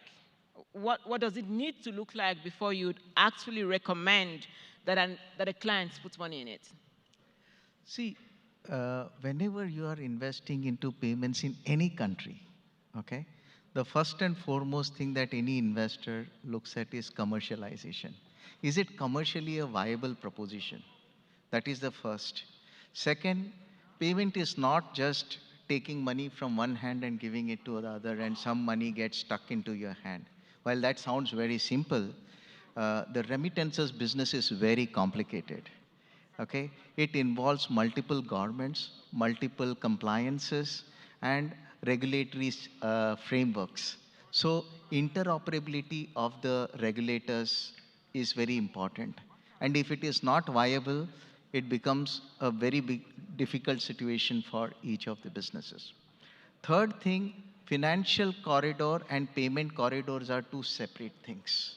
It is not just payment from one person to the other. That is fine. But tomorrow, if Canada has to really imbibe any new product or a new payment company, it will not just look at a service. It will look at, are you creating a financial corridor? That essentially means, are you going to enhance the trade between both the countries? Okay? So these are some of the more important nuances. How can you actually create an ecosystem which facilitates trade between both the countries? And especially with anti-money laundering kind of big nuances that take place in the world, countries are very, very cautious, especially countries in the West are very cautious about risk management and compliance. And that is where the first thing starts. So I have been doing awards for payments since 2012. And we have been working with various regulators and bankers to evaluate these payment products. And the first thing that anyone goes into is... You're looking at the regulator characteristics as well as the FISI. On TRIPS and helped it land its first Canadian contract through the African Impact Initiative program that you run. And in your experience with TRIPS to enter Canada, so is it capital, is it credibility, or is it just the connections? Thank you. Scale beyond their traditional markets. We've trained about 15,000 entrepreneurs from 46 different African countries, and we have invested in 125 of them.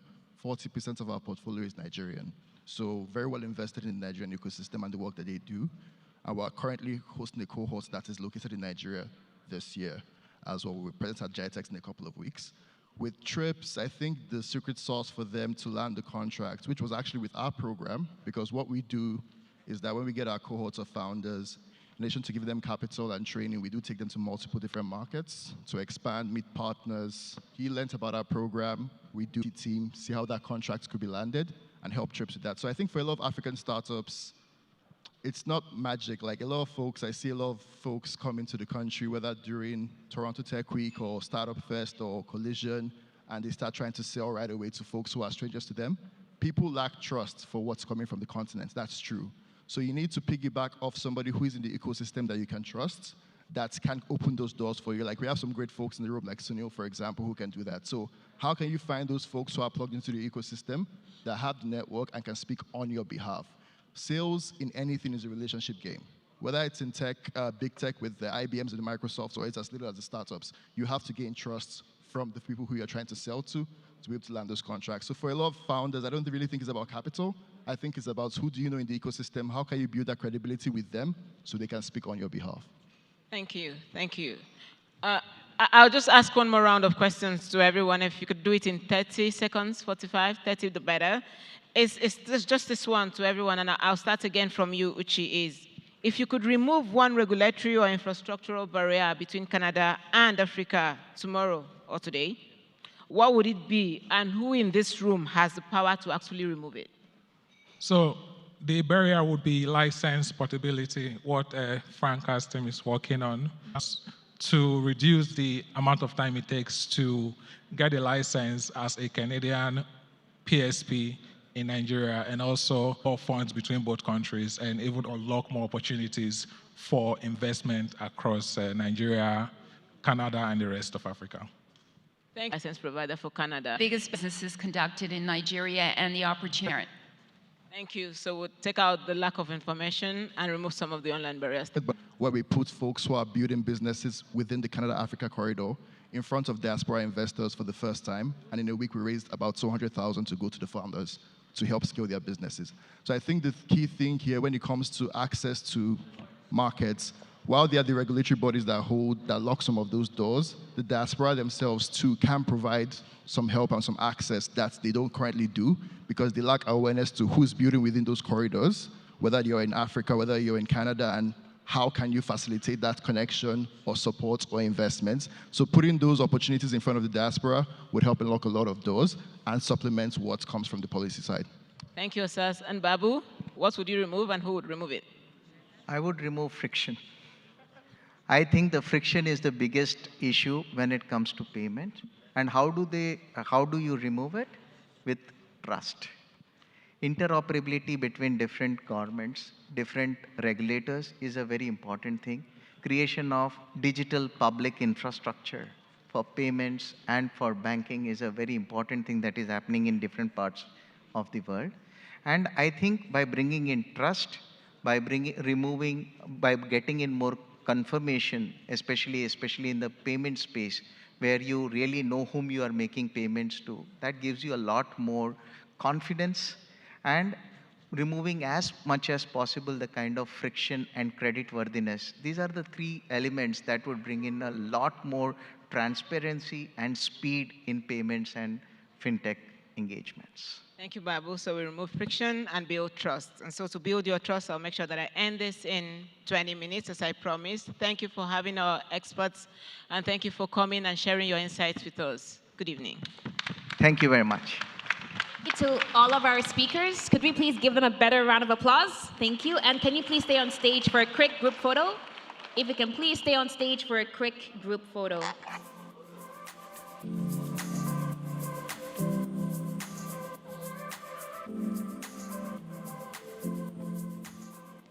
In the meantime, earlier on in the day, we heard a lot about the importance of returning back home, thinking about investments in Africa, thinking about the youths, the future leaders of tomorrow. We're gonna hear a special remark by the Director General, National Information Technology Development Agency in Nigeria, and he'll be talking on Nigeria's digital economy strategy, driving innovation, AI, and cross-border digital investments. With that being said, I'll be introducing Mr. Kashifu Inuwa Abdullahi. Could we please give him a big round of applause as he makes his way onto the stage? He'll be talking for the next 10 minutes about Nigeria's digital economy strategy. Thank you. Thank you. Thank you. Thank you for having me. Imagine a nation where innovative ideas are valued and rewarded, where people have access to the latest technology and services, where businesses, entrepreneurs like you, investors, can hire young, creative, and competent workers, and where entrepreneurs prosper. That is the Nigeria of today, and the future is much more promising. This is not by accident, but it is by design. It is deeply rooted in the reform of President Bola Ahmed Tinubu, GCFR. Remember, on assuming office, the president made it clear that economic diversification and inclusivity are paramount to his administration's renewed hope agenda. And the president articulated 8 priority areas to achieve the vision. Based on that, at NIDA and our ministry, the Ministry of Communications, Innovation, and Digital Economy, we designed the Nigerian Digital Economy Strategy, a strategy designed to achieve sustained success. We look at it end to end, what you need to develop a digital economy. The strategy has 5 pillars.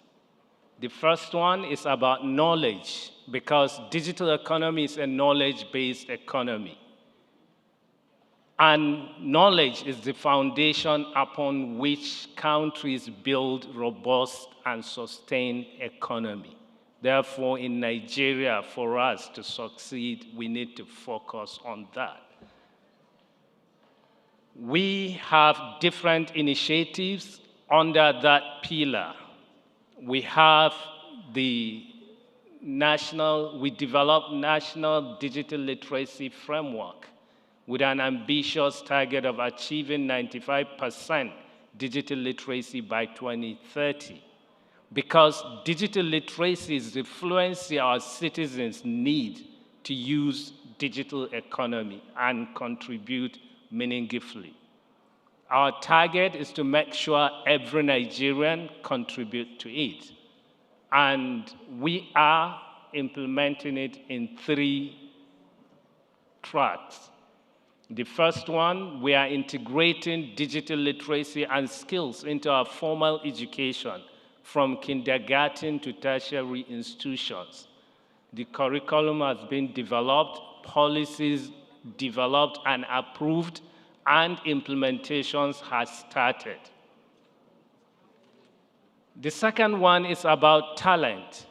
We have an acceleration program, the 3 million tech talent, to build talents we need for our digital economy before we fully integrate skills into our formal education. And the second pillar is about policy, because policy is the backbone of everything we do. That's what will de-risk for you to come and invest. I know Sunil can testify, the Nigerian ecosystem is one of the most promising in the world. He invested in so many startups in Nigeria, and he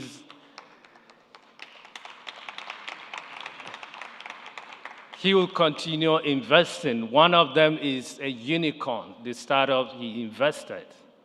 And today we are putting so many policies and reforms that can catalyze activities in different sectors. Nigeria, we are known by our resilience in fintech. And that also was not by accident, it was by design. The Anambra State governor was the former governor of Central Bank of Nigeria. He started laying the foundation. IT stand jumped more policies that will do the same thing. In June, President Bola Ahmed Tinubu established the Health Technology Office. The idea is to give birth to the health tech ecosystem. Last week, the initiative is about building our digital sovereignty. In the morning, the speakers spoke about threat to that, then come here to be colonized. They can colonize you wherever you are, and so on and so forth. So as a nation, if we want to protect our core values, our economy, we need to protect our digital, because that's the future. Industry enabling activity. We have so many initiatives. We have all the unconnected to provide fast connectivity and internet to our community. Initiative is intended to build. We spoke about so many things like Zamfara. He mentioned the leather, the cottons industry, and so on, where we don't process them in country. And that was the reason Africa, Nigeria, we lost during first, second, and third industrial revolution. It was not because we lacked the resources, but because we didn't have strategy, institutional framework, and policies. We have all this. We have the strategy, the clarity on where we are going as a nation. We have policies to protect investment and the risk build. That's how we can innovate, invent trade. We have done that with the fintech, and we can do it in other sectors. Because I remember the EdTech, legal framework, and institutional framework for you to come back and invest in Nigeria. So this is our digital economy strategy, and our work with us. That's where. Thank you for listening. Thank you very much, Mr. Kashifu, for those words. Could you please give him another round of applause? Yeah. Just before we begin the next panel, I want to make sure the energy is live. So there's only words. Okay. Generation of fintech unicorns. I'm going to call upon Onyeka, give them a big round of applause. Minutes on the clock for this. Try that. We'll build the next big thing, the next level. But that's what we're doing. You agree with me? You think we can do that? All right. And then, as you always say, ladies first, no?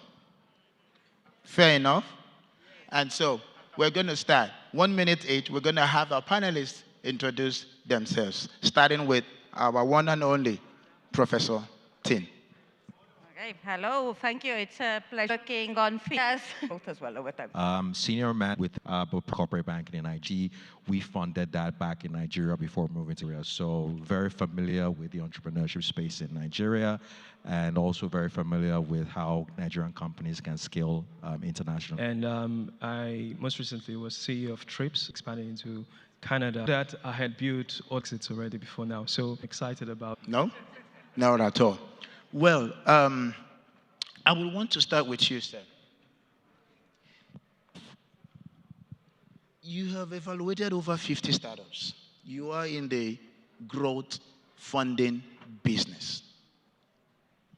And you speak often about the go-to-market gap in Canada in particular. How do you see that gap affecting Black-owned or Black-led startups or businesses, particularly with them trying to access funding for growth, from your perspective and from your experience within the BDC?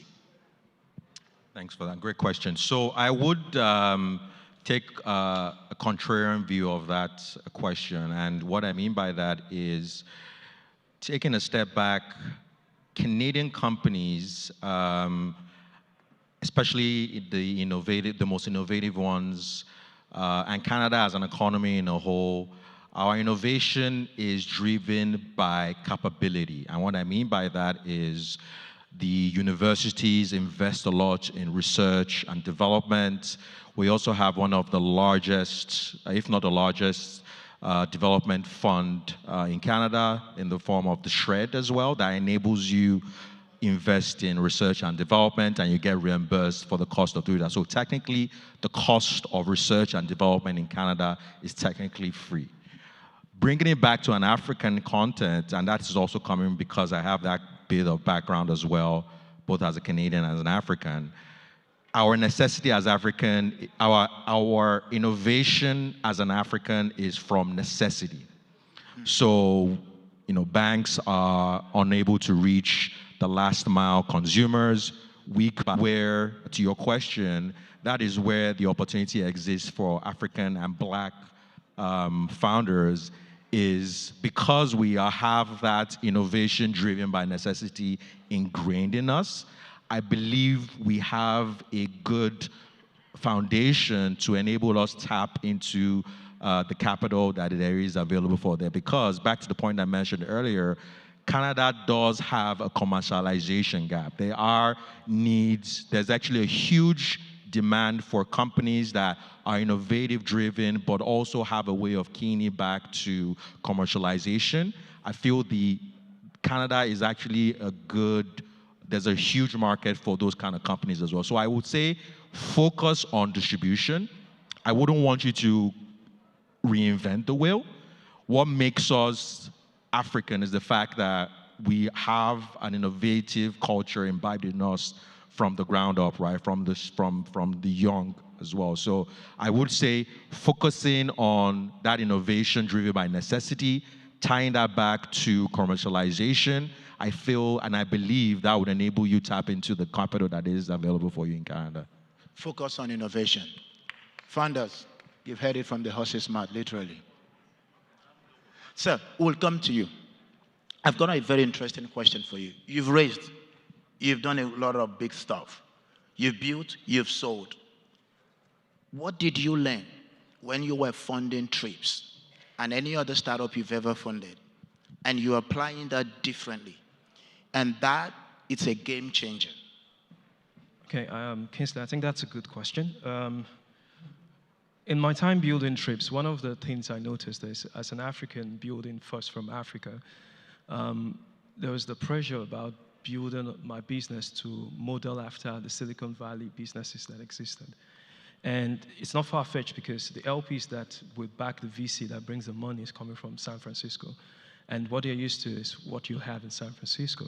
Mm-hmm. And we found ourselves trying to model our business towards what the VC wants, as against modeling our business towards what the consumer wants. And that was error number one. And scale things fast, grow fast, break things fast. Yeah, it's good.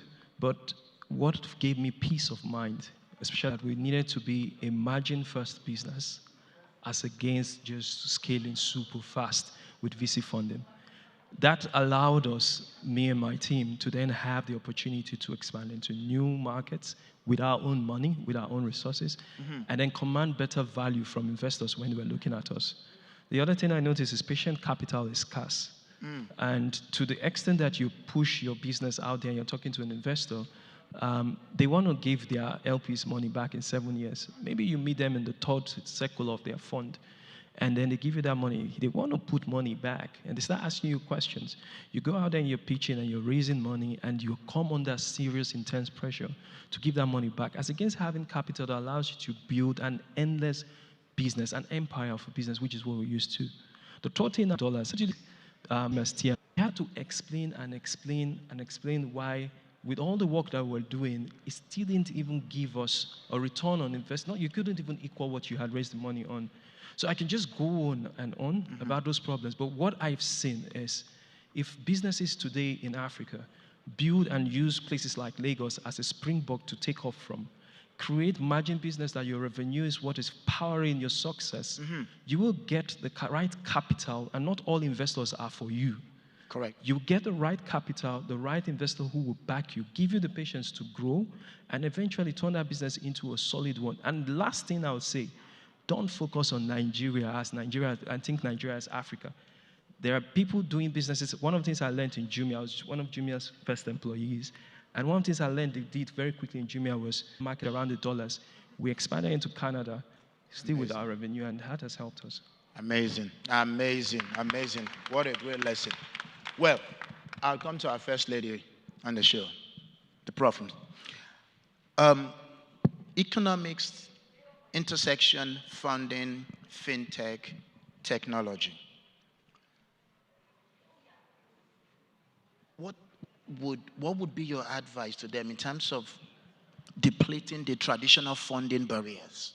Okay, so thank you. And this is a very good and huge question, so I could probably give a course on it. But as I have only about like 2 minutes, and maybe I'm just going to point out a few things. So first, I think that fintechs in Africa are doing in general great. And one thing I see like parallel with Estonia as well, that sometimes these environments have an opportunity to innovate by leapfrogging, because it's much more difficult to go on trying something new and very innovative in a system which has well-functioning legacy system, let's say Canada. So there is a huge potential here, and certainly what is happening in the payment space is huge. Second thing, like, as we want to get back to growth too, it is that especially in monetary economics, we Ladies and gentlemen, we have it right. Thank you so much for coming.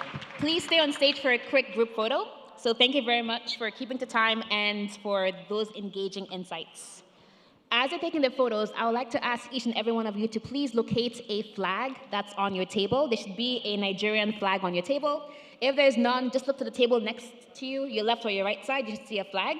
Have it handy because we're gonna end. Okay.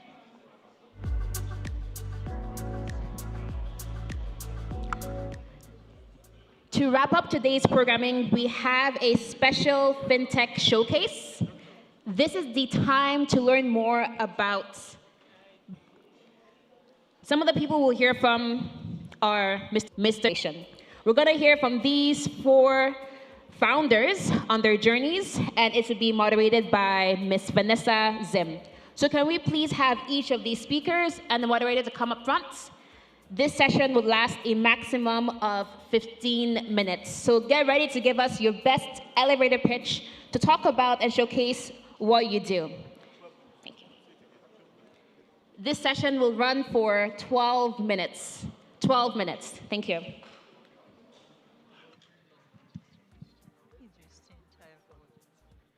Okay. Yes. Would you mind coming on stage, please?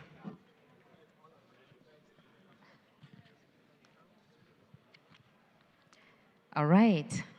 It's an honor to moderate this panel. As they informed, it's going to be a very short panel as they will present what they've done in the world of fintech. We want to make sure that you get the most of it, so I'm going to go straight and introduce the first speaker, Jay. If you want to come up, just stand and explain what you're currently doing and how it's impacting. Hello. Hi, everybody. My name is Jay Waterman. I'm the CEO of BlockStation. And what we've done is we've built an end-to-end ecosystem specifically for stock exchanges. And this is important because in order to bring in capital from Nigeria and from the diaspora, you need to make sure that we're including the public, okay? So over the last 8 years, we've been working with the NASD OTC exchange in Nigeria, as well as SEC, and a number of other organizations in order to bring this market live. And I'm so happy because 2 weeks ago, the NASD announced that the system is officially live. Yoo-hoo! So what does that mean for Nigeria? It means that all of these amazing assets that you guys have been talking about, all of these different, a lot of the people in the, because that's actually from their phone. They are not traveling back to Nigeria to invest. They're going home to see their family and to have fun. If I want to invest, I don't want to travel to do my due diligence. I want to pick up my phone and do the due diligence directly on the phone. And so this is what the NASD enables with the digital securities platform, okay? The other thing is, this world today, trust is such an important factor. And we have seen millions of people invest billions of dollars in things like Bitcoin that have absolutely nothing backing it. You know why? Because the transparency of the blockchain, okay? Blockchain brings a certain kind of trust, and the NASD's digital securities platform has that tokenization. So, what is required? One of the most important things that I was so glad to experience, because I've heard a lot of stories before going to Nigeria, all I heard was people are going to say, what can you do for me? But in dealing with the NASD, and dealing with SEC and the other organizations, they always said, what can we do for Nigeria? And so what you guys can do for Nigeria, take those different assets that you have. Make sure to mandate some of those go on the NASD's exchange. That is going to empower the market and give access to the Nigerians and the diaspora. Thank you, Jay. Next on stage, and I need you to be as fast as you can. It will be Uchi. Go ahead. Thank you. Imagine needing a separate remote every time you want to turn on the TV, a new remote every time. That would be very frustrating, right? Yet, that's what happens with sending high-volume cross-border payments. The fees are very high, the process is slow, and oftentimes you have to switch between different apps. So at Chimone, we believe that sending payments should be easier as sending a text message. That's why we've built one platform to connect multiple payment types, from bank accounts to mobile money like M-Pesa, to gift cards, to stablecoin, all in one platform, and we make it available in one API and also a mobile app that we just launched today called Tiki. So on the Tiki mobile app, you can send money to Nigeria, to Kenya, to Mexico, all around the world using just, and those payments can go to mobile money, can go to a phone number, can go to an email, all on one platform. We also have a... Faster. So we also have an API. We have a fintech in a box, or a payment infrastructure in a box. This infrastructure allows you to launch a payment product or embed payments without needing to integrate multiple providers. So from collecting payments in Canada, in the US, in Mexico, and several other countries, you can collect payments, and you can also pay out. We also have the ability to pay out to over 100 countries. So pay out to bank accounts, mobile money, things like that. And then finally, we offer multi-currency wallets in USD, Mexican pesos, Canadian dollars, and NGN. So if you're looking for a fintech in a box, Chimone is the place to be. Thank you, Uchi. Kingsley Madu is next, and I want you to do it as quick as you can. In 1 minute. When it's going to take me 10 seconds to come up stage. I know you're the best. Go ahead. Ladies and gentlemen, if Elumelu, Tony Elumelu, is to Nigeria, what is the equivalent in Canada? That is the question that has been asked, and that is the question that I will answer in the next 10 seconds.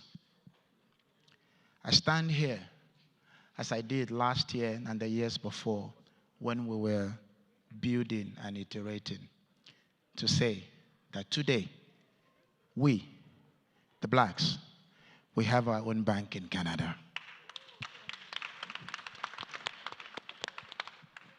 Do you want me to repeat that again so you can clap better? I said we have our own bank in Canada. Yoo-hoo! It took us years, it took us months, it took us efforts, but we got there. Businesses can bank. We're rolling out the individual retail banking next year. And just to give you an idea of how versatile that is, in the last 1 year alone, putting it in terms of Naira value, this bank has disbursed over 10 billion Naira to black-owned businesses as loans, just to help them grow in Canada. In terms of cross-border payments, we have processed over $100 million within the last 12 months, powering trade across Africa and the rest of the world. Faster, Kingsley. Thank you. Thank you. Perfect. And last but not the least, Soludin. Go ahead, dear. Hi, everyone. Champion this. 1 minute. Okay. Thank you. My name is Soludin. I'm one of the co-founders and the CTO at Trainers. What we do at Trainers is we help businesses and individuals in emerging markets to receive, send, and manage their finances wherever their journey takes them. So today, it doesn't look like it's a pitch. It's more of like a receipt. We've been existing for about 4 years now. We are in 17 countries in 3 different continents. We've been able to help more than 1 million users to move their money across the continent. And today, we've processed more than $2 billion. And we've venture-backed. I have one of my early investors here, Suni. So today, we've raised a total of more than $14 million to help African businesses, but now we're moving into other countries to kind of like help countries in the emerging markets to be able to move their payments around. So basically just see us as, don't see us as like a typical remittance company.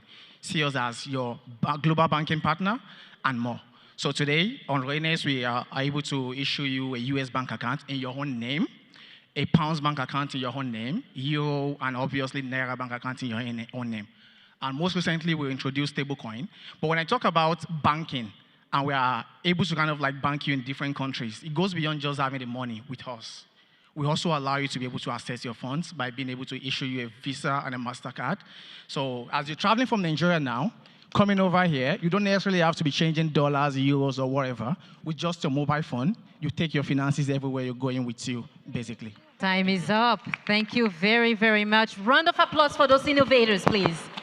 Thank you very much. Thank you, thank We'll you, take a thank picture and you. we go. Yes. Thank you for all of that. It's been amazing. So the photographers, please just help them take a quick photo. Okay, so yes, I quickly want to make some recognitions before we go ahead. I am told that Professor Ola Kasim, who is the professor of pathology of University of Northern Ontario Medical School, is right here. Professor Kasim, are you here? Please give him a warm welcome. Thank you, sir. I'm also told that Mr. Linus Okorie, Doctor, I believe, Linus Okorie, MFR is here as well. He is a leadership expert.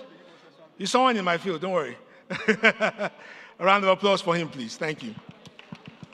And I'm also told that Chief Latifat Kasim, wife of the former Surveyor General of Nigeria, is in the house as well. Chief Mrs. Kasim, it's a pleasure to have you, ma'am. It's a pleasure to have you.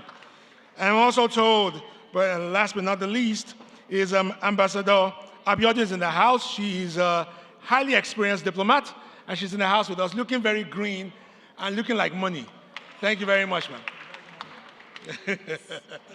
All right, so we have a quick thing we want to do for you before we call the last, before we do the closing remarks. Are you ready? Yes. So we asked you to get your Nigerian flags. Where are they?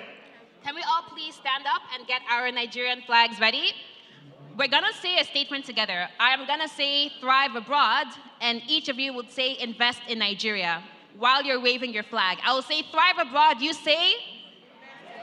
No. We need the energy, the Gen Z energy. I say thrive abroad. You say? Perfect. Wait, hold on, because she's Gen Z. And I know that I have Gen X and Gen Y and Gen A in the house. So we need to put some energy into it. Okay. So we'll do thrive abroad. Yeah. Invest in Nigeria. Thrive abroad. Thank you very much. Awesome. Yes, so we'd like to call someone I called our Oga on this stage who has been behind the scenes, making sure everything works and everything moves smoothly, all the way from Alberta. Please welcome with me, Professor Izu, for the closing remarks. Thank you. I am the only thing keeping you now from getting a good rest after a good day. But I want to say it's been awesome, and I hope you've all enjoyed a very good and productive day here. I think we've been honored to have the Chief of Staff representing the various highest levels of the presidency. We've had two governors in our mix. We had very, very eloquent, thought-provoking keynote address from Professor Ndubisi Ekekwe. We've heard from our fintech innovators about scaling ideas, African ideas into Canadian markets, and scaling Canadian capital into African ecosystems as well. In the fireside, to capital market, and many of you will find we're grateful to work with to put this together, and all of you who have helped to make today seamless. Thank you so much for your love and for your labor. So the theme of this conference, as you remember, is Invest Nigeria, Thrive Abroad. Ladies and gentlemen, today was the invitation. Tomorrow we'll go deeper into the how to make this happen. I invite you to rest well tonight. Remember, tomorrow begins early. Thank you very much, and good night.